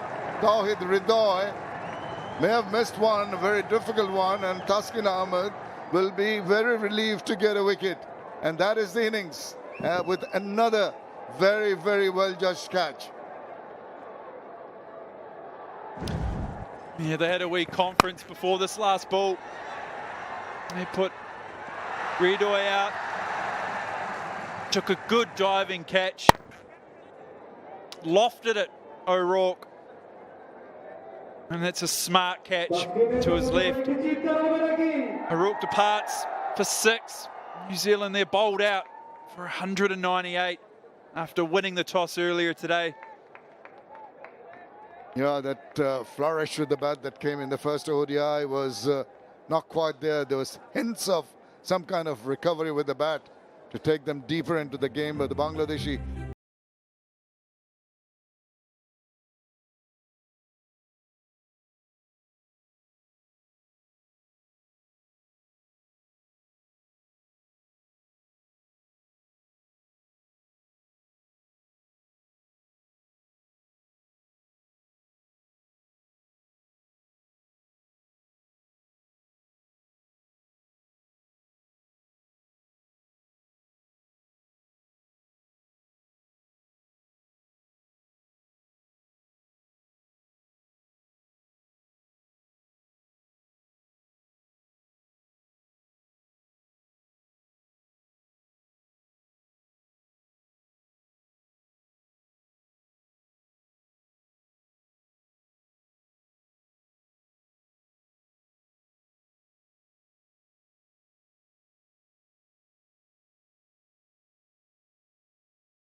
Really, I thought they worked well in partnerships. The spin, the skipper, Miraz.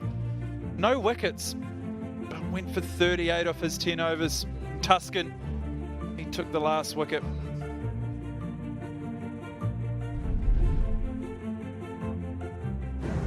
I will look at the highlights of the New Zealand innings. New Zealand made 198. They had some good-looking shots early on. Nichols Lovely shot through the covers, and then a big appeal, and Knight Rana strikes first of his 5. Another good catch. Anything that reared up, they're very difficult to really put it down. Then a flurry of runs. Lovely little catch by Liton Kumar Das of the bowling of Tomo to get rid of Tom Latham. Then a couple of partnerships which augured well and promised a bit, but eventually not to be. Nick Kelly getting his 50. Mohammad Abbas trying to swivel around. Another superlative take by Liton Kumar Das. Yeah, Kelly got his way through to 83, and that was his departure. Clarkson departed, hitting it straight to point. Foxcroft, I thought he played this beautifully, but just rode it. And away he went. Tickner got a couple away. This was his undoing. Hit it straight down Cal Corner's throat. And this, the 5-foot from Rana, full and straight. Smith tried his best at the end. This was the final wicket of O'Rourke. Another good smart catch, Redoy. It's been a clinical performance so far from Bangladesh. Well, Bangladesh bowlers have done their job. It's up to the batters to go for the target of 199. We hope you'll join us for the chase.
Yeah, just halfway through in this second ODI of the Dutch Bangla Bank series between Bangladesh and New Zealand, where Tom Latham won the toss and decided to have a bat first again.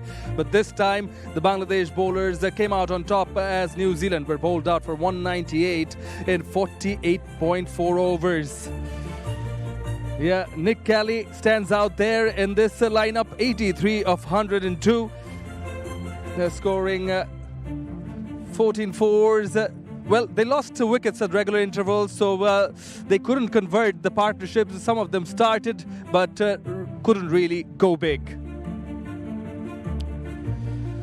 Yeah, but Bangladesh fast bowlers really excelled in this second ODI, and particularly Nahid Rana, who gave the breakthroughs, got a 5 for 32 in his 10 overs, 1 maiden, economy of 3.2, and Shoriful bowled really well also.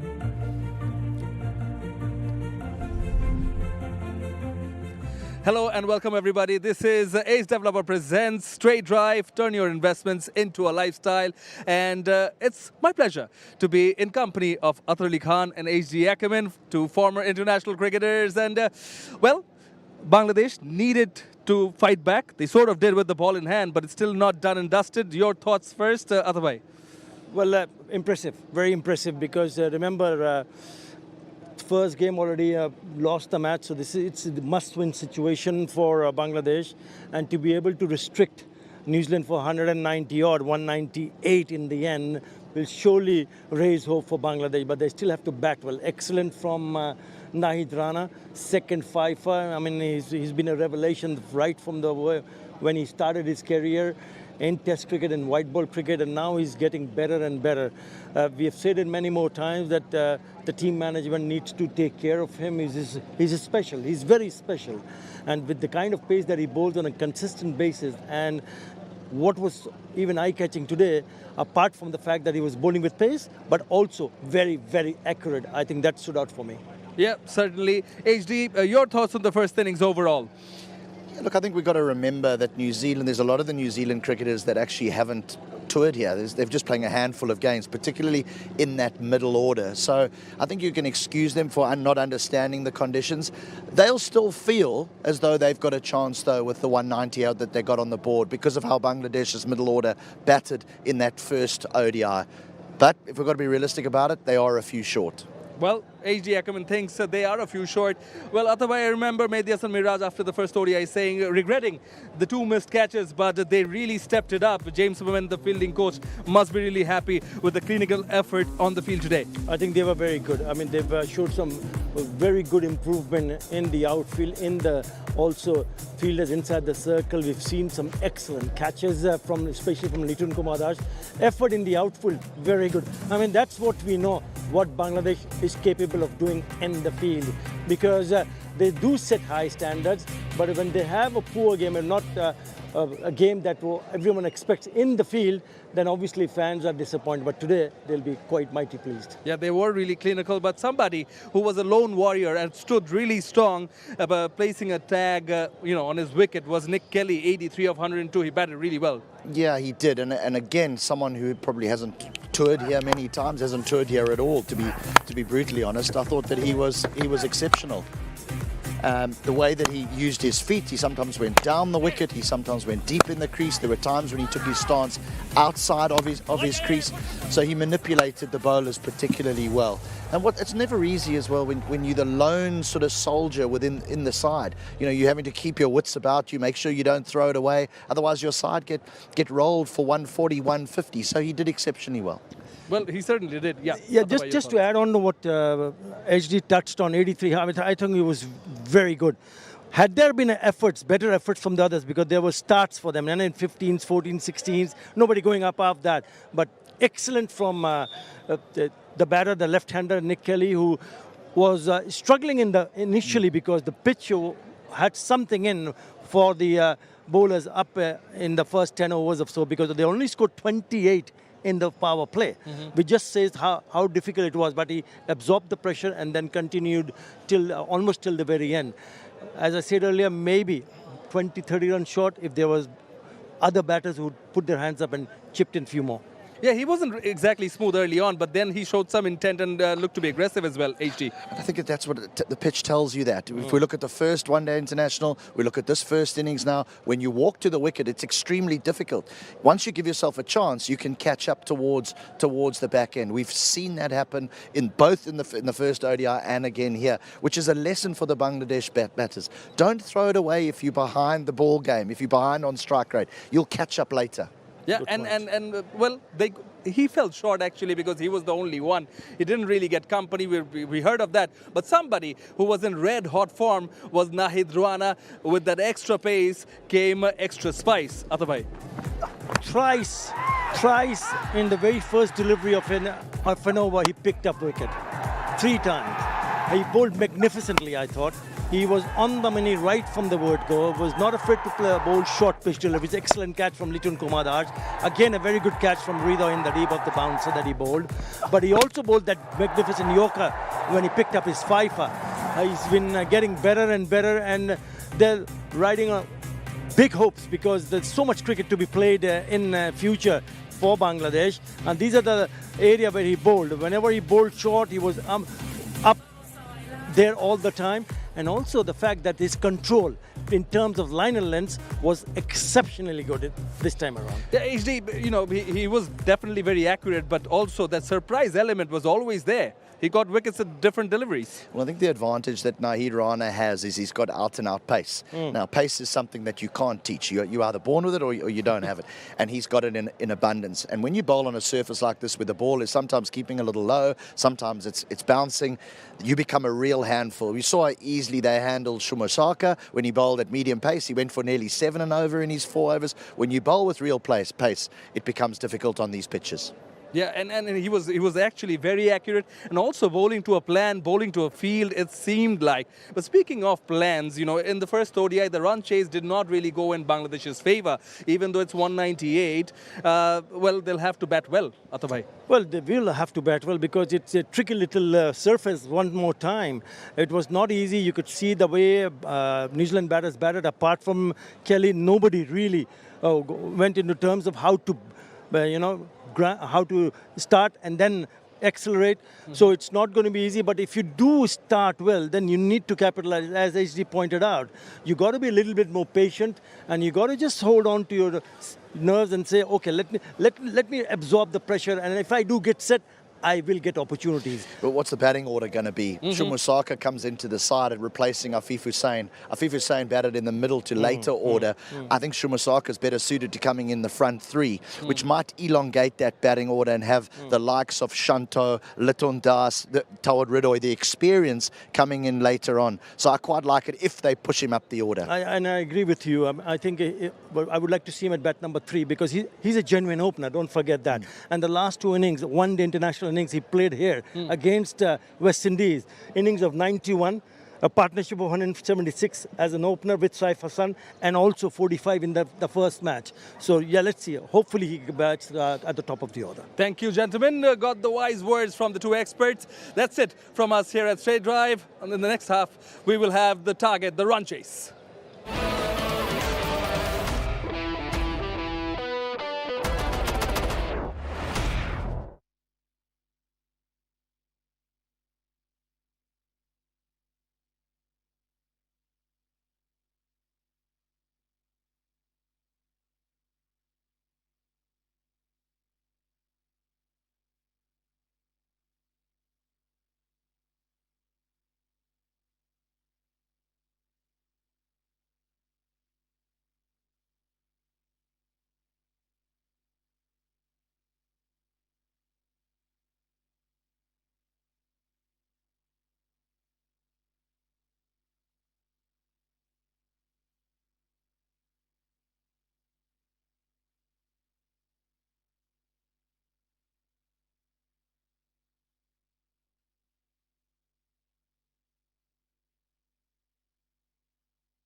Hello and welcome everyone. You're watching Ace Developer Presents Trade Drive. Turn your investments into a reality.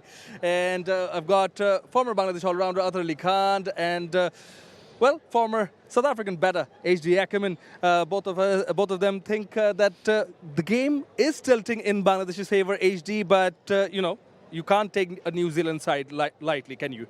No, the one thing about New Zealand is that they're a bunch of fighters. I mean, we've seen it on the world stage in ICC events, how when you think they're out, they're there and they're about. They're always in semi-finals and finals. The one thing that this country knows how to do is win cricket games. Bangladesh is still favourites here. They would have learnt a lot from what they did in that first ODI where they missed a trick there. That they should have been 1-0 up and they're not. So let's hope they have learnt those lessons when going into this what is only a small run chase, but in tricky conditions. Yeah, and speaking of learning the lessons, what are some of those points would be, what the words could be in the dressing room, Atabhai, in this interval? Yeah, just be patient. I think the word which comes to my mind is to tell the batters to take your time. I mean, it's not a big total to chase. Even if you don't score runs early on, you still catch up. So if you have wickets in hand, this chase is going to be easy. But if you lose wickets, it's going to be difficult for Bangladesh to go and try to chase that. So take your time. If the ones who do get set, and if it gets difficult to score runs quickly, be patient. It will come your way. Just think what Nick Kelly did with the bat. I think that is important. Obviously, the fact that Saif Hassan has got a 50, so did Ridoy. So there are others who need to put their hand up because Tanzit Hassan missed out when she got out very cheaply. We spoke about Shumo Sarkar. So they have got the strength in the batting department to overcome this total. Well, they certainly do that, but I just want to touch base on something that happened in the first innings, HD. Rishad Hussain getting to 100 international wickets, but you were very vocal about it. You thought that he should have been brought in earlier? I was just a little bit surprised at Shumasaka. Now, I know he got rid of the captain, Tom Latham. Good catch by Litton Das, but I was a little bit surprised that they bowled him on. I think a real gutsy captain is someone who goes, right, you got us the wicket, I'm going to take you off after these 2 overs. Because Rishad is a real top-class performer, and I think it showed in that the 5 overs that he bowled, he got 1 wicket, but he went for 4 and over. Shumasaka went at 7 and over. This is a game of small margins and small totals. So those few little runs might play a big part come the end of the match. I would like to have seen Rishad Hussain bowl more than the 5 overs that he bowled. Well, having said that, the experts have already said that Bangladesh are favourites. Let's see if they can level this Dutch Bangla Bank series by winning this match. 199 is the target in 50 overs. Chase on the other side. Catch you then.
Dog. We have a dog on the field.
They've had their time with the bat.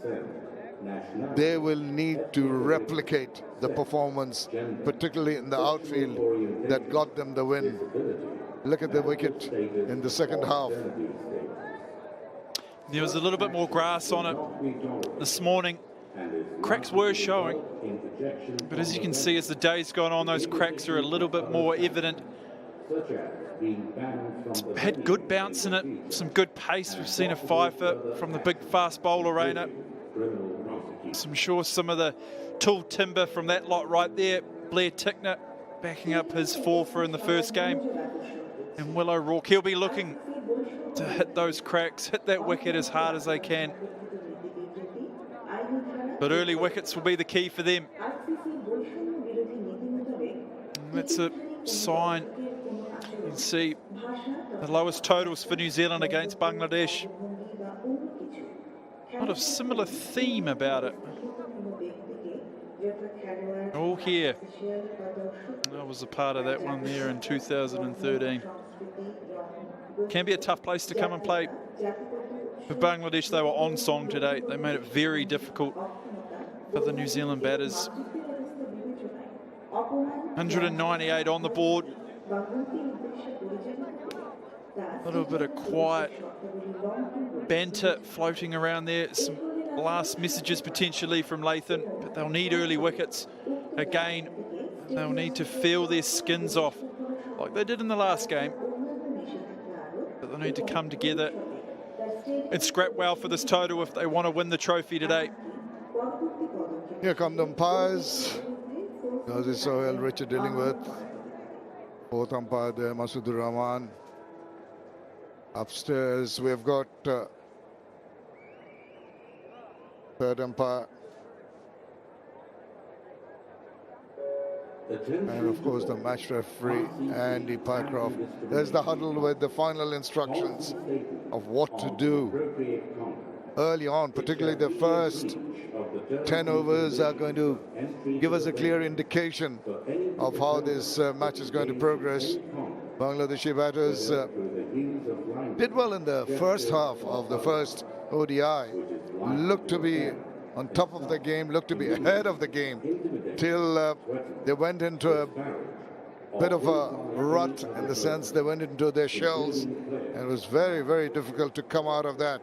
And the advantage was taken by New Zealand bowlers, and some scintillating fielding that I mentioned earlier. It really did not allow Bangladesh to go for the target of 248 in the first one-day international. But a different story, a lot less on the board, a lot less scoreboard pressure on the Bangladeshi batters. They can just bide their time and replicate what the Kiwi boys had done earlier, is have a good look at the wicket and see what it's doing in the second half of the game, and then play accordingly.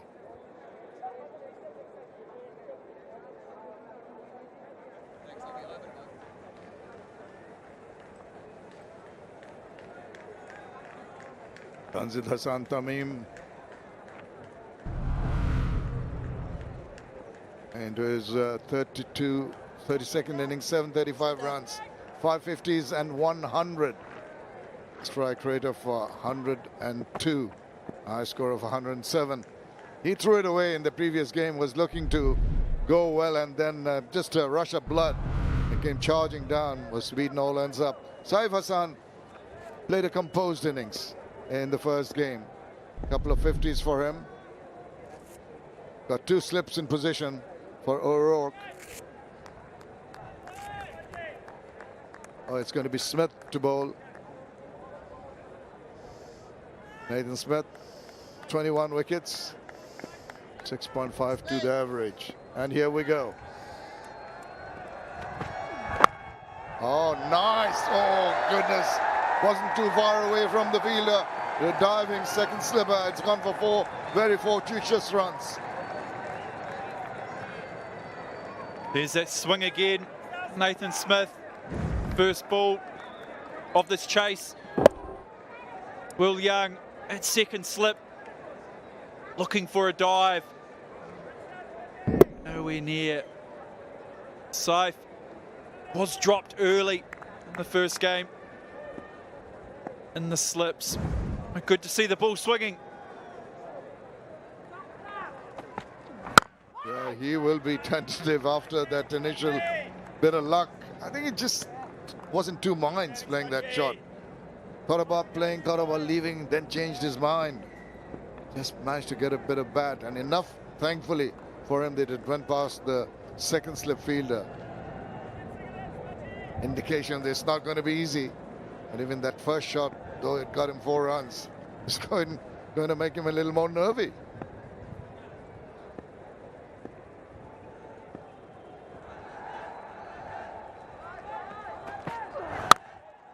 Nicely done. Eases that away. That looked so classic. So very confident. The ball races away for the second Nexus Pay 4 in this over.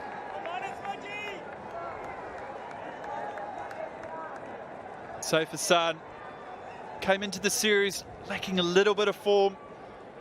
Managed to spend some time at the wicket the first game. It's a beautiful shot on top of the bounce, right in front of point. Excellent timing, and his second boundary of today. Off to a fast start. Pitched up this time, the fielder, and this is what New Zealand need. There's just a lot of throwing themselves about, making sure no extra runs are given. Great stuff.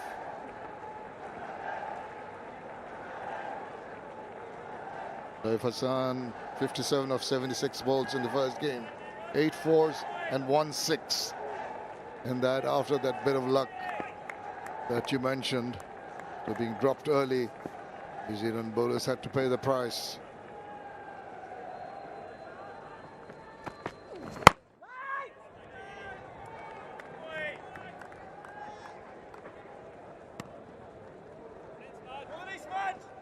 He, as mentioned, came into the series a little bit light on runs. Sometimes all you need is just half an hour or so in the middle. Than he did in that first game. Spent 76 balls. So he looks all the better for it. Second boundary of his was a beautiful piece of cricket. Field set on the offside. Very behind square.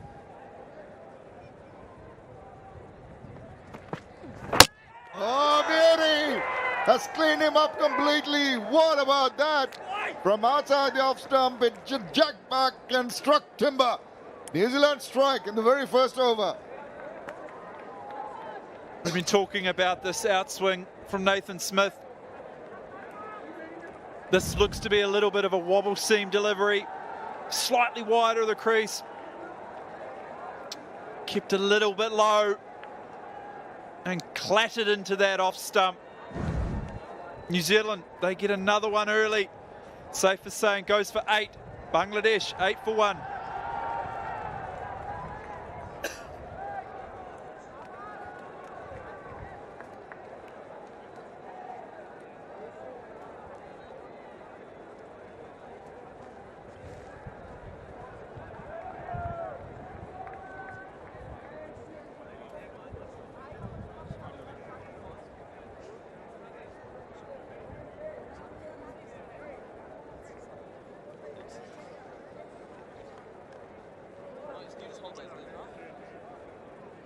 Tomo Sharkar brought in as a replacement for Afif Hussain. Very classic batsman, has been there for Bangladesh for quite some time. You can see the numbers, 2,338, 300s and 14 50s. And he'll be under a bit of pressure, but he's at the non-striker's end. It's going to be Tanzid Hassan, Tamim, who needs to just play with a little bit of caution. He's in the middle because of this. Look to keep it a little bit low. Stuck on the crease. Safe. No real movement forward or back. That was the undoing of him. Smith, another early breakthrough for his side.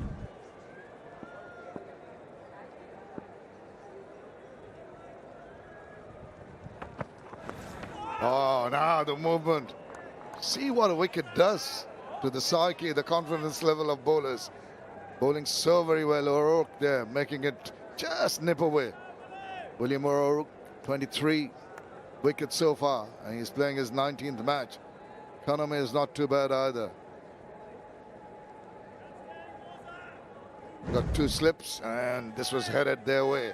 If it got an edge, managed to play well inside the line of that ball.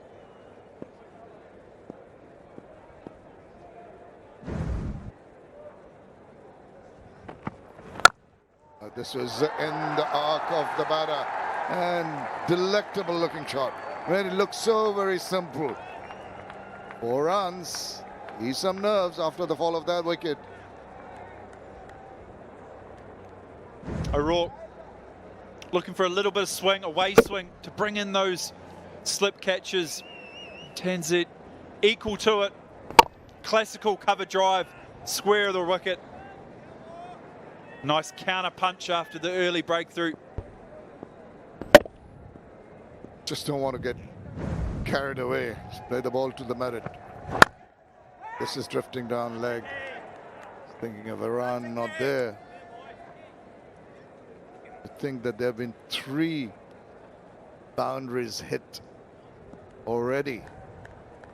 And we're only in the 2nd over. But there's also a wicket falling. So just do not get overly confident.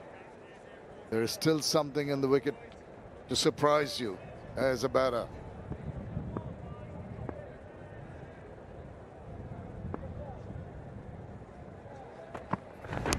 That's what I mean. That is exactly what I mean. Just a touch short, reared up, and has hurt the batter.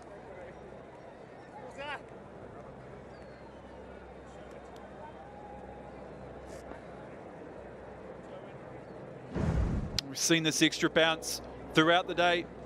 O'Rourke just bounced and left him slightly. Looks like it grabbed him on the back elbow. It's never a nice place to get hit.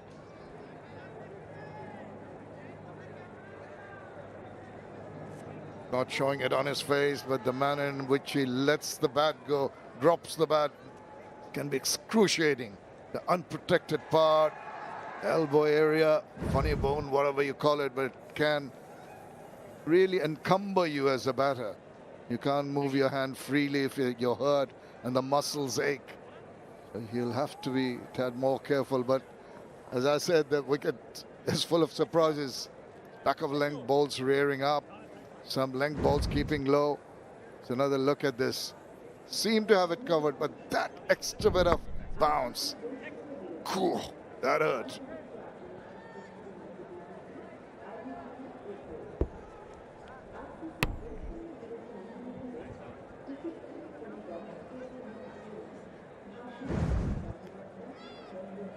Magic spray has been given. Will ease the pain for a while. Sure will come back in the evening.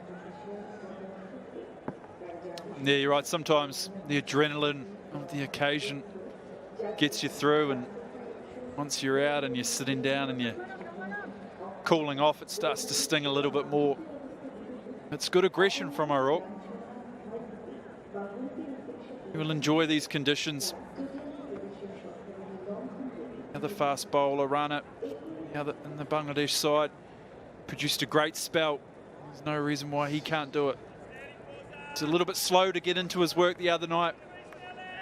He's got an opportunity here to put in a good shift for his side.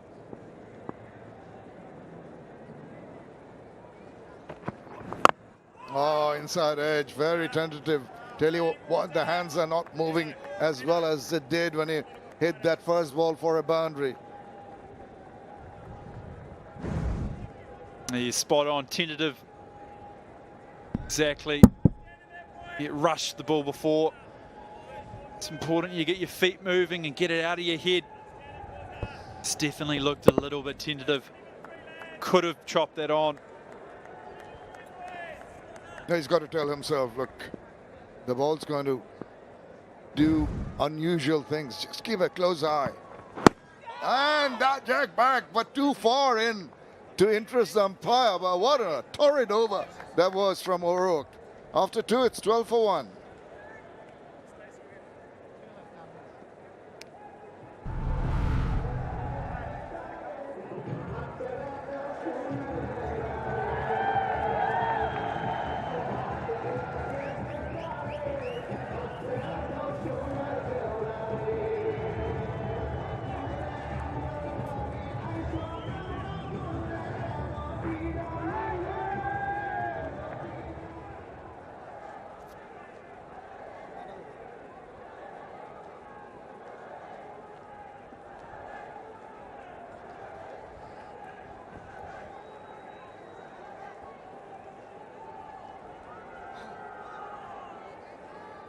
Eight for Saif is back in the hutch.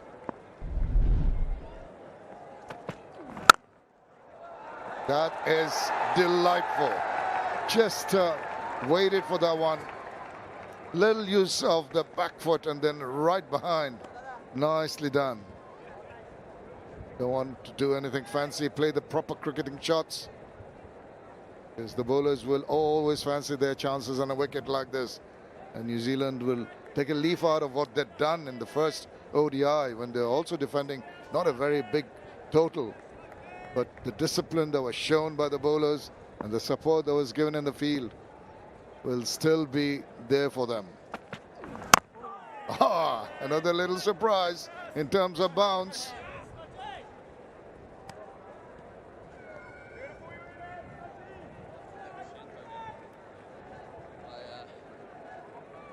He's getting a little bit of variable bounce, Nathan Smith. A hint of swing. But for me, it's just that looks to be bowling a little bit heavier than what you think. By heavy, I mean it comes on to you a little bit quicker. A good length. Just kept down a little bit low. just those deliveries, I think, as a batter, you see the bowlers bowling so tightly with those variable bounces that we're talking about. If you want to score, what you need to do is wait, bide your time. It's ample time, and the target is only 199. There's no need to hurry in any manner or form. Just bide your time, let a couple of overs go. We've seen 5 overs with virtually no runs from New Zealand. Still, they managed to get quite a few runs in the end. So now they've got off to a decent start. Just pick your shots.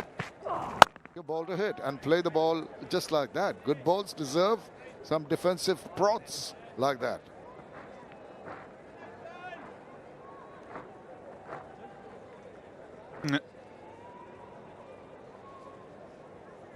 No, he's spot on. There's certainly no run rate pressure. Just needing just under 4 runs and over to win here today. But it was their undoing the day. They got in a good position, and then they weren't able to find the boundary or get down the other end. The dot ball pressure got on top of them.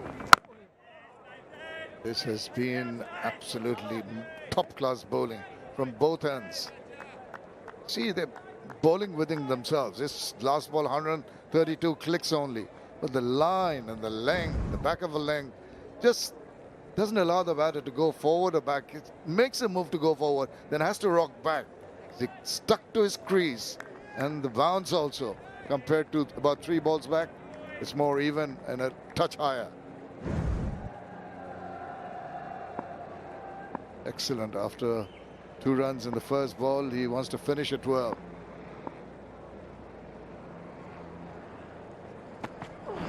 And he does. Good over. 14 for 1.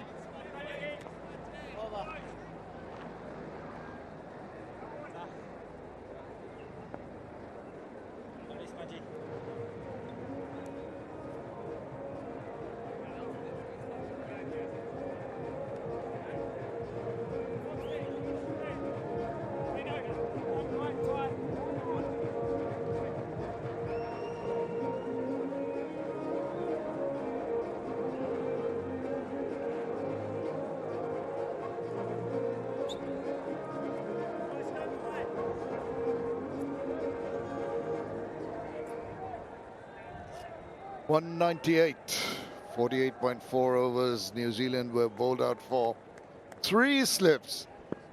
Wow, now look at that. ODI on. They missed all the slips. Gone to a backward point. Just past backward point.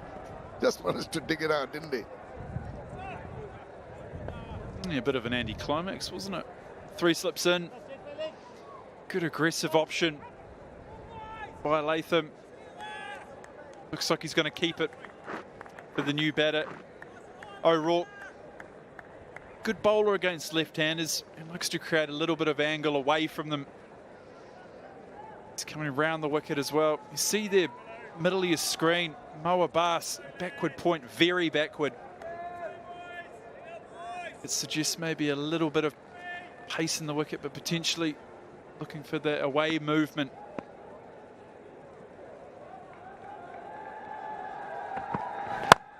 Oh, he's gone big time over the top. Well, well, well, 3 slips or not, Shomo Shocker is not going to hang back. He's thumped it away. We're going to have a look at how far it's gone over or within the line there.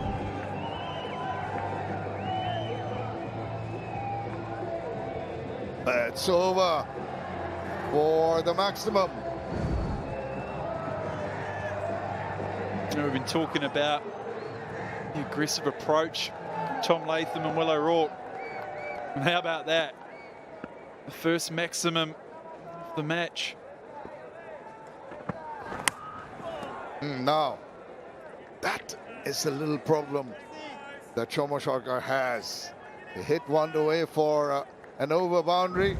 Next one, he wants to replicate it. Doesn't realize that it's a ball that's leaving the hand in a different manner and slowing it down. almost got himself into trouble. Not there. It's the 6 to 7 meter 6. Couple of balls back. Still persisting with the 3 slips, despite that lusty shot over the covers.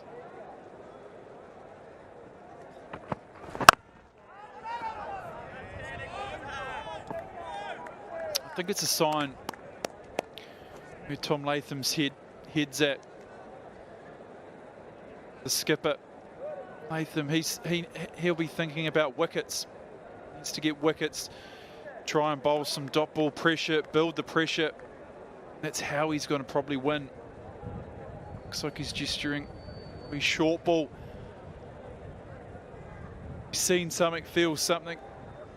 It's his bowler to execute it.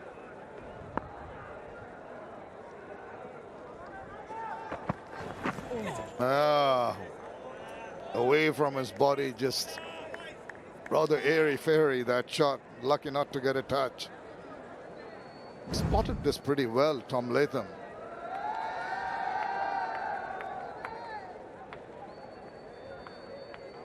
Yeah, they'll know they don't have enough runs on the board.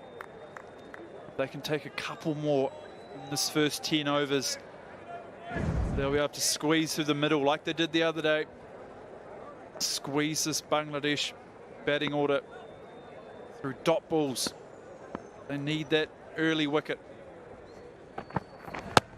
Oh, God. That is so wonderfully worked out. You see, exactly the ploy. You had 3 slips in position. The batters were trying to go and be fancy. Shomo Sharkar may shake his head, but he's got only himself to blame. It's just a little lollipop into the hands of the slip cordon. You saw the skipper 2 balls ago gesturing that he wanted his bowler O'Rourke to bowl a short ball, and here it was.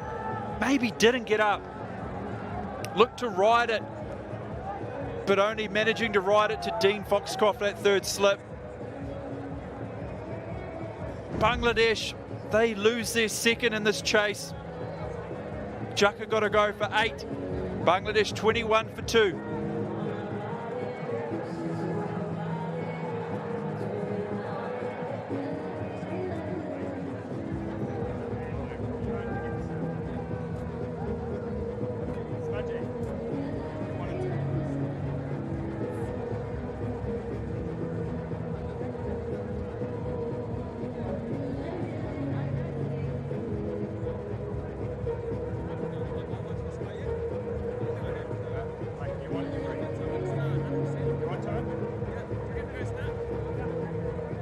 Bangladesh in a spot of bother, losing 2 wickets. It's inexplicable, the approach they're taking. Najmul Hussain Shanto missed out, went first ball, trying to play an attacking shot. Hopefully he'll refrain from replicating that. He's got the lovely numbers, 1,759, 300s in ODI, 10 50s. Such a good batter. The non-striker's end. There'll be more of that, that's for sure. It's going to be a wide, but they'll accept that. They will try to fluster the Bangladeshi batters. Yeah, Will O'Rourke, short ball that's actually skipped through. Maybe not bounced as much as he thought. Probably in a good position to play the shot. But with a 6 earlier in the over, was the shot on? The scoreboard pressure isn't there. Don't particularly need to get lots of runs. Handed them another wicket. The manner you spotted that Tom Latham was signaling for the short pitch delivery. The manner in which he drew Shomo Sharkar into that trap and he fell for it. Completely outsmarted by the skipper and the bowler. Excellent work. Such thought process put into that wicket, and it paid off, and when it does, feels so pleased about it.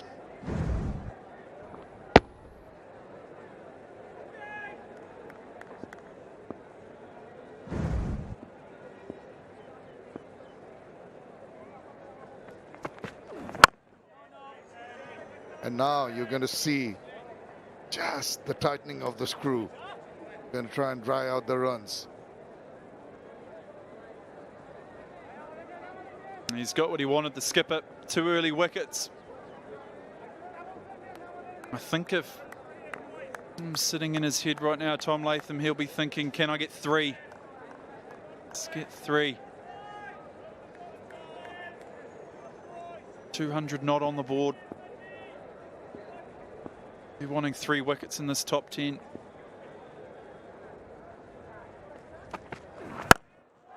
Oh, goodness gracious. Take that. Mighty, mighty shot. Oh, the start of all the batters. Chombo did 6, big one, and this time round, it's Tanzid Hassan who really popped that away for a maximum. I think these Bangladesh batters have got somewhere to be tonight. They're in a hurry. What a good swing of the bat. Tanzid slightly over pitched by Smith, ever so slightly. That's a good swing of the bat. 84 metres. And another maximum. Good ball to come back with. And what is good to note is that despite that 6 hit, the 2 slips are still being persisted with. So Tom Latham reckons they might get a ball to just angle away. Certainly in a rush, these batters. I think Latham knows that. He saw the way they played the other day. Was some rash shots in between, some beautiful shots. Keep some pressure on those slips.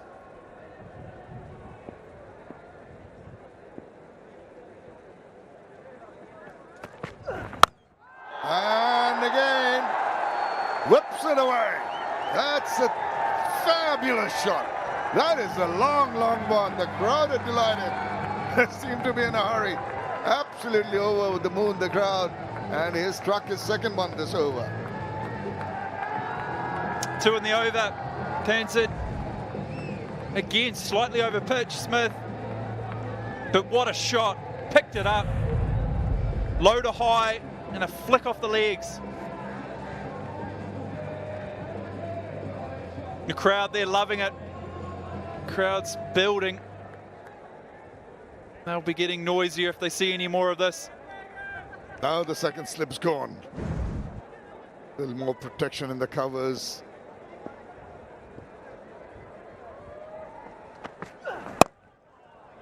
Good ball to finish with, but still a big over in terms of runs. 13 from it, 34 for 2.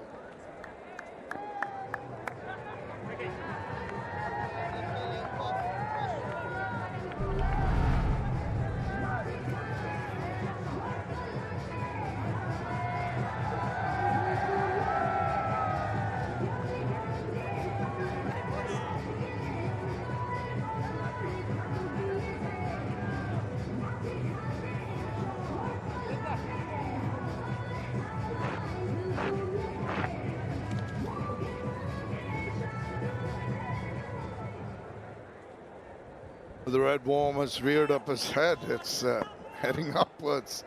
I tell you what, might not be the best way to go. 3 slips, back in position. And he still goes for it. He's out to a rush shot, but this time round he's fortunate enough, got the thick outside part of the bat and races away to the boundary for another Nexus pay 4. Not having a first bowler today, Shanto. Big outside edge. Got enough on it. Raced away for 4. 3 slips in play. But go hard or go home. Not having a bar of a first ball duck today. Off the mark with a boundary. Rather a streaky one. You can see from the reaction of the bowler.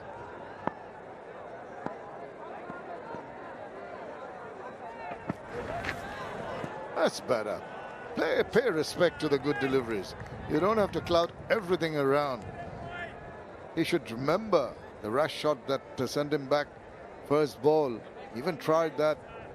Got lucky with the boundary. Such a good batsman. Such an elegant, technically perfect player is Najmul Hussain Shanto. I feel bad when sometimes the manner in which he gets out, he should make it difficult for bowlers to get him out. Such a classy batter. Left-hander always looks so elegant.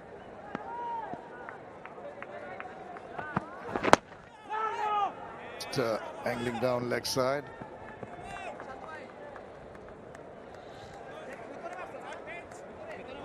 They're certainly trying to apply pressure back onto the New Zealanders. Seen a flurry of boundaries. New Zealand at times made the boundaries look very difficult. Look at that. 6-6-4. Ready. New Zealanders under pressure.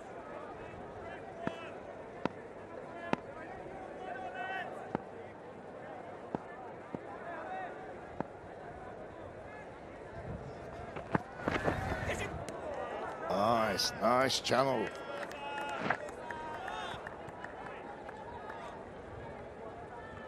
Let's just have a look at where the slips are standing.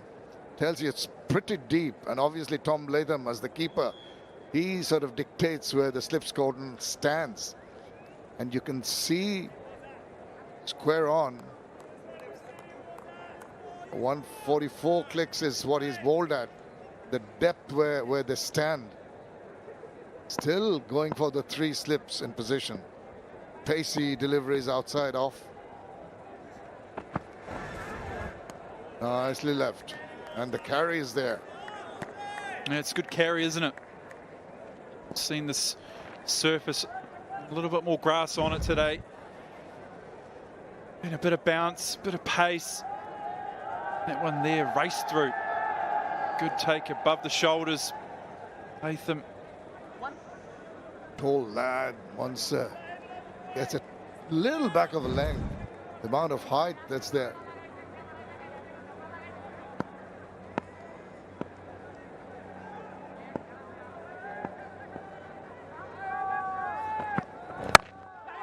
Pitched up, ease through the covers. Easy as they come. Races away. Another one. Another big over. The boundary to finish the 6th over. The race to 42 for 2.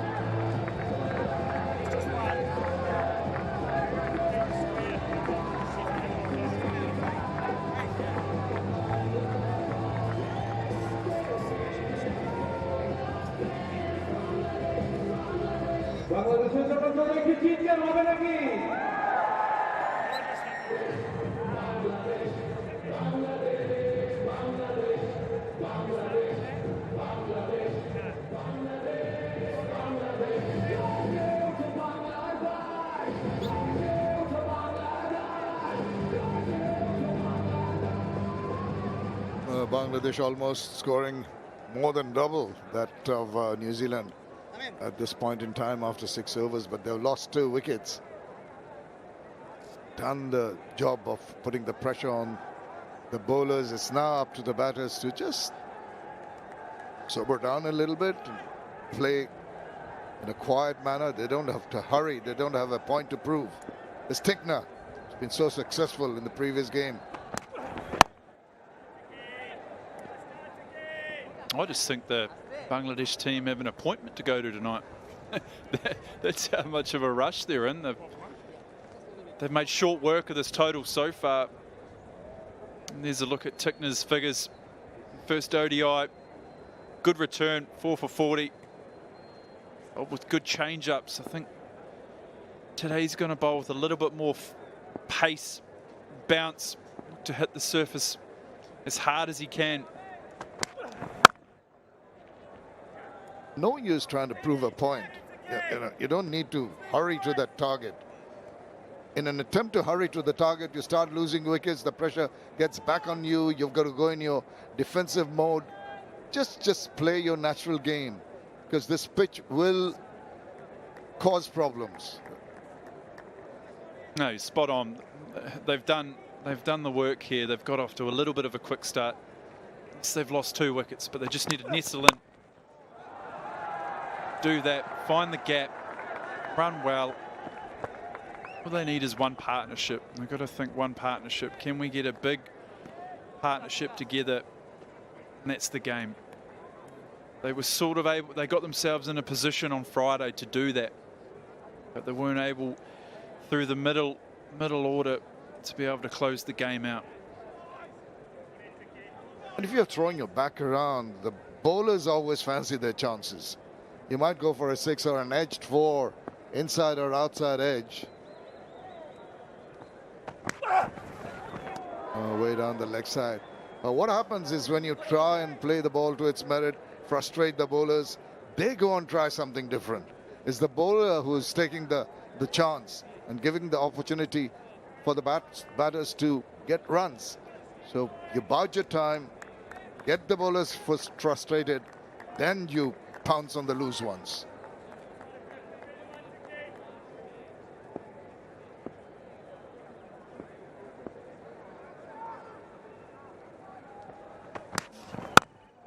Nice, good ball, good batting, good quiet cricket. At times you need that. Doesn't have to be helter-skelter all the time.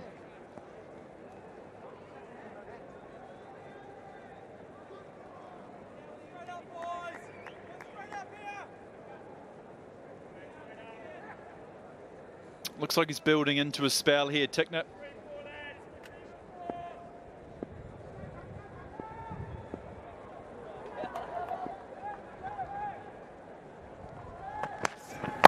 Slowed it down, wide-ish Yorker.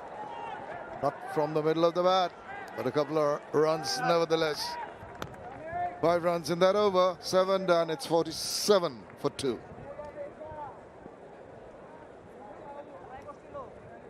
Still 1 delivery left in this over.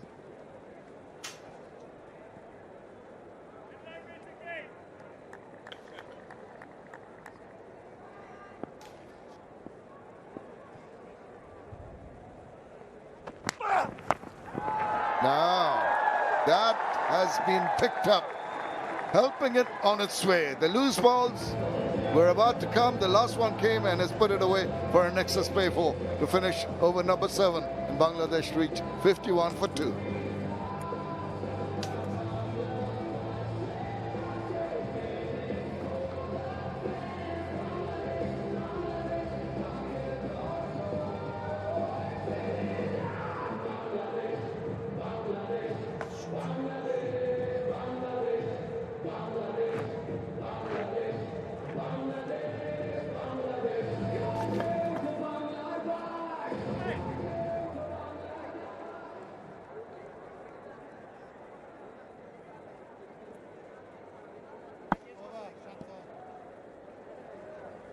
With that boundary, 50 on the board for Bangladesh, 51 for 2. We're playing some shots here. Partnership 30 of 20. Good looking shot. That is a lovely cover drive. That is a beautiful shot. What a shot to start the over. Hello, HD. Murata, I think all those that support Bangladesh cricket will be hoping that this fella gets in. And when I mean gets in, I mean this is a great shot, but if he gets to 20 or 25, he is one man that's capable of going on and getting an 80 not out and taking his team home.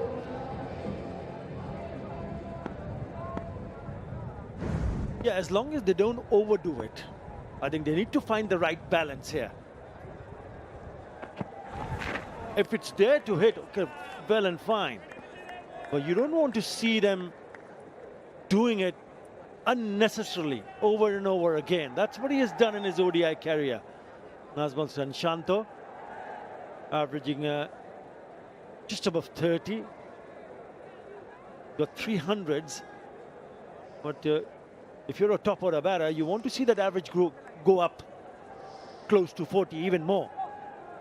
So that's where he needs to work around with. That's exactly what you said. If he gets in, then he has shown that, yes, he starts to build on an innings and then finishes off nicely. We'll have to wait and see, but there's still enough on the surface. We've seen enough. We've seen a number of boundaries in this innings already. 7 4s and 3 6s coming from the Bangladesh batters. This is also a clear game plan that Bangladesh want to take it on inside the power play. They know that the pitch generally gets tougher to bat on as the day progresses and the heat takes its toll on the surface. And it starts to play a few little games, you know, up and down.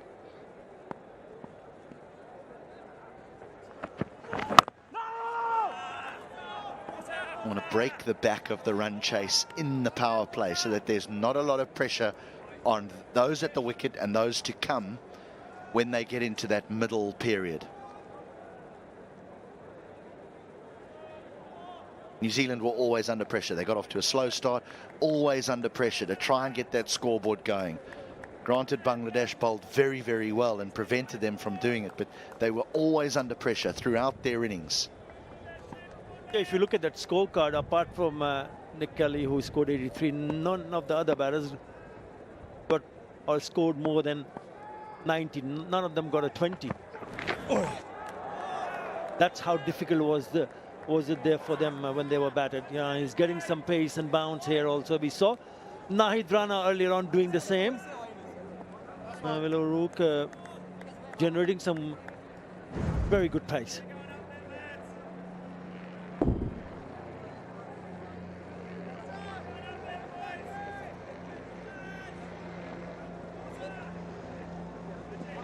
Just asking square leg there, though, if that wasn't high enough to be called a wide. The answer was no.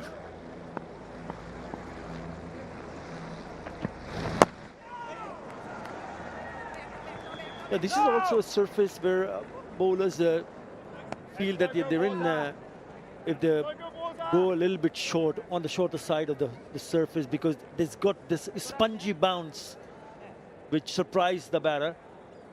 Not a bad idea to pitch it on the good length area also in wide, because if you pitching it a little bit too full, then you're allowing them to drive. You've seen some lovely drives. I think back of the length on stumps, not a bad idea at all. Height, tall bowlers are being effective here. Think of Nahid Rana, think of Shariful Islam.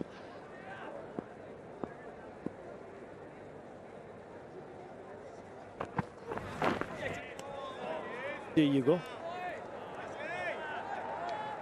It's called a wide. And he's got good speed in this over. He's, throughout his spell, he's been quite sharp. Now, this is after the New Zealand team batted. You did the pitch report. What do you make of this? It had a good covering of grass, but underneath that grass there was a couple of cracks, and the concern is that those might widen in this heat later on, but it seems to have held together nicely.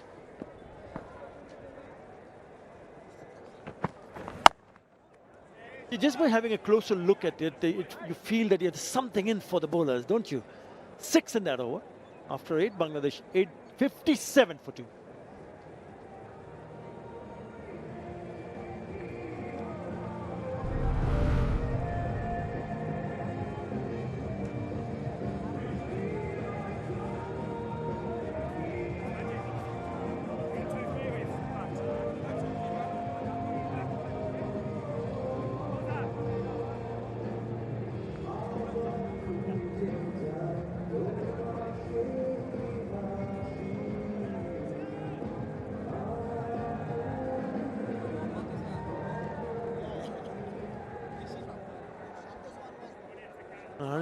On the board for New Zealand. In reply, Bangladesh 57 for 2, 142 from 42 overs. The required run rate is less than 3.5 runs an over because they're going at a rate of above 7. Would you believe it?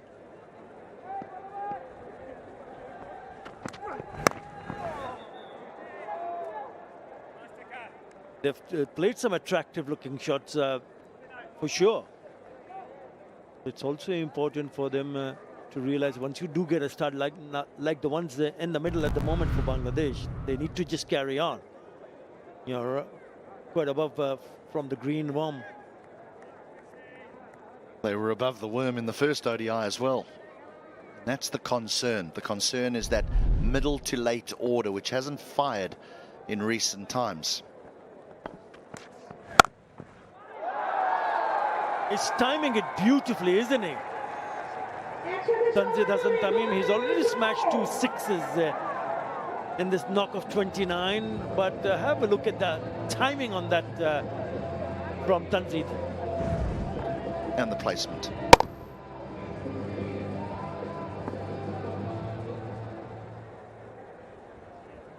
A lovely hand-eye coordination from the left-hander.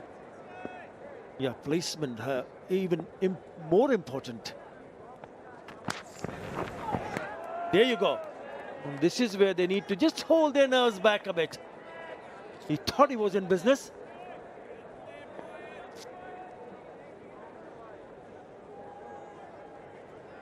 He played an horrendous stroke to get out in that first ODI, Tanzit, and he's been in such wonderful form. And he's got to start again here. You see the growth of the young batters, the ability to say, it's my job. I'm the one that's going to take my team to victory. He did it against Pakistan. He's got to start here. That's the mindset that a batter needs to have. Once you do have a start, then you got to start saying to yourself, okay, I've got myself a start. Now I've got to build on it. I'm not going to play any foolish stroke, because that will give a sniff to the opposition. How do you stop yourself from doing that?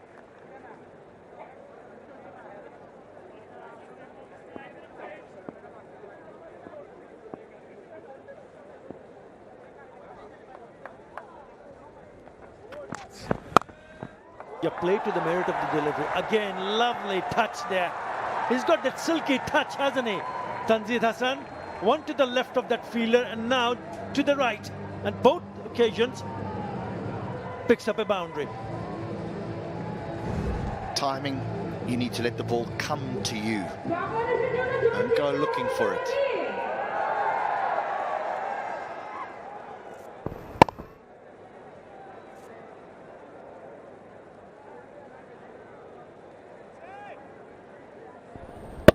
Beautiful. That's exquisite.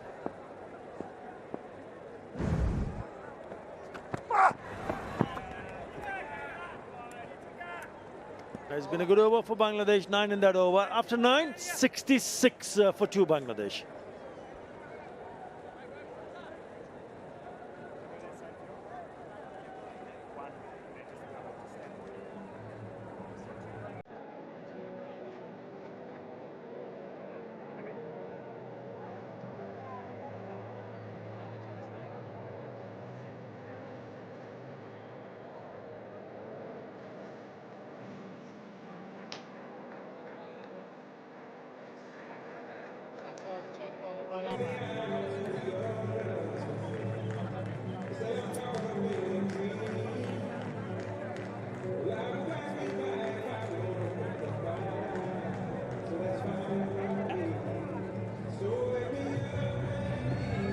At 5, 6 and 7, Lichun Kumar Dash, Ridoy and the skipper, Mehdi Samirat.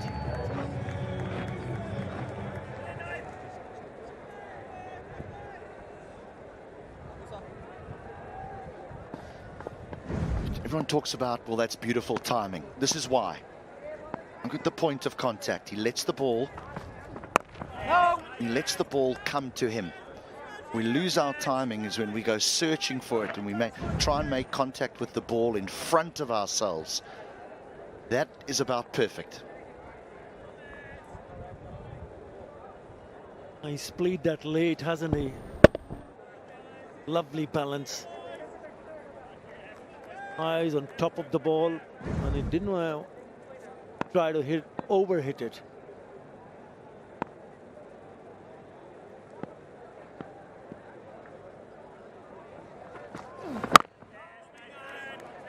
He's been good in playing those defensive strokes also, Nazmul and Shanto, right behind the line of the ball. A solid block. The difference between the two sets of batters, New Zealand and Bangladesh, at the moment, it looks as though the mindset of Bangladesh is one of, we're looking to score, we're looking to score, we're looking to score. So when the ball presents itself in those scoring areas, they put it away. Whereas it seems as though for New Zealand, the surface got into their heads and it became a situation of we're looking to survive rather than looking to score. And then they miss out on the poor deliveries.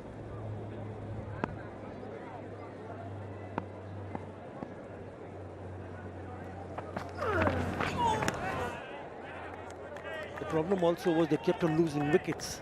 It doesn't help the team's confidence if you keep on losing wickets at regular intervals. A short one for the pull.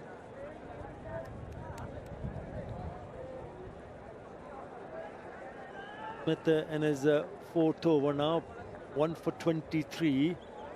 Started well here, 3 dots on the trot.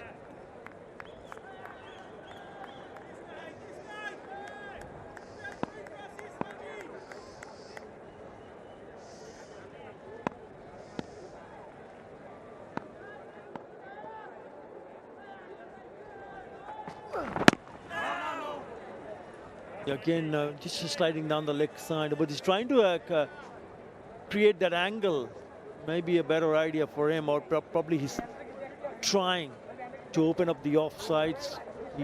He has played some good drives, but if this is not to the pitch of the delivery, then it might just create the gap between the bat and the pad, because there's a hint of movement coming into the left-hander.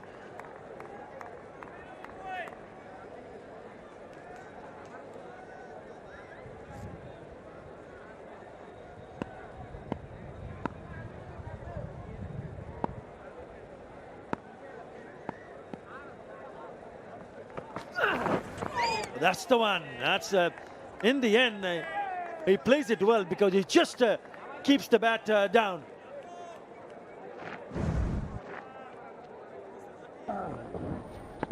He's a difficult customer. If he gets it in the right area, there's that extra bounce.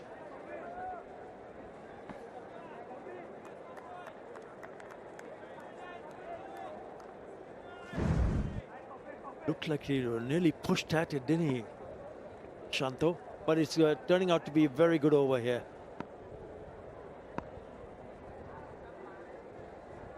Excellent.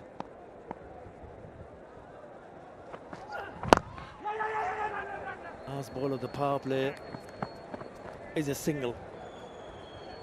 Very good over comes to an end. So after 10, Bangladesh 67 for 2.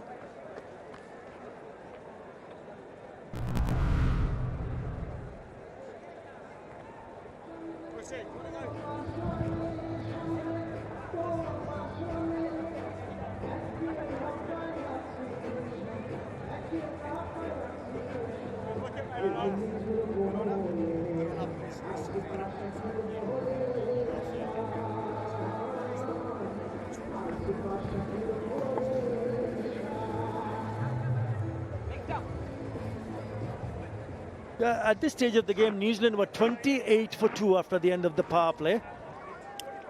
Bangladesh way ahead in terms of runs, 67, losing similar number of wickets at this stage.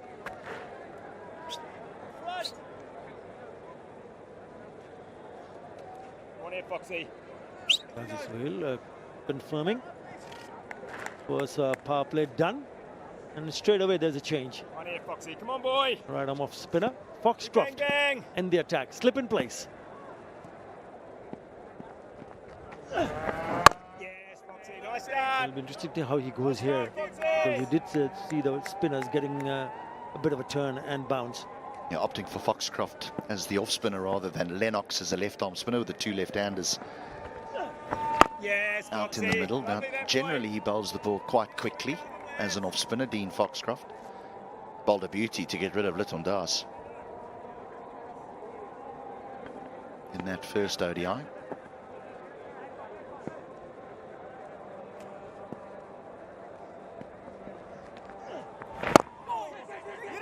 Quick single taken.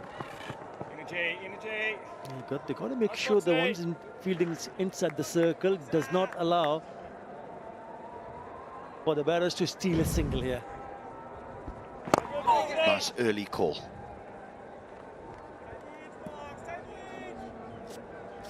Well, the batter will always be looking at that man at mid-on saying, how deep is he? Is he awake? Can I get one to him? He's starting from the edge of the circle, then he runs in.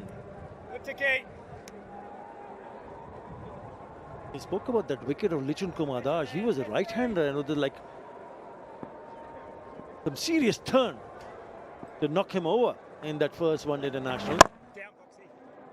because of 1 for 25 in 6 overs of Dean Foxcroft.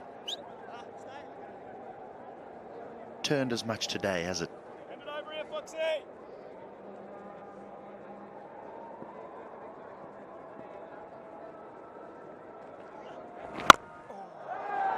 Yeah, open space there, so he's whacks it over to the deep mid-wicket to spoil the over. 4 to finish the over, 5 in that over. 72 for 2.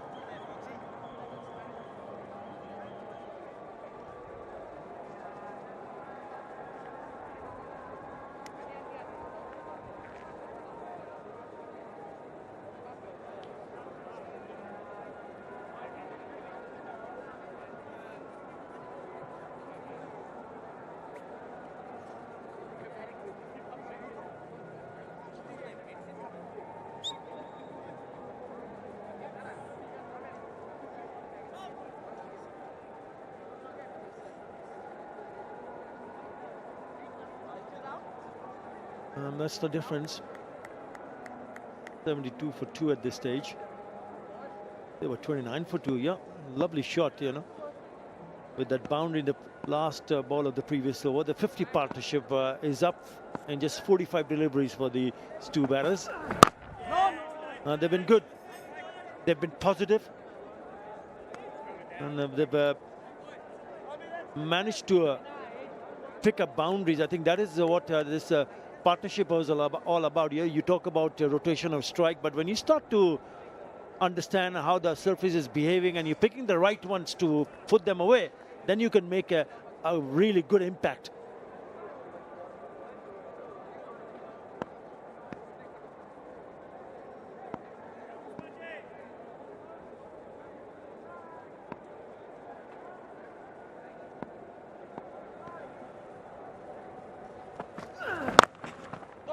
This time, connection not really great, but it's a very quick outfield. Tom Latham, just a couple of runs. With the fielding restrictions, finding boundaries inside the first 10 overs is always a lot easier than finding boundaries, say, from overs 10 to 20. But it's, are you prepared to take a little bit of a risk, which we saw Tanzid do when he clipped one over the top, and then all of a sudden bowlers are having to think differently and they don't settle on good lines and lengths. They make mistakes, and are you composed enough as a player when they make those mistakes to put them away? It's another very fine stroke. He's only going to get one, but that's the example. You slightly over pitch, they're getting onto you. Yeah, the power play was exciting, wasn't it? Yeah. First one to go was Saif Hassan. Then Tanzid opening shoulder, so did Shomo Sharkar, but then this happened. He was wanted to go up and over. And then this partnership, a couple of sixes, few lovely shots on the offside from both the left-handers. Impressive. So far, very impressive.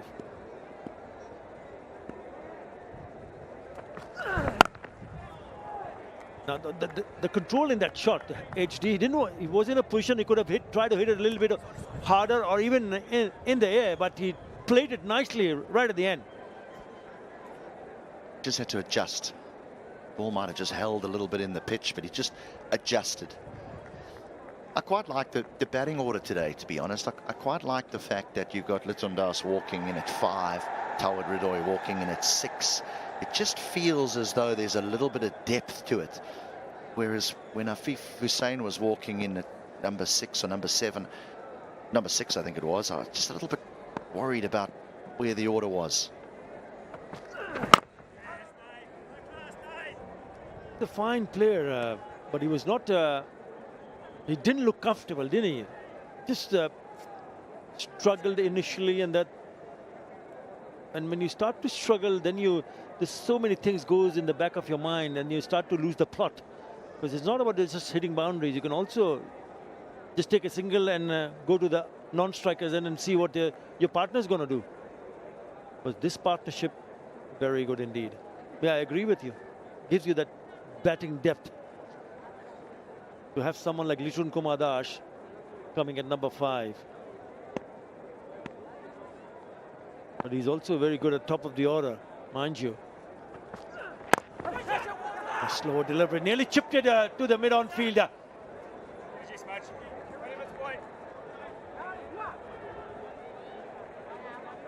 After 12, 76 for 2.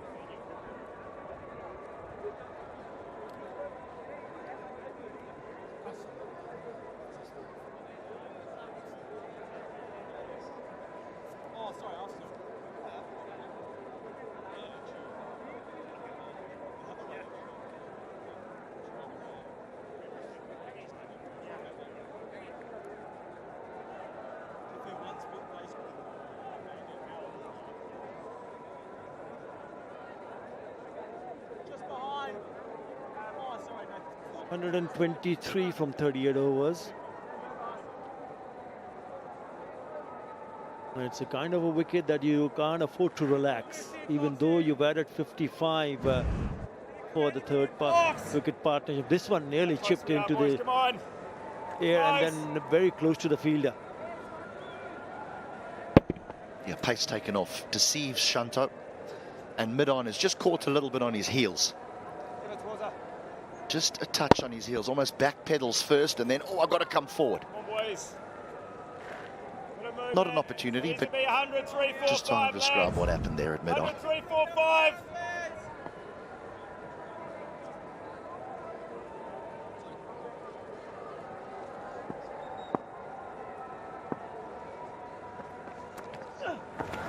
Lovely, Foxy. Yeah, this is good batting. Now open spaces available on the offside. Only 2 fielders inside the circle on the offside. 3 actually. One is at the slips. There are ample time to work around and try to hit in the gap. And if you do, then you can pick up an easy single. Now the fielder at cover point in the deep comes inside the circle. 7 inside the circle here. Yes, Foxy. That's well bowled. Beautiful boy. Lovely, Foxy. Now the key to Shanto and Tanzit is if they do look to get on bended knee and hit it over that deep mid-wicket area, is they want to aim sort of straightish, over mid-on, over mid-wicket. The ball will go over mid-wicket. But if they try and go too square, they can help it down to deep square legs throat. Because it's a shot that both of them play well. It's referred to as the old sweep slog.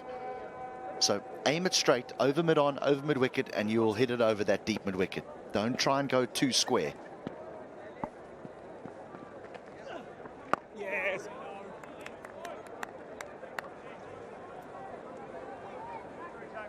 Yeah, when you're trying to play the shots over the top of the infield against a bowler who can't take the ball away from you, then it gets a little bit difficult, doesn't it? So you're going against the spin. You might as well just stick to play and try to pick up runs on the offside. Yeah, if it's there, well enough. You don't want to take any chances here because this is a good start. And an excellent start. And this over has been very good from Foxcroft. And they played everything on the offside in this over. So again, a single to finish the over. 78 for 2.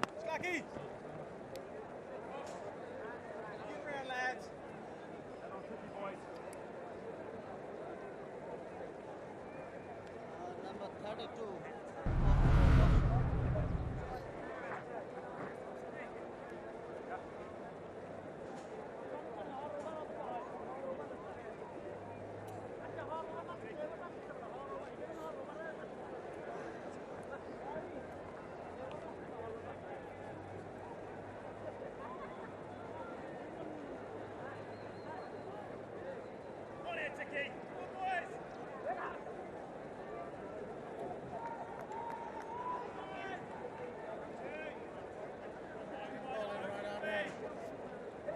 Yeah, last couple of overs, few overs, they're just pulling it back.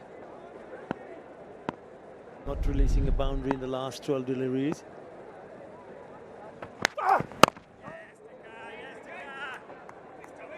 And when you do start to do that, then obviously you're sending a message across that yes, you need to play some good, really good cricket, because we're not going to give you any loosener anymore. So they're trying hard to create that pressure.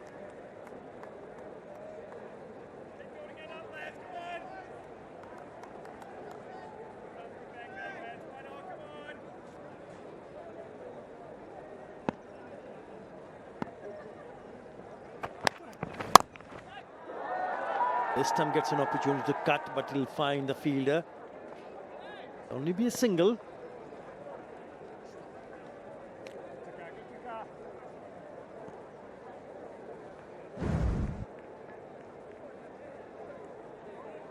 He's got all sorts of tricks as Tinkner. Cutters, both off cutters, leg cutters, slower balls. This angle of attack from around the wicket, he wants to target that off stump. Provide these left-handers with any room.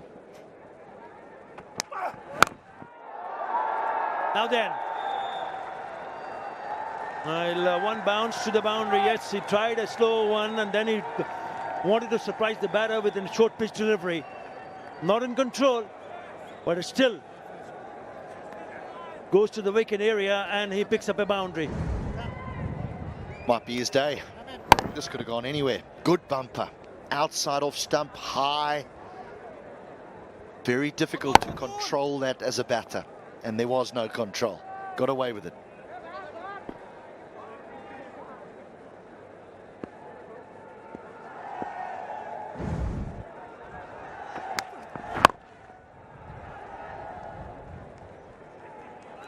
Just drifting down the leg side. So easy pickings for Tanzid Hassan, and now moves into the 40s. He's at 44 of just 32. And it's a good start, very good start from Tanzid Hassan Tamim. Pranto also playing a good hand here. It's a good partnership. 63 now, the partnership.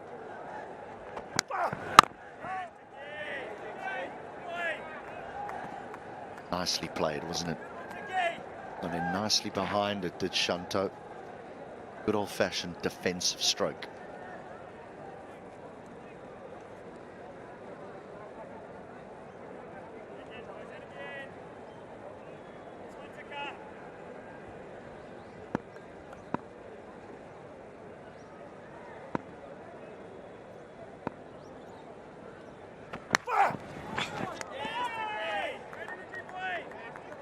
The bouncer to finish the over. 84 for 2.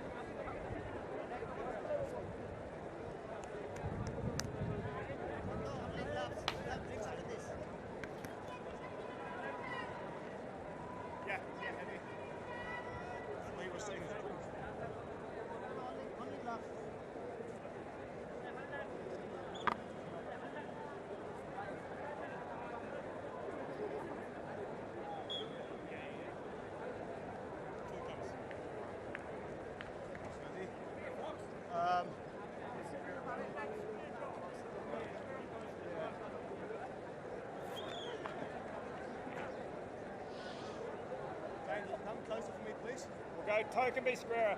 We'll go that way. Yeah. Both go. There's some esteemed guests here. Don't want to miss out a glimpse of the Das Bangla Bank series between Bangladesh and New Zealand. Bangladesh require 115 more. Wings deployed. And it is a maximum of the blade of Tanzid Tamim. He goes to his half century in style. Explosive batting. 650 in one-day internationals for this youngster, Tanzid Tamim. Fantastic batting. Lovely, Foxy. Get straight up, lads. Come on. Wonderful shot. Beautiful, Foxy. Fielder's up on the leg side. Good. Full swing of the bat. Slog sweep. Yes. What a way to bring up your 650. So nice, Foxy. ODI cricket. Look what you're doing, Foxy.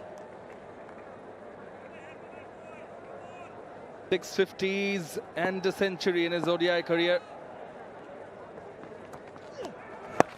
He can do a lot better in terms of the average, but still early days.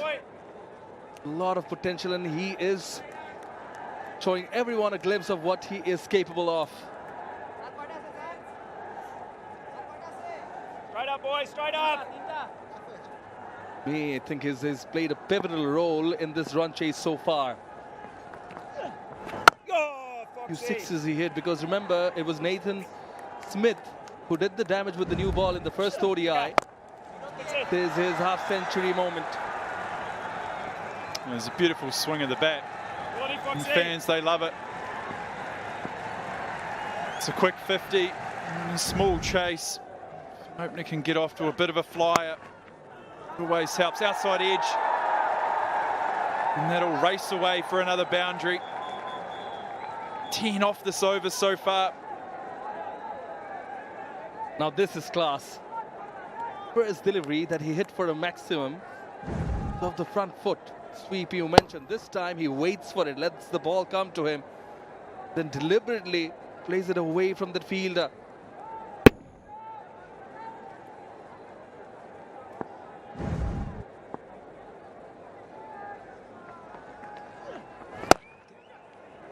Happy, just push for a single. Defensive over this from Foxcroft. 11 runs off it. Bangladesh 95 for 2. We're having drinks.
Bangladesh cruising along in this run chase. Target of 199, but Tanzir Hasan Tamim in the driver's seat has other ideas. Shanto with his experience. They've stitched together a partnership of 74, but Tanzir Tamim has been the aggressor. Prefers the full deliveries, and six hitting capability is just outstanding. Wasn't just power. Caressing the balls, playing according to the merit, timing them. Pure class from Tanzir Hasan Tamim. Getting to his sixth half-century in ODIs. Yeah, it's been a quality knock. This is look at the wagon wheel. Favoured that leg side. These are the three maximums. Found the boundary with ease. Put away some good balls. He's really put the pressure back on the New Zealanders. It's been a quality knock so far.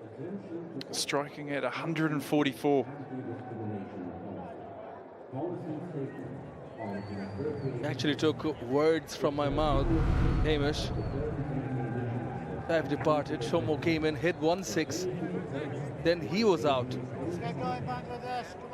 Kanto, the last match didn't get many runs. Yeah. Nathan Smith 1 for 28. Economy just below 6. O'Rourke 6.25. Tickner 8. Foxcroft 6. Talking of the economy, they are well ahead of the Green Worm in this run chase. they've taken far more responsibility. They also come out with a positive approach.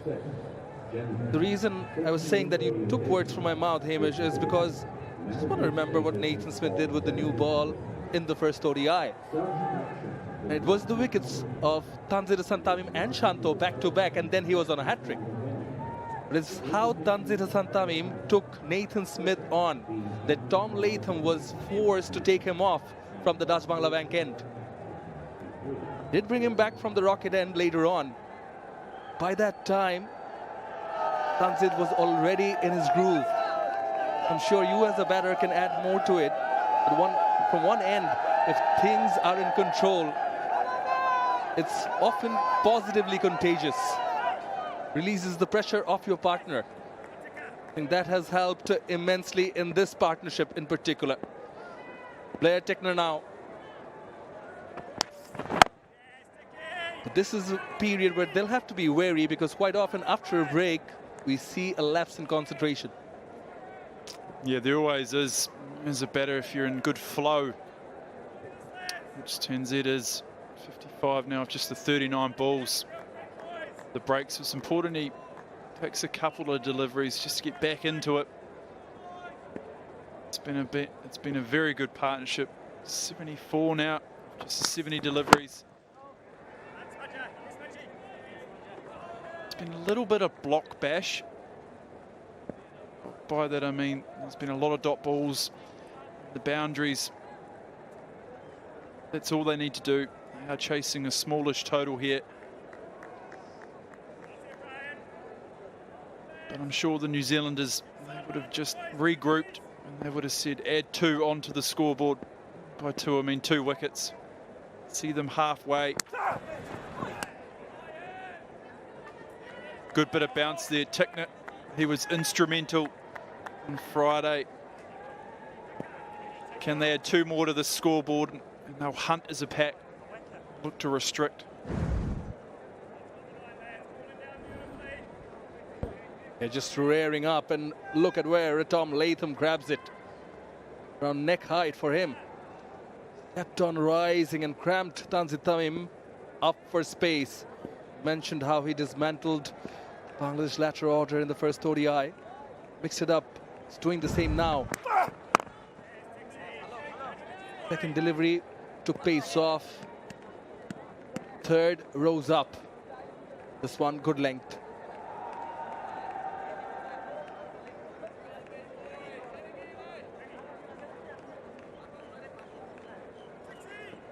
And he loves playing cricket through his country.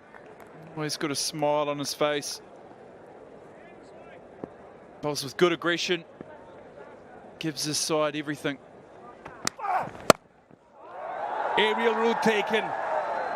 But will get 4. Nexus pay 4 for Tanzil Tamim.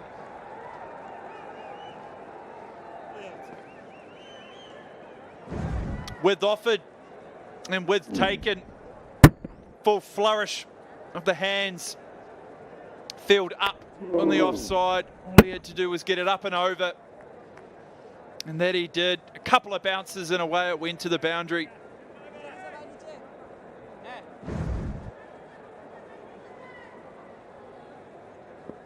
That does is doesn't let any pressure build up if it was by any chance. Just that solitary boundary in this Techner over. 99 for 2.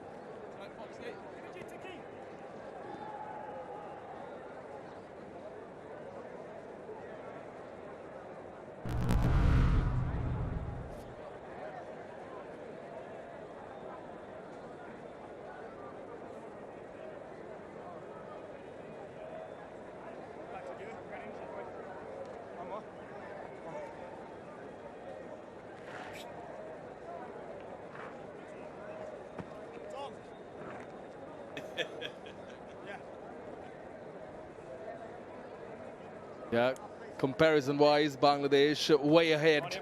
That's the red worm they represent. Zealand at this point, 48 for 2. Taking it to with the angle. Find the option for us. Either short fine.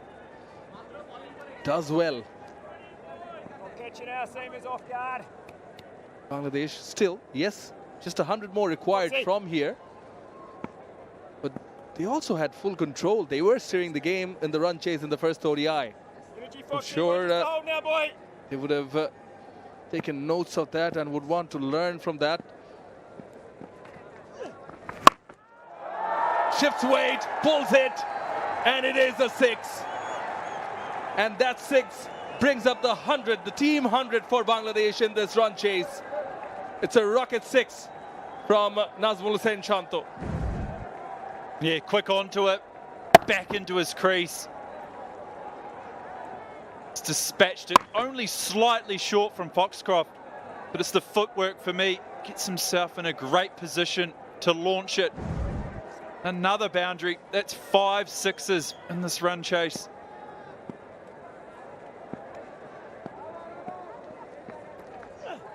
Yes, Foxy. Wazza. Mark takes pace off.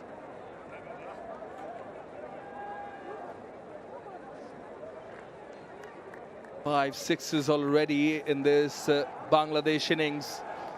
New Zealand, though, are yet to hit a 6 in this Dutch Bangla Bank series. Lovely. Move it, Mo. Come on, Mo.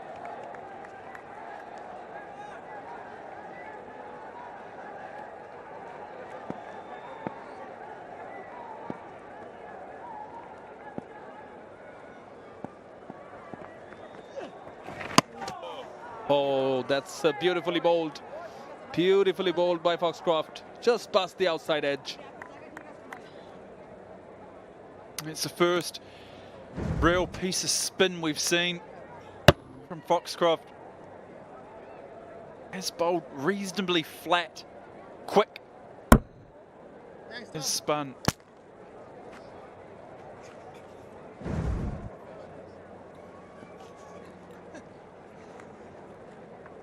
Overall, Bangladesh they've done better with the bat in hand. Is that they've pounced onto the bad deliveries. They've just picked one delivery to score the runs off.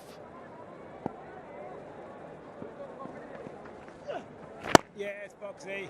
That's it. And then Go, the Foxy. flight caution. 17 gone, 105 for 2.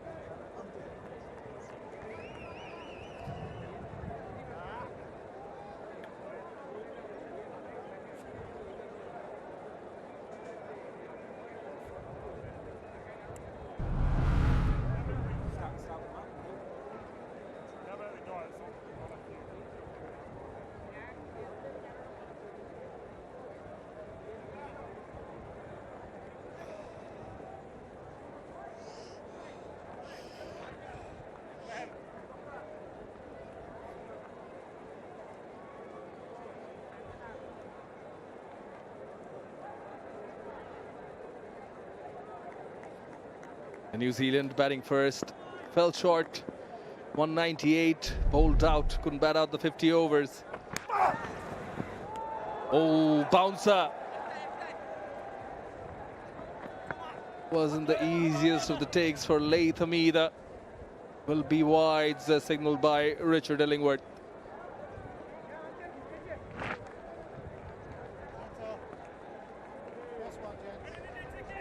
Potentially a bit of frustration here. Gone to the short ball, but too high. Tipped over the bar from Latham.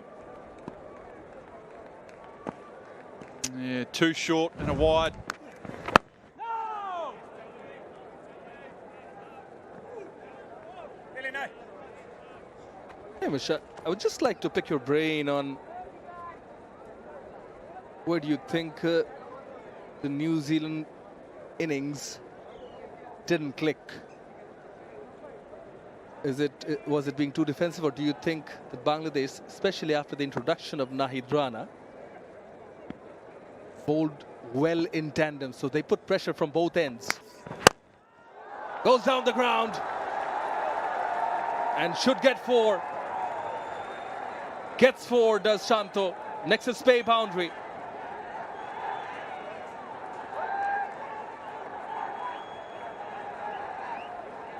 Use of the feet here. Shanto, pace on, cross seam. Managed to get his hands through the ball beautifully. The boundary racing away here. Frustration building.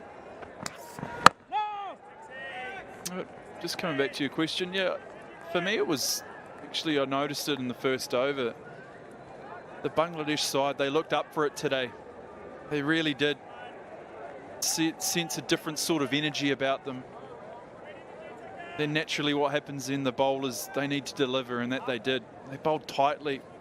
Obviously the speeds to run it, he'll take the accolades, but they bowled well in tandem. So yeah, you could say New Zealand were a little bit sluggish, maybe didn't put the pressure back on the bowlers, but some days you can say that they bowled well, and that they did. Executed nicely.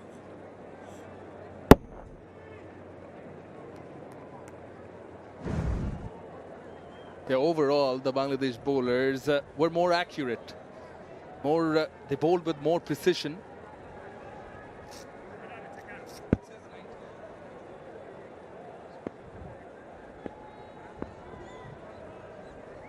Very healthy partnership this.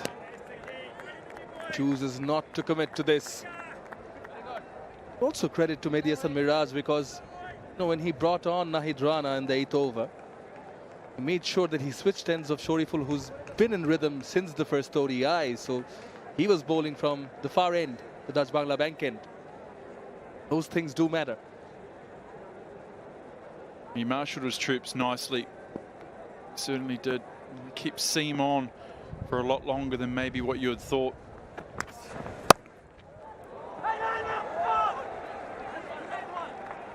Well fielded, denying the batters the single. 1-1-2 for 2.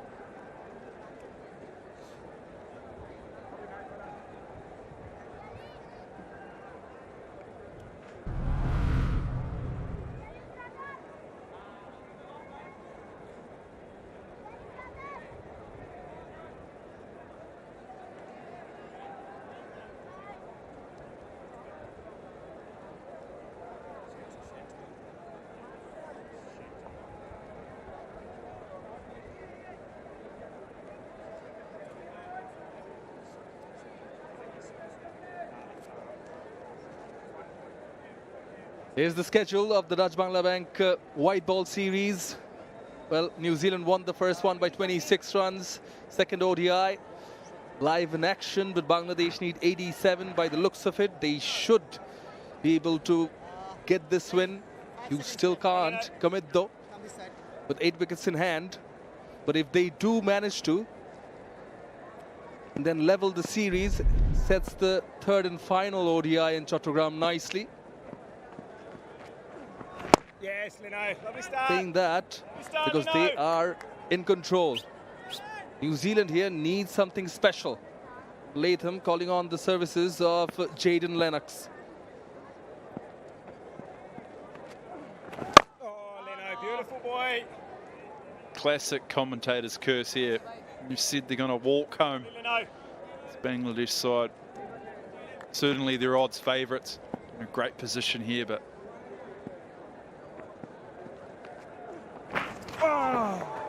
oh, tempted, lured him into the shot, but it missed everything altogether. And fortune in favour of Bangladesh. 4 byes it is. Next is pay for. it's actually well bowled. Jaden Lennox gave it a bit of air and it's just kissed on. And bet everyone. Big shot, Shanto, looking to loft it up over the offside. Yes, Leno, that's lovely, boy. So good, Leno. Skipper Latham held on to Jaden Lennox. Typically, mate. Don't like to see left arm spin versus left-handers. Yes, Leno. Just with the way that they played Foxcroft, he has to go to him. Another great set, Leno. He's a different sort of bowler, Lennox. Believe him, I'd like to maybe see a slip in. Yes. Yangi. Well done, boy. Just those 4 runs. 116 for 2 Bangladesh.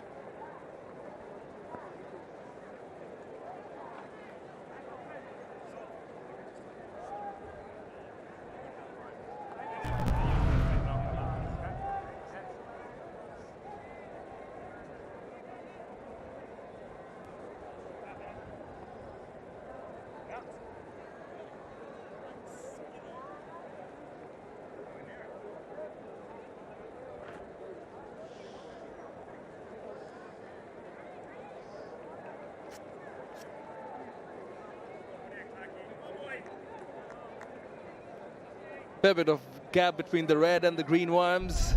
Latham brings in Josh Clarkson from the Rocket end. High release.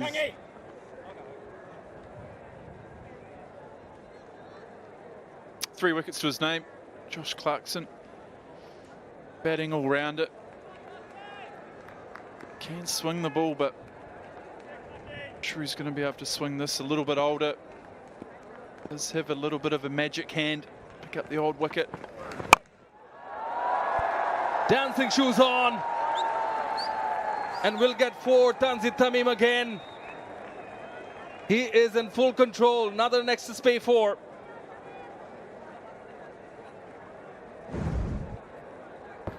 Straight onto it. The new bowler comes in.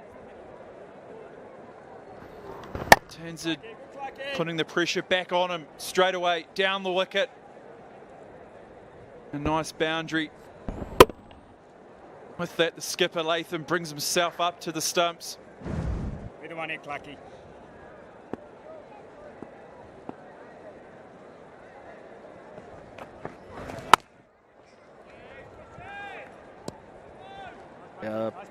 Saw another 90-odd run partnership in the first ODI. There was Saif Hassan and Liton Dash, 93 they put together. When that partnership was broken, Bangladesh needed 134 runs. Then there was a collapse, courtesy of player Tikna. Later on, pressure on themselves did Bangladesh. Different story altogether. Yes, there's a game of uncertainty. It could go either way. As of yet, they are in the driver's seat.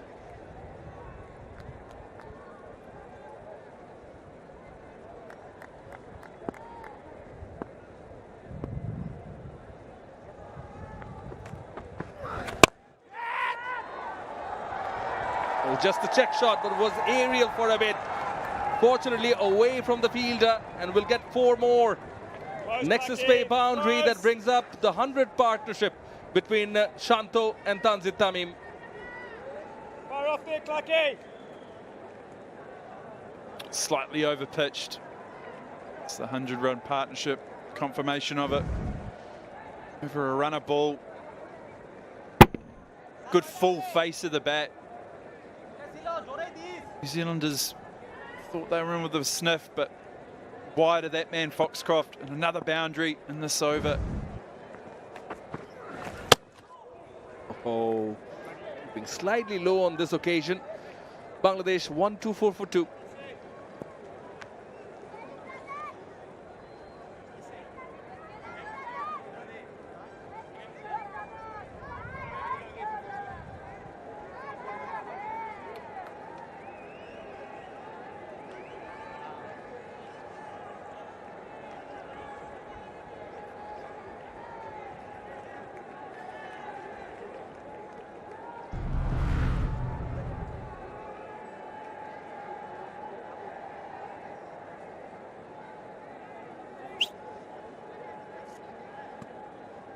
Two batters who didn't succeed in the first ODI, batting with a lot of responsibility. Comes down the track and launches it off the runway. That is a cracker of a shot. And a rocket 6 from Shanto.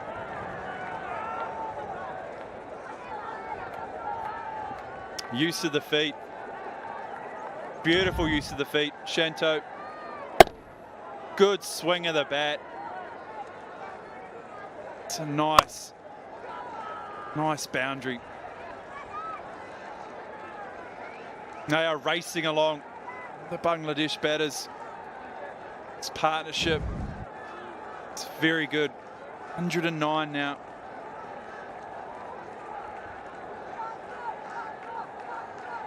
And just 69 required.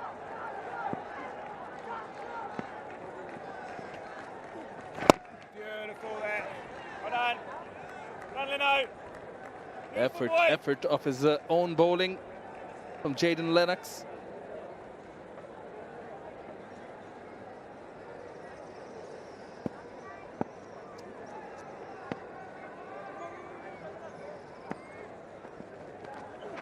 Yeah. It's down the track again. Boy.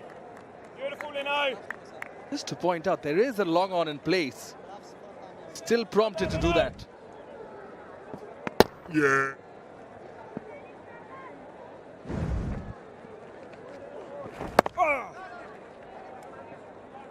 Yeah, you're right. There is a long on in place.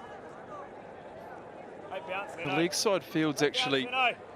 they're quite square, the two fielders out there, the top left of your screen. We've got one there in front of the Bangladesh. There's a lot of space down the bottom left of your screen.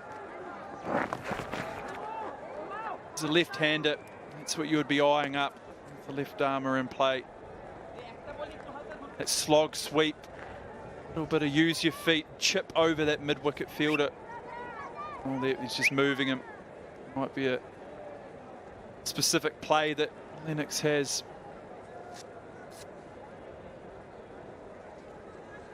The presence of the two left-handers in the middle that caused Latham to hold back Lennox for a while, but needs to use the options, looking for a wicket. Beautiful, Leno. Lovely, Leno. Covered well Lennox after being hit for a 6 in the first delivery. 21 done, 132 for 2 Bangladesh.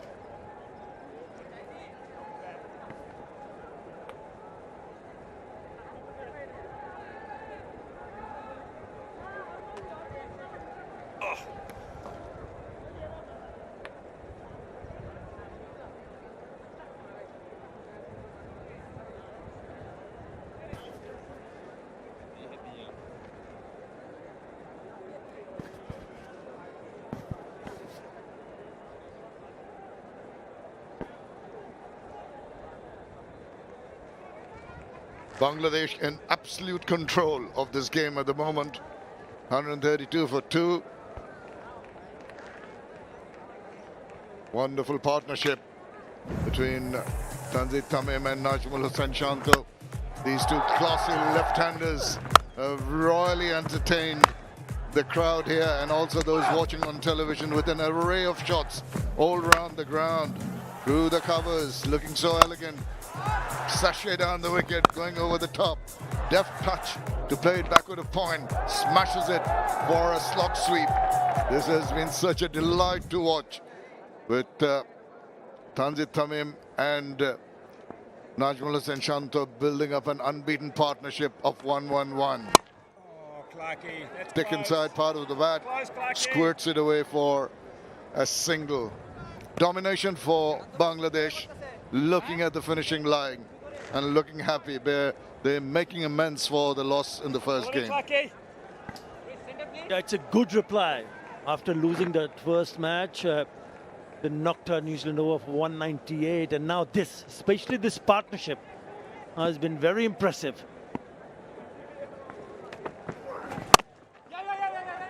Just the manner in which they've selected the shots. They've really been belligerent in their hitting. They haven't really allowed the bowlers to make any kind of impression. It's been hard work for Clarkson and the rest. And it's been a long, hot day. They did well in the first game. What a comeback here by Bangladesh in all departments of the game. Content to just guide the balls. Sensible cricket in the middle. Yeah, this pair, their previous best partnership among these two were 82 that came against Pakistan. So this is their best one. Yeah, roll of the fingers. So it's important for them to just carry on. They've played some very impressive shots. Their shot selections have been spot on. Oh, Clacky. Inside edge there. But yeah, you can see the reaction from the batter. They said they just wanted to play it down the ground. So they've looked to be in control. Didn't look to be in any sort of hurry. They picked the right one. Played to the merit of the delivery. The defense has been very good. Yeah, very good from Bangladesh.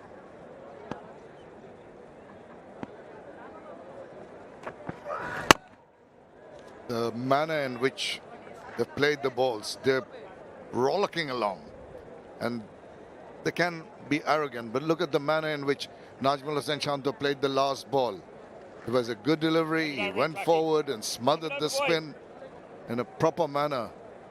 So he was a little guilty of throwing away his wicket in the first game, but more than made up for that with a scintillating innings today.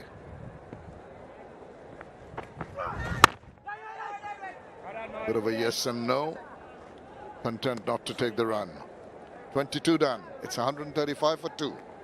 Clacky. Clacky. Can you stop the water?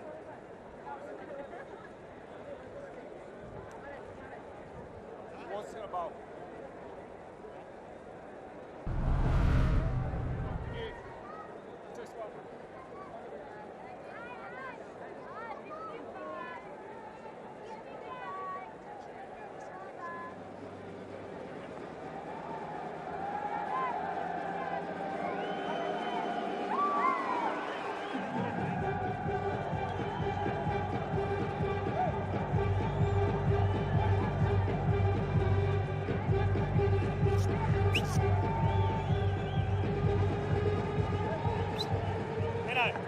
They did well with the ball initially, restricting New Zealand to 198. And with the bat, they've come back strongly. The floodlights are on. Sun setting. It's become a little more pleasant, a little cooler. Can't say cool, less warm. Let's put it that way. Down the wicket. Bang! Goes flying out of the into and over for another maximum. Really turning it on. Excellent batting here by Tanzit Tamim. Yeah, with that 6, partnership is worth 120, and out of the 120 runs, they've scored 80 runs in boundaries. 88, correction. Once again, lovely use of the feet. Tanzit Hassan Tamim has been in full cry today with this innings so far. Oh, this might be out. This has gone up in the air. He wanted to repeat it, and it's gone. So it's a good comeback from the bowler. Lennox has the last laugh, but not before he's put on a show. Yeah, got a little carried away. He was closing in to the 3-figure mark. He'll be bitterly disappointed with this shot attempted once again. Shimmy down the wicket this time around. The shot getting the outside part, the lower part of the bat. He knew straight away he was in trouble. But what about judging this catch? It was swirling in the air, and he had to lean back eventually. Nichols did a great job in hanging on to it. He sees the back of Tanzit Tamim. Excellent innings from him. He's gone for 76. Bangladesh 141 for 3.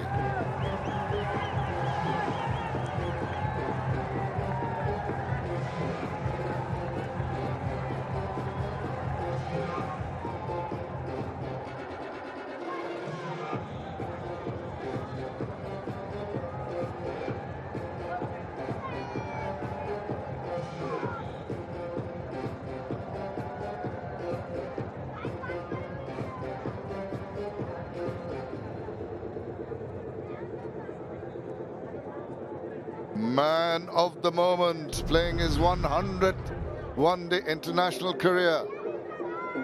2,700 runs, 86 strike rate, 500s, mostly at the top of the order, 12 50s.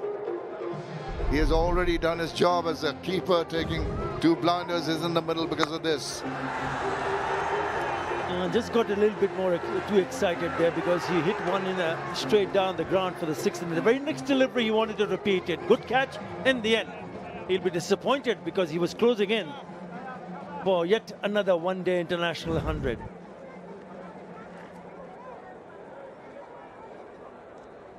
Left-right combination now. August changes in the field every time. Single is taken, a slip in position for the new batter. Lennox has bowled well into his third over, 1 for 14 so far. You don't have to be in the ring.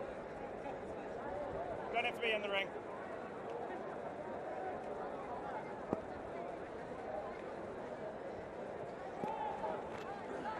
Yes. Yeah, that's the way. Content, just put bat on ball. First few deliveries, you want to just be very watchful. You want to be right there at the end to the finish in your 100th ODI. Yes. It's going to be very careful. Yeah, this just might work in favor of New Zealand because there's a right-hander in the middle. And for the left-hander, Lennox has already picked up a wicket, a left-hander. If he can get a little bit of turn and bounce, then he can ask more questions here. Yes, Leno, beautiful boy. Nice, youngie. There will be a period of calm after all the histrionics of the power hitting in the previous partnership. The new batter in, understandably, got to be careful in his approach. Knows it's a big day.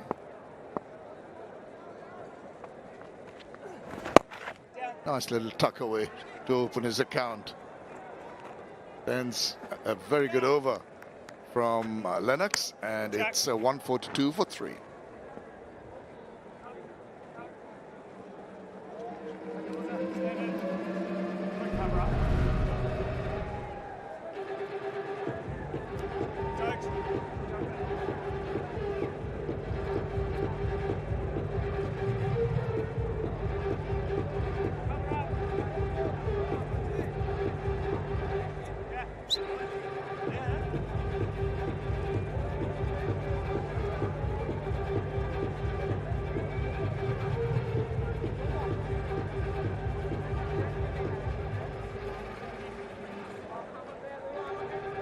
Does it come in back in the hutch after scoring 76, but 76 runs, that has taken Bangladesh to a very, very strong position. Wonderful partnership with Najmul Hussain. Hiton Kumar Dash, his 100th ODI on strike. Content to just dab the ball away. Makes it look quite simple, the manner in which he plays.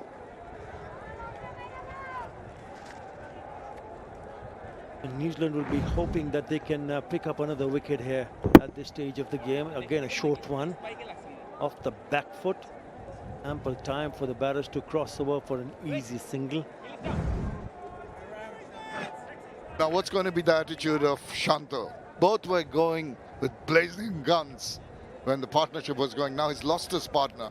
He's got to tell himself, look, the period of play when some more appropriate defensive measures are required. Get in sync now. He was lucky. It was halfway into that pole and got the top edge. It went off for 4 very fortunate runs.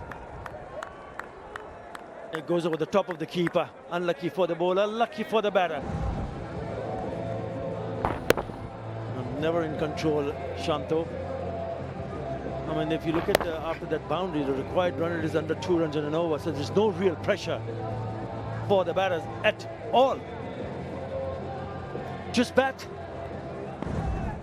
And he'll be able to cross over the rest of the 52 runs. 7 wickets in hand.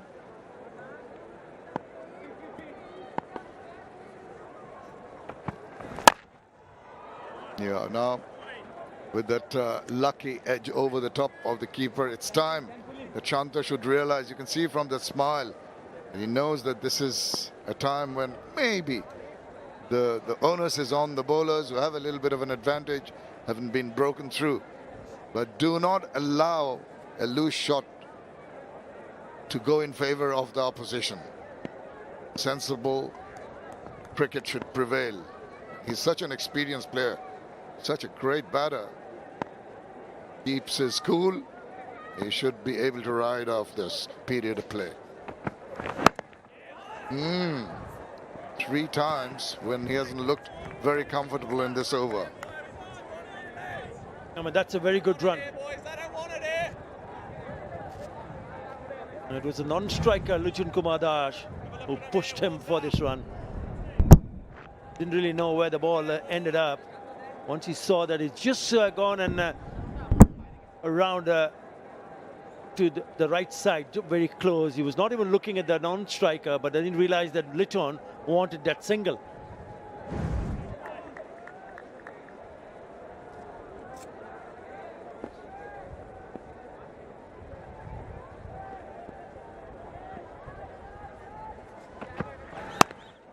Lichun is only going to push a nudge and is going to be nudged past the diving fielder at backward point for another single. Content to get his runs in singles, not in a hurry. Wealth of experience, Lichun Kumar Das, and in Chanto he's got a partner who's on song, who can do all the quick scoring if required, but that's not the requirement at all. As Atar just mentioned, run rate less than 2 and over. Easy to cruise to victory here.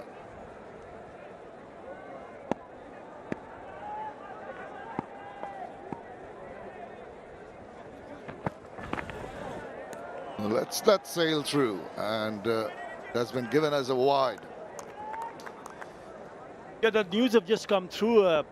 Sri Lankan women team are here to play a 3-match series against the Bangladesh women team. So congratulations to the Bangladesh women's team.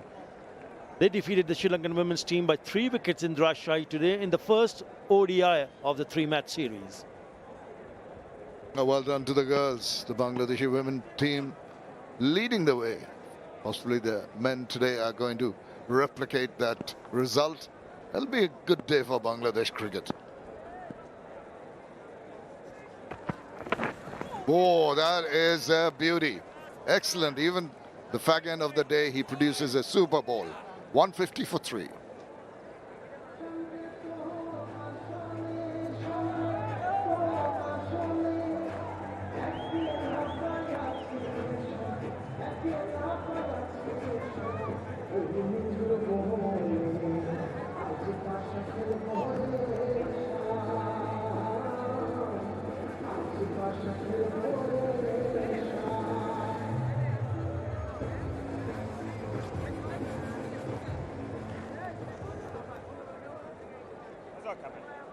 Bangladesh need 49 runs from 26 overs. All the time in the world. Highest partnerships for Bangladesh against New Zealand. Come back to that. Played it past the infield, but there is cover.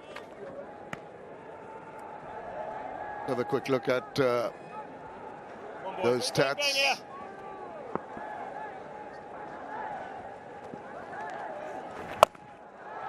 He sweeps that, extends his arm, sweeps that, and gets the boundary. The crowd erupts. That is Lichun Kumar Das on song.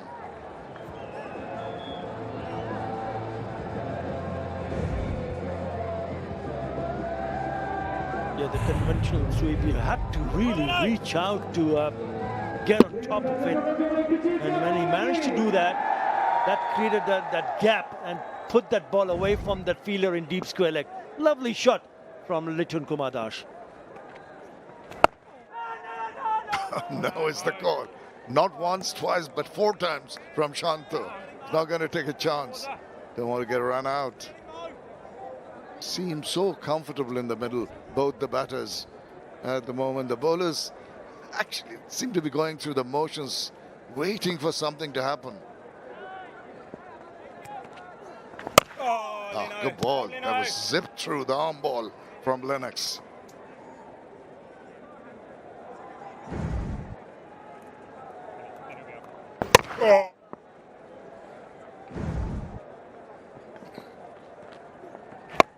There he goes. Catch it is the call now. He might hold out. There's a fielder lining up, and he's sticking him. Well, 100th ODI hasn't been very beneficial with the bat for Lichun Kumar Das as he tried to go big, and Foxcroft has taken a good, well-judged catch. Again among the wickets, forcing Litun Kamadash to hit it on the onside, which is against the spin. Doesn't middle it. And an easy take for Foxcroft. The right-hander Litun Kamadash gone for 7. Bangladesh 154 for 4.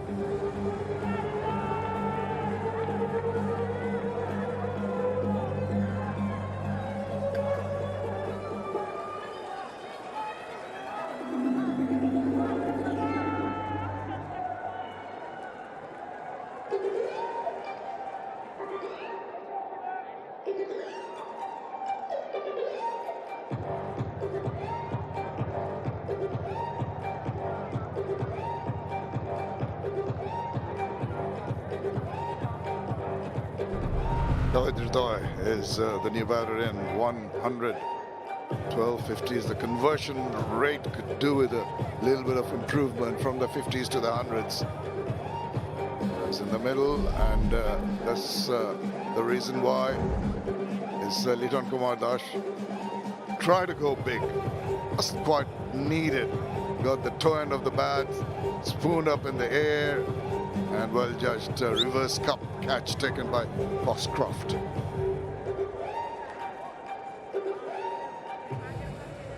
It's a poor shot in the end, one must say. And he'll be disappointed when he goes back in the dressing room and sees the replay, because you only need, 45 runs in 25 overs. There you go. I mean, not even 2 runs in an over from here on.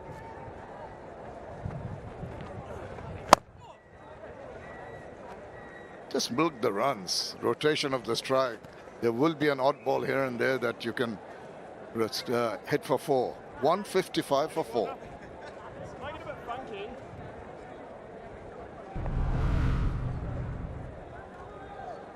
I'll set it up.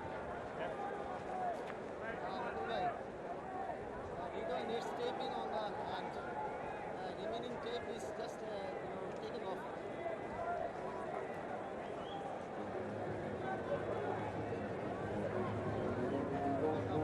He wants it now.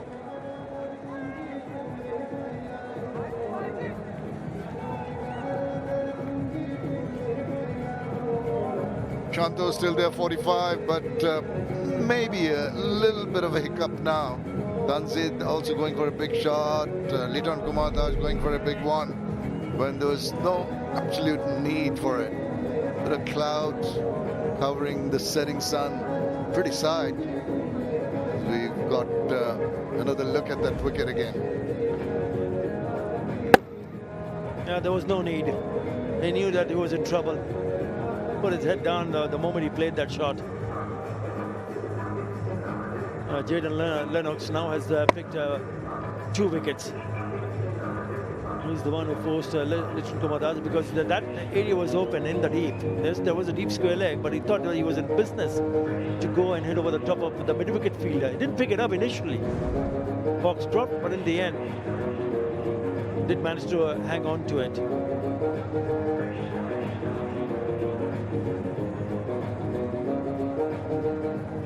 I wonder what's wrong. He's just come in.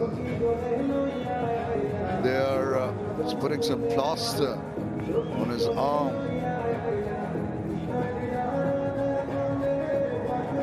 The crowds have come in.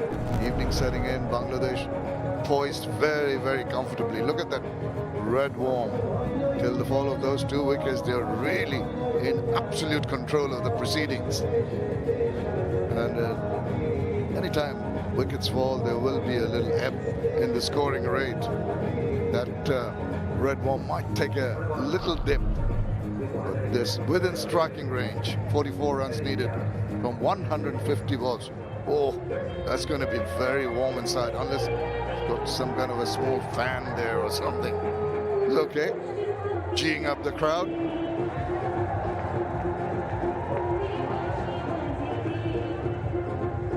Music, there are DJs and there's the PA system blaring out the music every time there's a pause in play. The Bangladesh flags flying high, and as soon as they know that they're on the big screen, up they go. The cheers go out here at the Sher Bangla National Stadium. Crowd delighted today after the initial disappointment of losing the first game and looking to go and win this one, make the series level. The go to Chattogram for the decider. Here's O'Rourke. Walked into it and clipped to it. Thanks, Maggie.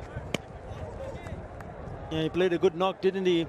Tried his best to make sure that he was still there till the very end, and he was. But not enough support from the others, Ridoy. Today less work, but still 43 runs up, 43 runs. Important that they don't lose another wicket here. Well set Shanto on 45.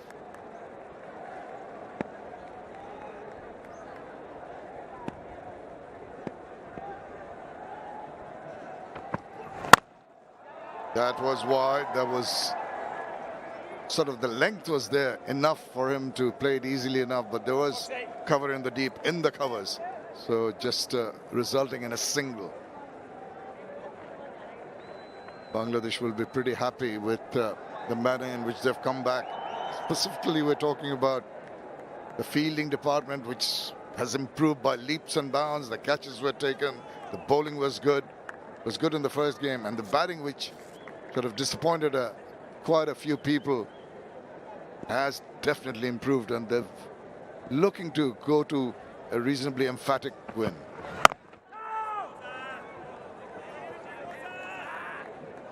Yeah, I think the bowlers did a marvelous job, didn't they? Nahid Rana was fantastic with the ball. Second fifer, bowled 10 overs with the maiden, 5 for 32.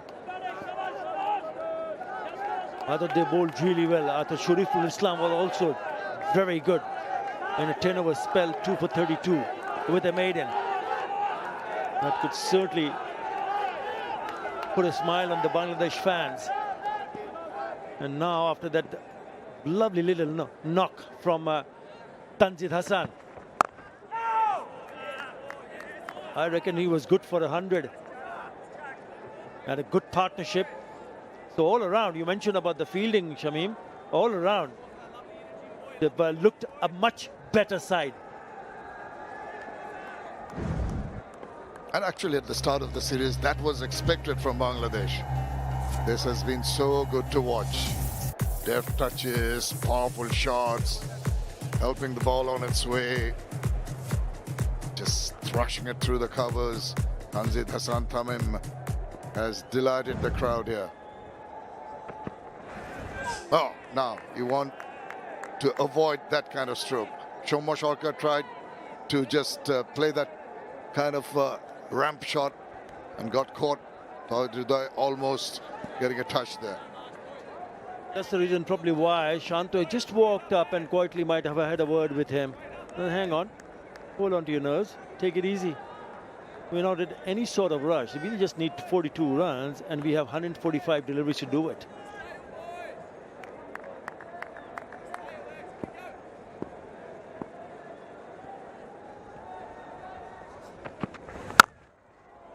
Yeah, just the way to do it.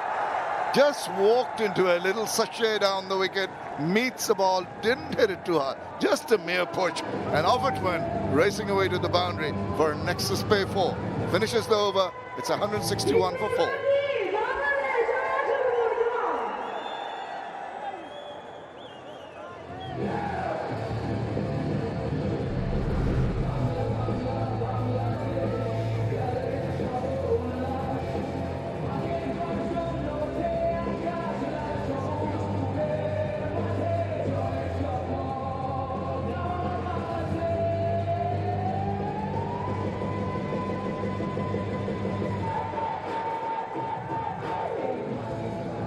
.198 is all New Zealand could muster through some accurate bowling, some disciplined, sensible bowling from Bangladesh. Nahid Rana was the man who did most of the damage as Shanto tucks the next one away for a single. It was down the wicket already. Stood outside his ground and then just leans into it, stand and deliver. And it comes from the middle part of the bat and it was straight as a needle. Lovely shot from Breather to pick up his first boundary.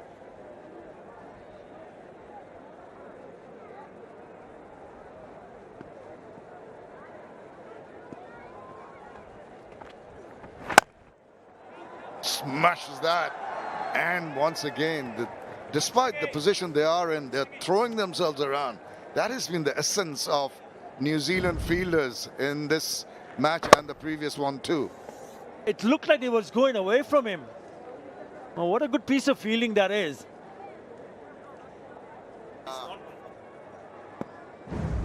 Clarkson. A really good piece of fielding. Yeah, just play a proper cricket. They've showed a huge improvement in all departments of the game. And the series was on the line, Shamim, because when they were got in, it was a must-win game. I still have to score those runs.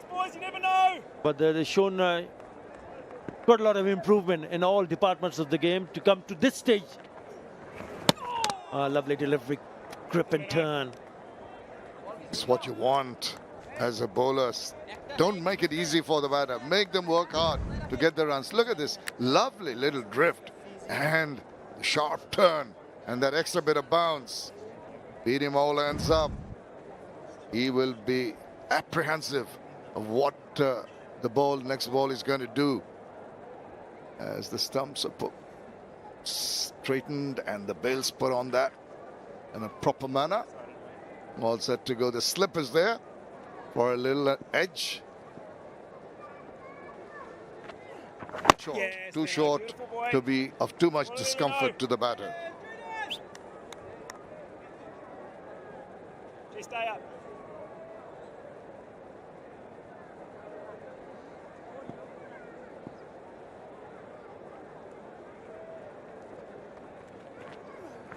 Yes, Leno.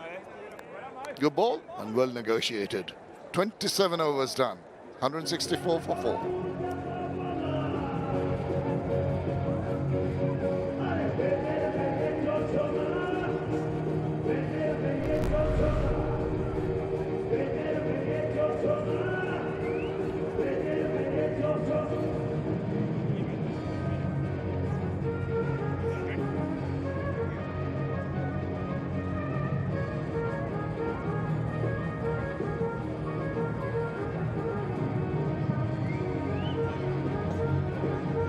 Well, they've always been in control. The Bangladeshi red worm, right from the word go, have gone and scored much quicker than the green worm of the Kiwis. And the Bangladesh flag flying high here as Bangladesh looking to even things out with a win in this second ODI.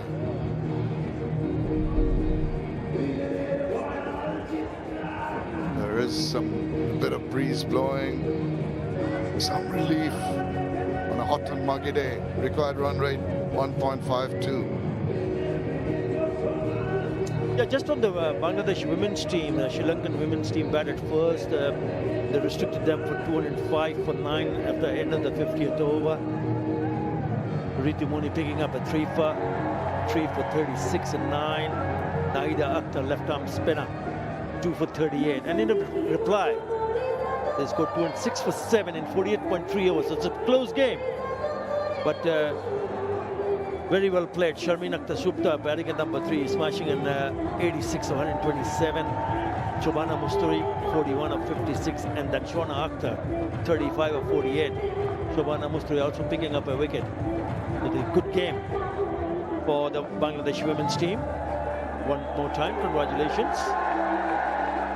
Playing in their first one-day international in Rajshahi.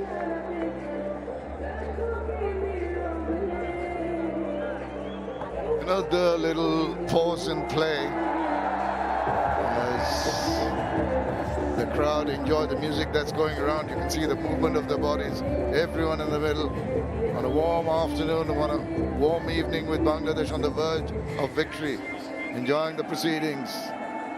Some shy away when they see themselves on the big screens. Some really enjoy and point out. Have a look at the partnership that mattered. Yeah, when you talk about good cricketing shots, you can see that the ones that they played in this partnership was excellent. The beautiful cricket shots, time and again. They just didn't let the bowlers settle. And when they got an opportunity, they really went after it. Good use of the feet, very good of the back foot and also of the front foot. Excellent partnership.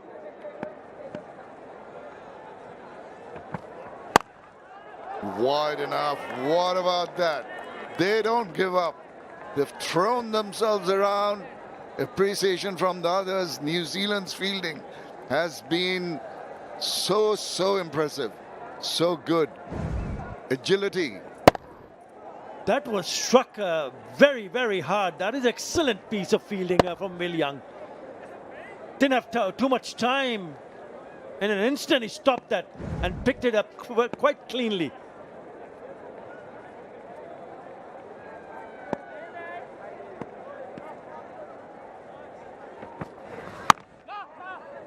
He's on 48, too shy of another 50. Najmul Shanto of 68 balls, 5 fours and a couple of sixes in that so far. 1,807 runs into his 62nd innings. That will add to that 50s mark if once he gets there. Will be his 11th.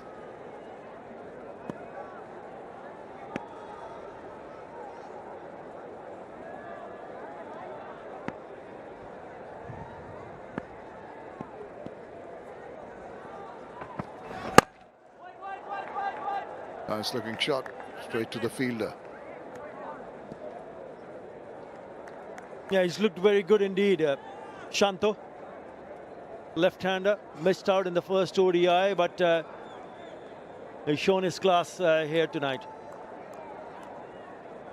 It's been a very hot and humid day, so not easy for the bowlers, not easy for the batters. They'll have to concentrate really hard and ensure that when they do get a start, especially the batters, they finish up nicely. Testing him with short pitch delivery is too short and too high. The signal of a wide comes out from Richard Illingworth to re-bowl that. Najmul Shanto is drenched in sweat. You can see that. His jersey is sticking to his body. Yeah, maybe sign to change this or change a glove. He might be having cramps also. He's a little ginger in his movement.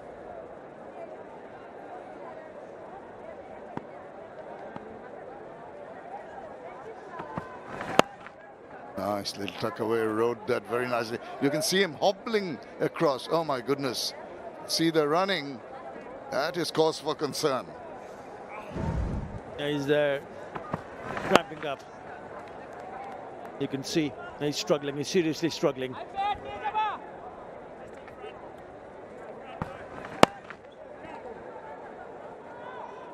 And it's because of the conditions here. You mentioned his drenched shirt that you can see from here. He's not looking comfortable, is he? Probably asking for electrolytes to ease the pain. Oh, just angling across with the shoulder of the batter. Now looks up inquiringly. Can I have a wide, please, Mr. Illingworth? He says nothing doing. Just angling down the leg side, just underneath the armpit. He got a little touch with the shirt there on the way.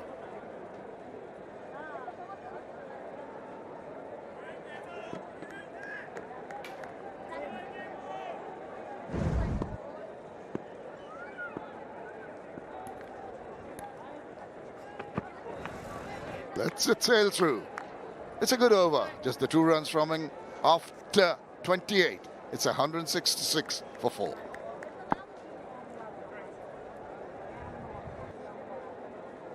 Quite a bit more at stake. 2027 ODI World Cup qualification. Pleasure. Yes, Shanto gets to his half century. 50 after 14 innings for Nazmul Shanto. Bangladesh's test captain struggling with cramp. Not easy And you can hear him yell. He is in real pain. Someone who can enlighten us more about this is H.D. Ackerman. That's where you're wrong. You've got to spend time at the wicket to suffer from cramp. Yeah, shame. He really is battling it, and they've done well. They've called for drinks. Well, yeah, it's a pity. It's a pity. Anti-discrimination 50. Well, as Shanto's cramping, umpires have decided that it's time for the players to hydrate. Of the terms and conditions of entry to the venue. And it's drinks. Any ticket holder to engage in any conduct, whether through the use of language, gestures or otherwise, which is likely to offend, insult, humiliate, intimidate, threaten, disparage, or vilify any other person, including players, match officials, or spectators, on the basis of their race, religion, culture, color, descent, nationality, ethnic origin, sex, gender, sexual orientation, disability, marital status, or maternity status. Such action will not be tolerated and is likely to result in ejection from the venue, the imposition of other sanctions, such as being banned from the venue in the future, and possible further action, including criminal prosecution. স্টেডিয়ামে উপস্থিত সবার মনোযোগ আকর্ষণ করছি। ICC বৈষম্য বিরোধী নীতি, অনুপযুক্ত আচরণ সম্পর্কিত নীতি বিবৃতি, আইনি ধারা ও প্রয়োগ। আইসিসি বৈষম্য বিরোধী নীতি মোতাবেক টিকিটধারী কোনো দর্শকের কোনো আচরণ, ভাষা তথা কথাবার্তা, মন্তব্য, অঙ্গভঙ্গি বা অন্য কিছু খেলা চলাকালীন স্টেডিয়ামে অবস্থানরত কোনো ব্যক্তিকে, যথা খেলোয়াড়, ম্যাচ অফিসিয়াল বা দর্শককে, তার জাতিসত্তা, ধর্ম, সংস্কৃতি, রং, গোত্র, জাতীয়তা, জাতিগত উৎস, লিঙ্গ, লিঙ্গগত দৃষ্টিভঙ্গি, অক্ষমতা, বৈবাহিক এবং মাতৃত্বের অবস্থা বিবেচনায় অপমান, লাঞ্ছনা, ভয়ভীতি বা হুমকির উদ্দেশ্যে পরিচালিত করে It is the second chapter of the Dutch Bangla Bank series, where Tom Latham again won the toss, batted first. Well, it was a Nahid Rana show with the ball in hand, getting a 5 for 32, went through the top order, troubled them really. But Nick Kelly, the lone warrior with 83, the run chase was led by Tanzir Hassan, but Shanto then took over. 50 of 71. Took his time initially, but then adjusted the length of the ball pretty quickly. Used his feet pretty well. And was lucky at times also. 50 of 71, 5 fours, 2 sixes. The last time he scored a half century was against the same opposition in the Champions Trophy 2025.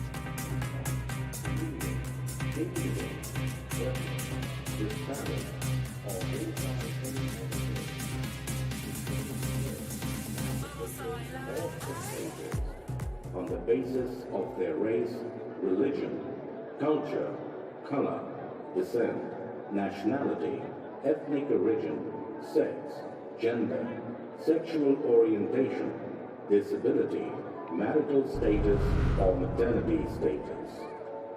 Such action. The ongoing is the second ODI, where Bangladesh acquired 32 more. Then the third and final ODI of the series in Chattogram on the 23rd of April.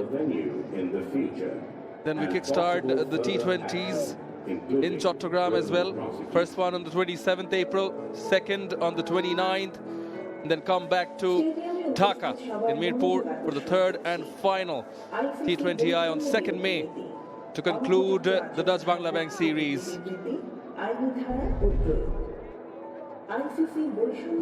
Well, Will O'Rourke, Nahid Rana, pretty similar in terms of height.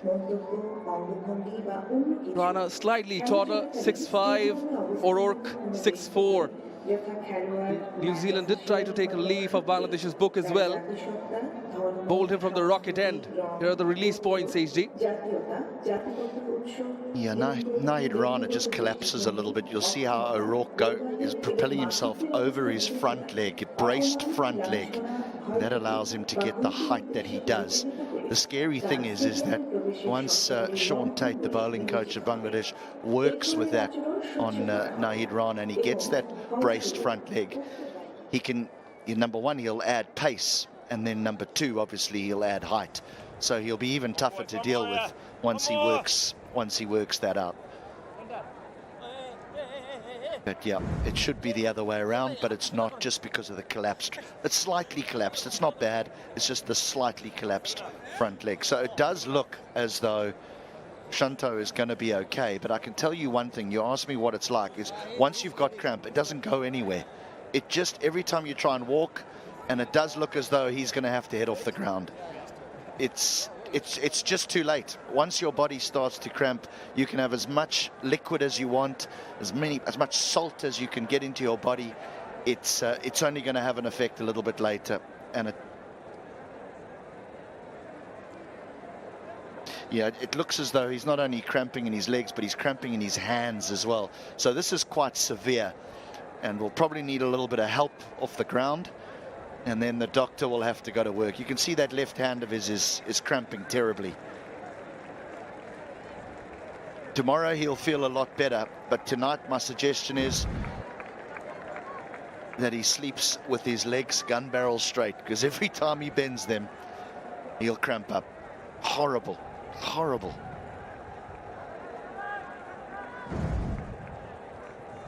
It's certainly not good, but at least he reached his half century. Boys, halfway, 5 to get. With a lot of determination, I'm sure physio Baizul Islam will be working with him, but replacing the vice captain is the captain of the side, Mehdi Hasan Miraj.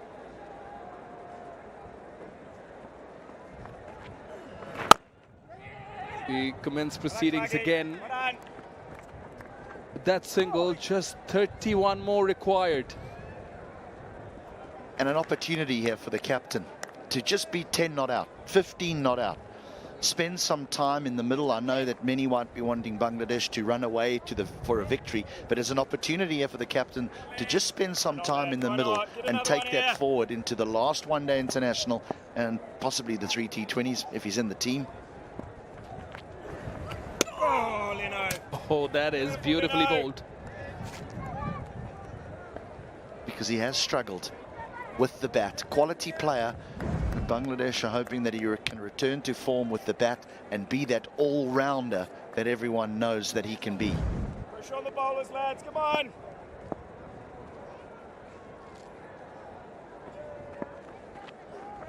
Oh, Leno, that's outstanding, Leno. A very, very important point you bring up, HD. Especially when a player in itself is amongst runs, he's confident. You're leader of the side, you're the captain. Almost 1,800 runs. Won matches for the side on numerous occasions with the bat in hand. Even against India. In home conditions, he's done it in the past. So with him being confident, I think it will only spread throughout the dressing room.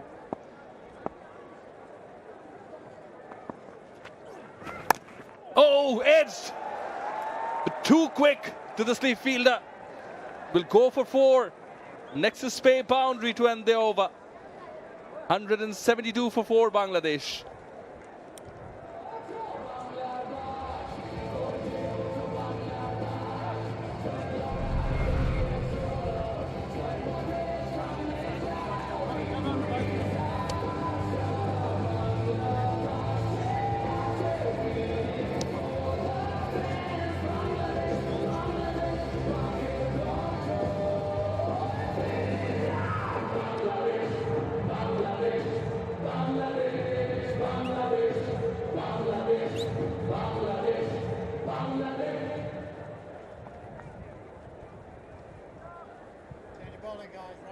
It's been the story of 2 innings, this run chase really.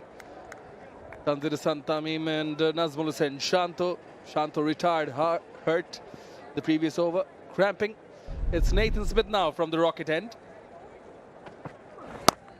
Flip in place as in the middle are two fairly new batters. This just beats him for pace, just skips on. You're not catching that. You're not there for that slip anyway. I mean, he's barely seen that. But it just skips on and beats him for pace, hence the reason why it goes so fine.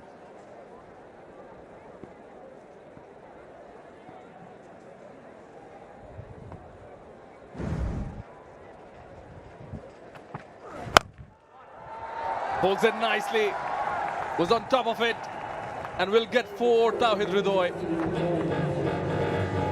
50 on Friday, when no one could stick around with him, Tawhid Ridoy. Now he really has to shepherd this tail, because there's not many runs to get, just 23 after this boundary.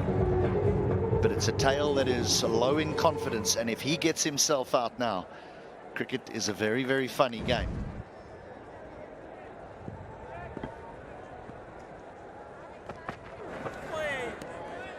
Looking to come down the track, charge the bowler yet again. Prompts the bowler to push it further, but that angles it away.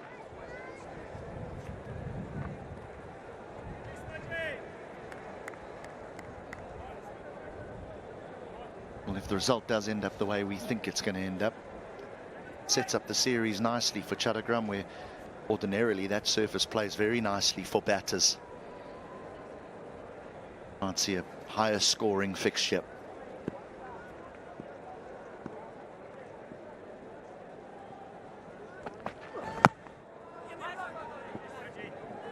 Be that extra bounce again, but yes, well said, HD. Chattogram surface is known to yield runs.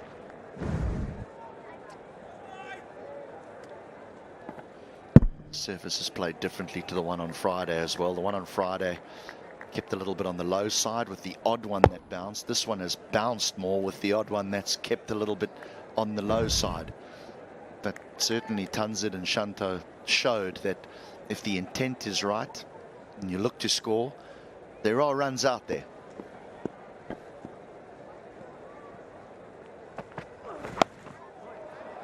Just dealt with it.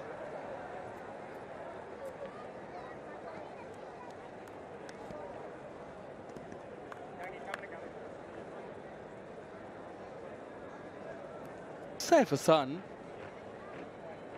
Tawhid Ridoy, Liton Dash in the first ODIs, doing the bulk of the scoring. Shanto and Tanzir Santamim today. Yes, it's good that the batters are coming back into runs. Next thing would be consistency. Miraz on strike, Gully in place, along with the slip.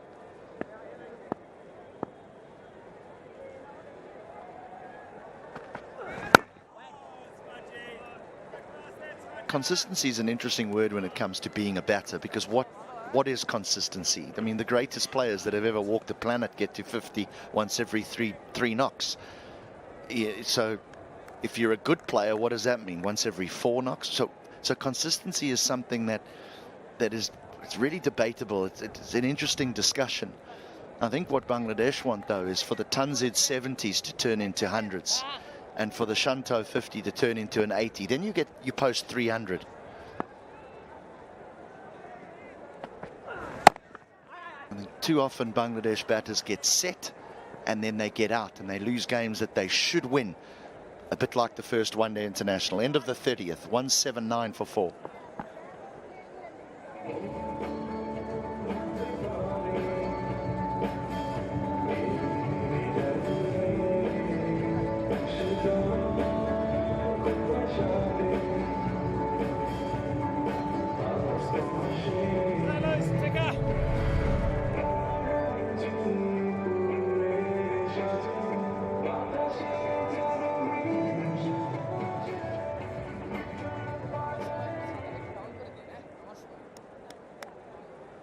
Chasing 199, courtesy of Tanzid and Shanto. They need just 20 more Ridoy just looking to get the team over the line along with Mediasan Miraz, while the others eagerly wait in the stands. See the home side win. I agree more with you, HD, as you said, you know, once you get a start, you're in there, you convert, you try to win the match for your team, get the runs on the board, get the job done. You also told me, you know, if you're in good touch, if you're in good form, you don't want to give it away either.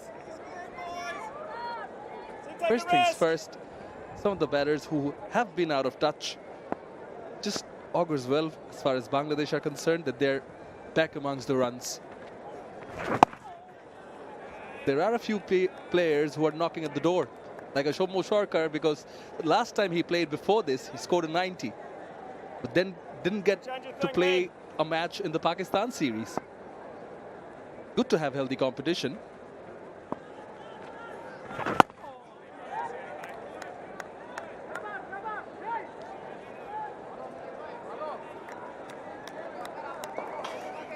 Bang, bang, lads. You never know here.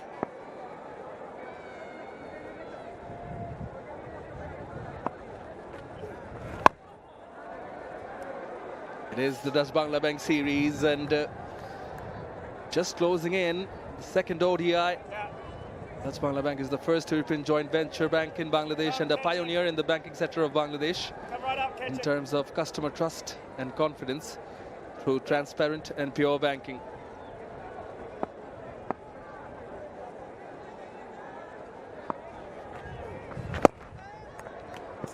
It's a maiden from Lennox. 31 gone, 179 for 4.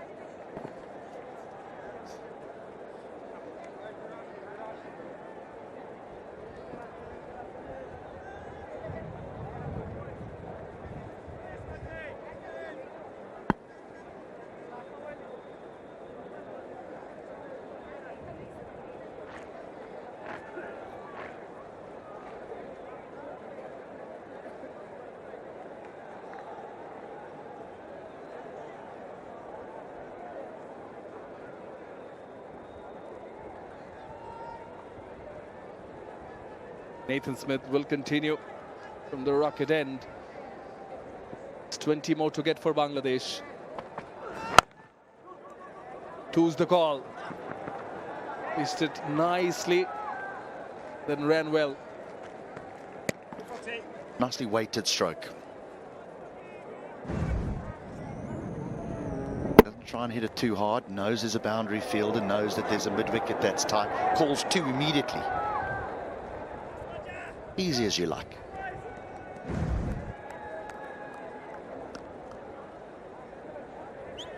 Is a busy player. Again, qualification at stake. You got to win matches one at a time, get the points, win the series, have until March 2027. Aggression, throwing it back.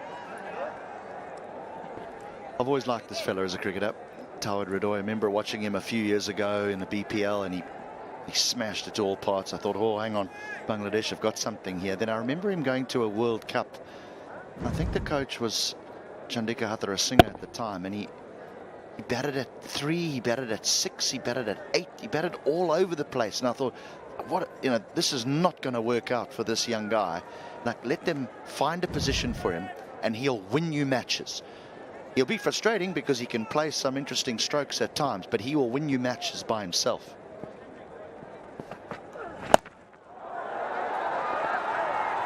Great shot. Great shot. Placement. 2 men back. Finds the hole. It's 4.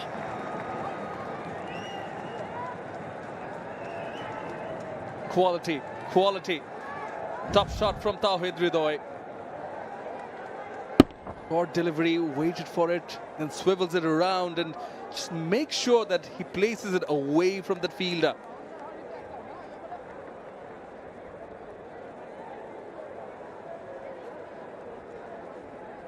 James Pement will be happy with the overall fielding efforts from the Bangladesh side today as well. And speaking of that, a lot of criticism has been given to someone like an Afif over the first ODI as well.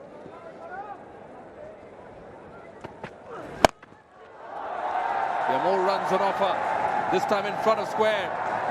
Too much for deep mid-wicket. Will be the second boundary in this over as Bangladesh inch closer. Yeah, the line of the ball allows him to bunt this forward of mid-wicket.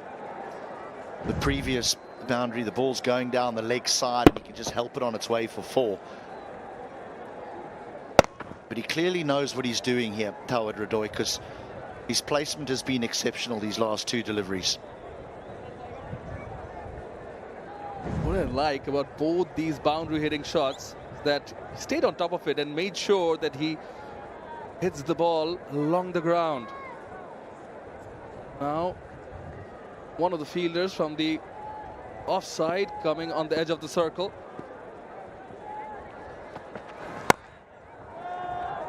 Again, running the first one hard, should settle for a single. Nice, Foxy. Speaking of someone like an Afif also, you know, they struggle through this as well. Quite often, you know, there's stopgap solutions. Bringing them in. Is he really a batter for number 6? Those things do come into play. Yeah, one step at a time. But if Bangladesh is playing a high-scoring game, you'll have to think of finishers as well. Those things, those... Oh, inside edge, almost chopped it on, but not to be. Continue the conversation. 32 gone, 190 for 4.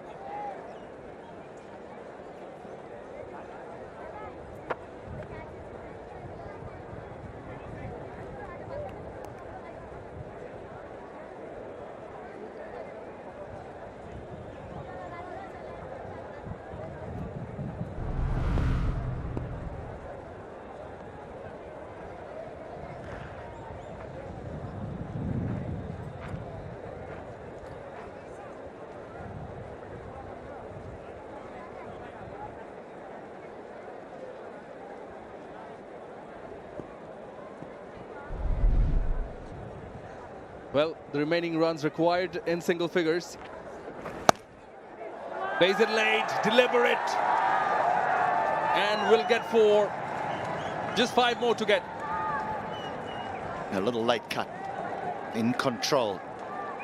Now, don't be surprised if Radoy looks to go straight down the ground now, because Lennox drops this slightly short, not too short.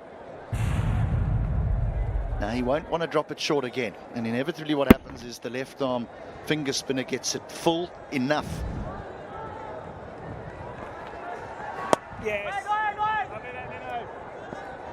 Nicely bowled. Difficult for us to finish that conversation because the game could end at any time here. But selectors have got to be very careful about picking a batting lineup, because often your top 3 domestically are your heavy run getters. And you tend to just pick your top 3 throughout a batting lineup. We batting at 5 and 6 and 7 in one-day cricket. It's a skill in itself, and you've got to know what you're doing. Your average might not be as high as those in the top 3, but your strike rate is good, and you know how to finish games of cricket. And that's probably what you're referring to when it comes to Bangladesh, is sometimes you might have to pick someone who averages in the 20s, but is accustomed to batting at number 6 or 7 domestically.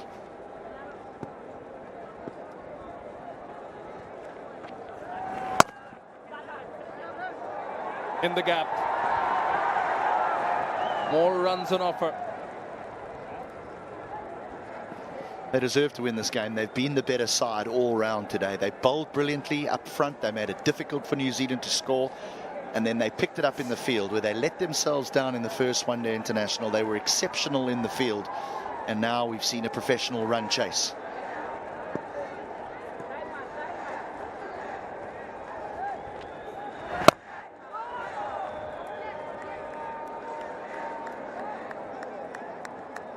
Will be the end of the 33rd. 196 for 4. Come on, please. Sorry, long stay up. 2 out there.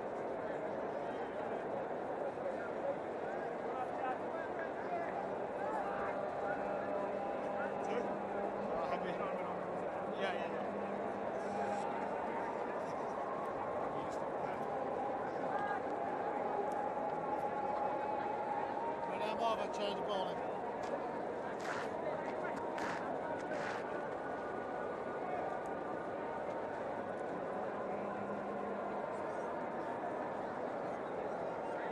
Just 3 more to get for Bangladesh to level the Dutch-Bangla Bank series.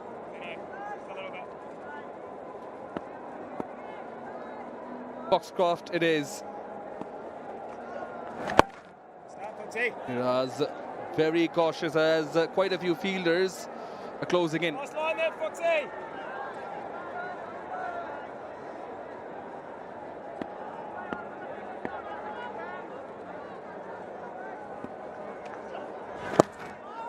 I understand we've talked a lot about things to do. I'm sure it is a process and it will fall into place with time. But Bangladesh, I think the positivity was oozing out of their body language throughout this match. Yeah, New Zealand will come again. Come again in Chattogram. They know that they need to improve, particularly in the power play. They start a little bit slowly. They put pressure on that middle period. Their bowlers haven't had much to defend here tonight. But they will be back, that's for sure.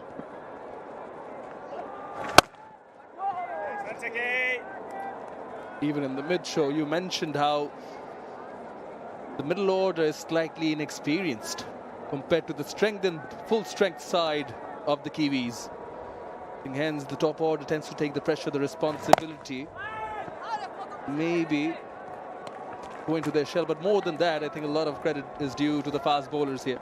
Yeah, the record books, I'm afraid, the record books don't put in inverted commas, not the A side. That's not anyone's problem. This is New Zealand versus Bangladesh. Can't help but agree with this. It's 2 more to get for Bangladesh. Tied again. Just a single of this Foxcroft over. 197 for 4.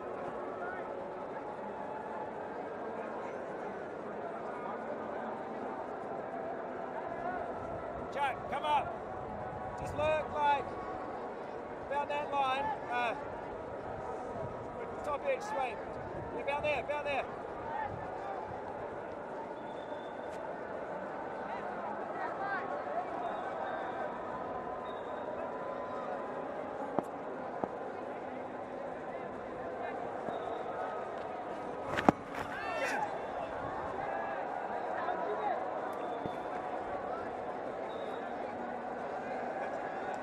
Slowing things down here is Tom Latham, spin operating from both ends.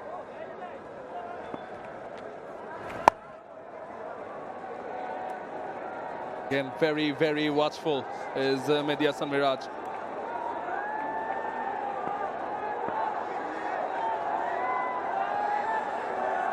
BCB president in the middle.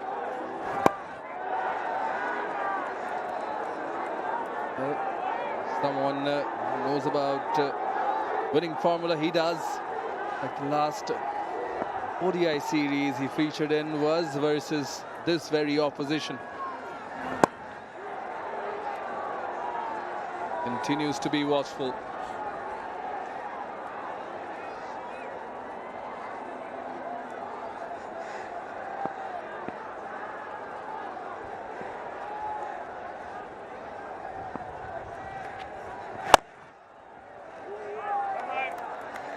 Yeah, looking to play inside out to find the gap. To no avail. Yet they have ample amount of time in hand. Could be a maiden here from Lennox. Onto the pads. Ridoy calls for it and takes a quick one to level the scores. Scores are tied. After 35, it's 198 for 4.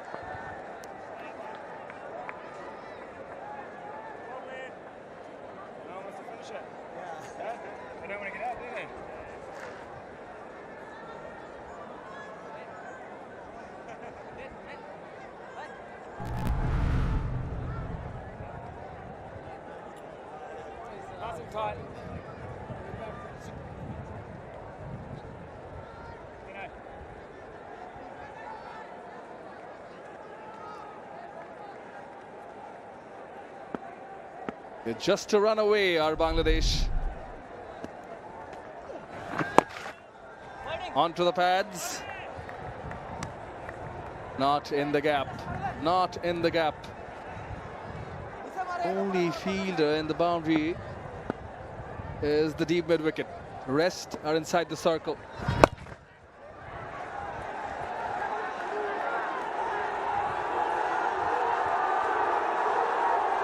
Now the crowd getting in on the act. They push for it, try the stumps, and they get over the line. Winning runs from the bat of the captain Mehdi Hasan Miraj. But Bangladesh with an emphatic win over New Zealand to tie the Raj Bangla Bank series. They win the second ODI by 6 wickets. Excellent performance. Excellent performance set up by the bowlers once again, who were excellent.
Wasn't a big total that they were chasing, but Bangladesh came out, looked to be aggressive. Saif got off with a boundary before he had his off stump knocked over by Smith, who again struck early. Tanzit, as is per usual, better than a runner ball. Shumasaka drafted into the side at the expense of Afif Hussain.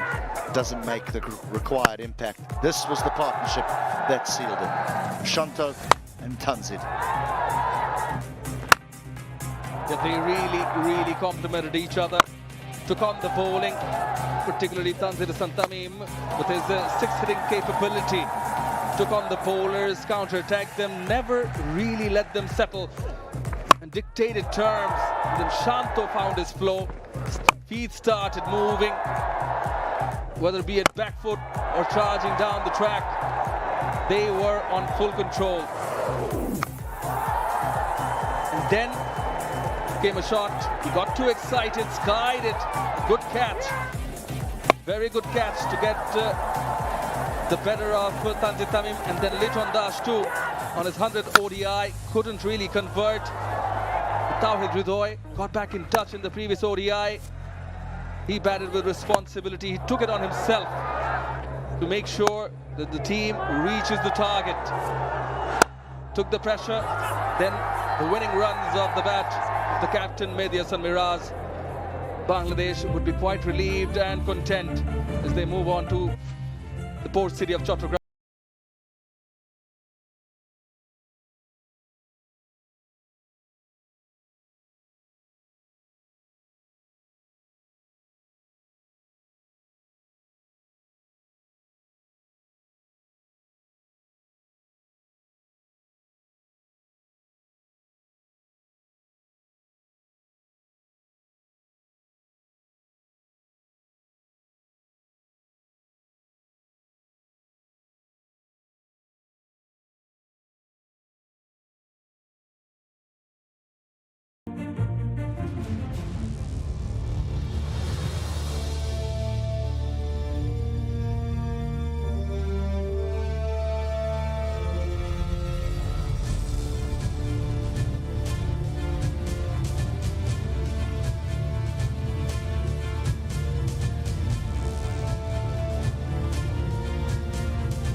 और hello hello hello hello hello check ठीक है भाई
A very good evening for the post-match presentation.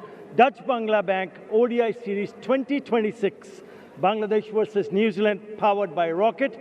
Co-sponsors, Nexus Pay. This was the second ODI between those two teams. Remember, New Zealand winning the first one, so they went to one up, but Bangladesh came back strongly and ensured they leveled the series. New Zealand batting first, managed to score 198. In reply, Bangladesh 199 for 4, which means they win it by 6 wickets. So congratulations to Bangladesh. Commiserations to New Zealand.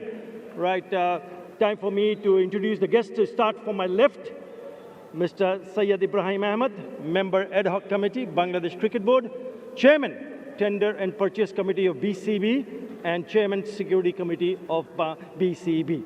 Mr. Fahim Sinha, Member Ad Hoc Committee, Bangladesh Cricket Board, BCB, Chairman, BPL Governing Council, and Chairman, Game Development Committee of BCB. And next to him is Muhammad Sirajul Islam, Deputy Managing Director, Dutch Bangla Bank. Thank you, gents, for being here.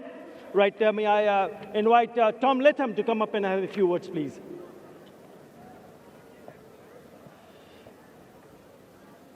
Tom batting first, 198, not enough on the board.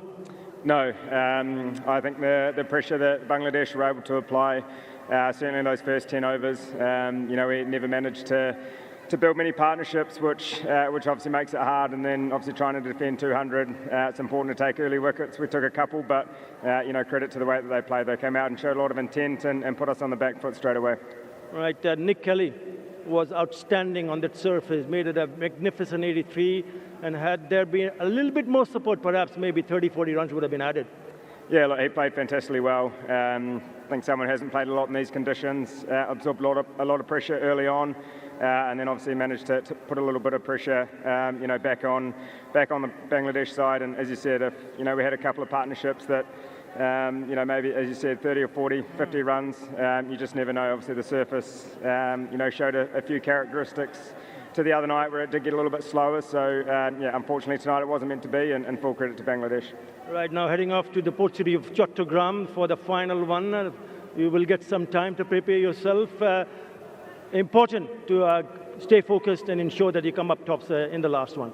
Yeah, absolutely. Again, a new ground, one we haven't played at for a long time. So it's important that we do adapt to those conditions, and we know it's going to be a challenge again, and we'll most likely be faced with something similar to what we have here. So again, a series decider. That's why we play cricket as professional sport to be in these moments, and hopefully we can prepare well over the next couple of days and give it a good crack in a few days. All right, hard luck today, and best of luck for the next game. Thank you. Right, Tom Natham, the skipper of New Zealand cricket team.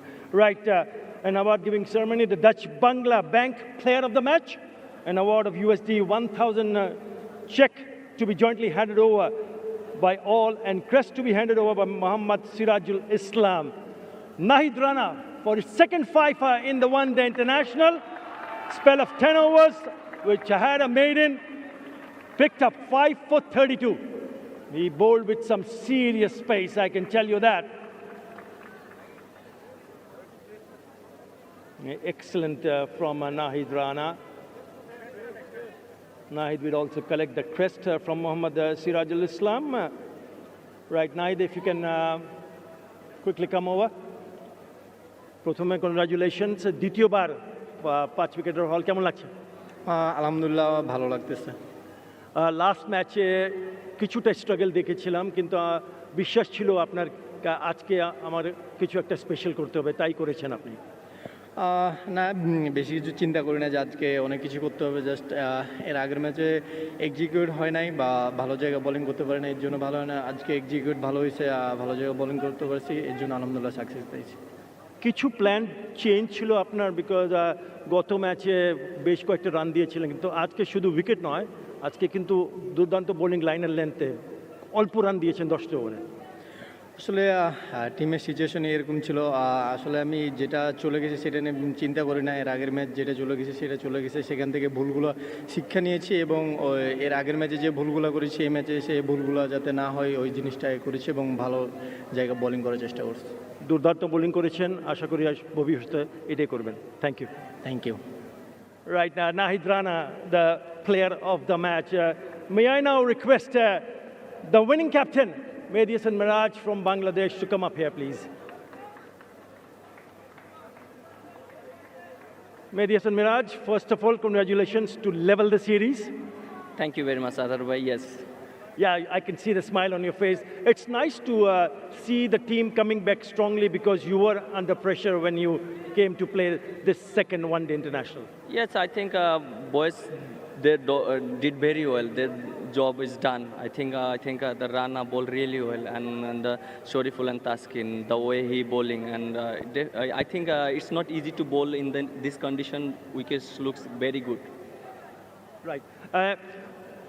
You speak about your bowlers, but your batters also did very well. That 120-run partnership between Tanzil Hasan Tamim and Shanto set the course for your chase tonight. Yeah, I think, yes, 2 wickets early. I think Shanto and Tanzil Tamim, the way he batting, and they gave a 100-run partnership, and it's a great moment for our teams. And the end, Tawhid did that, they played really well. How's Shanto? Yeah, now he's getting better. All right, well done, congratulations, and all the very best for the next match. Thank you, thank you. Right, that's it from the presentation. Yeah, what a wonderful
Well, the Tigers had their backs against the wall coming into the second ODI, and they needed to deliver and get a win for the team, and they really did tick the boxes, fielding, bowling and batting as well.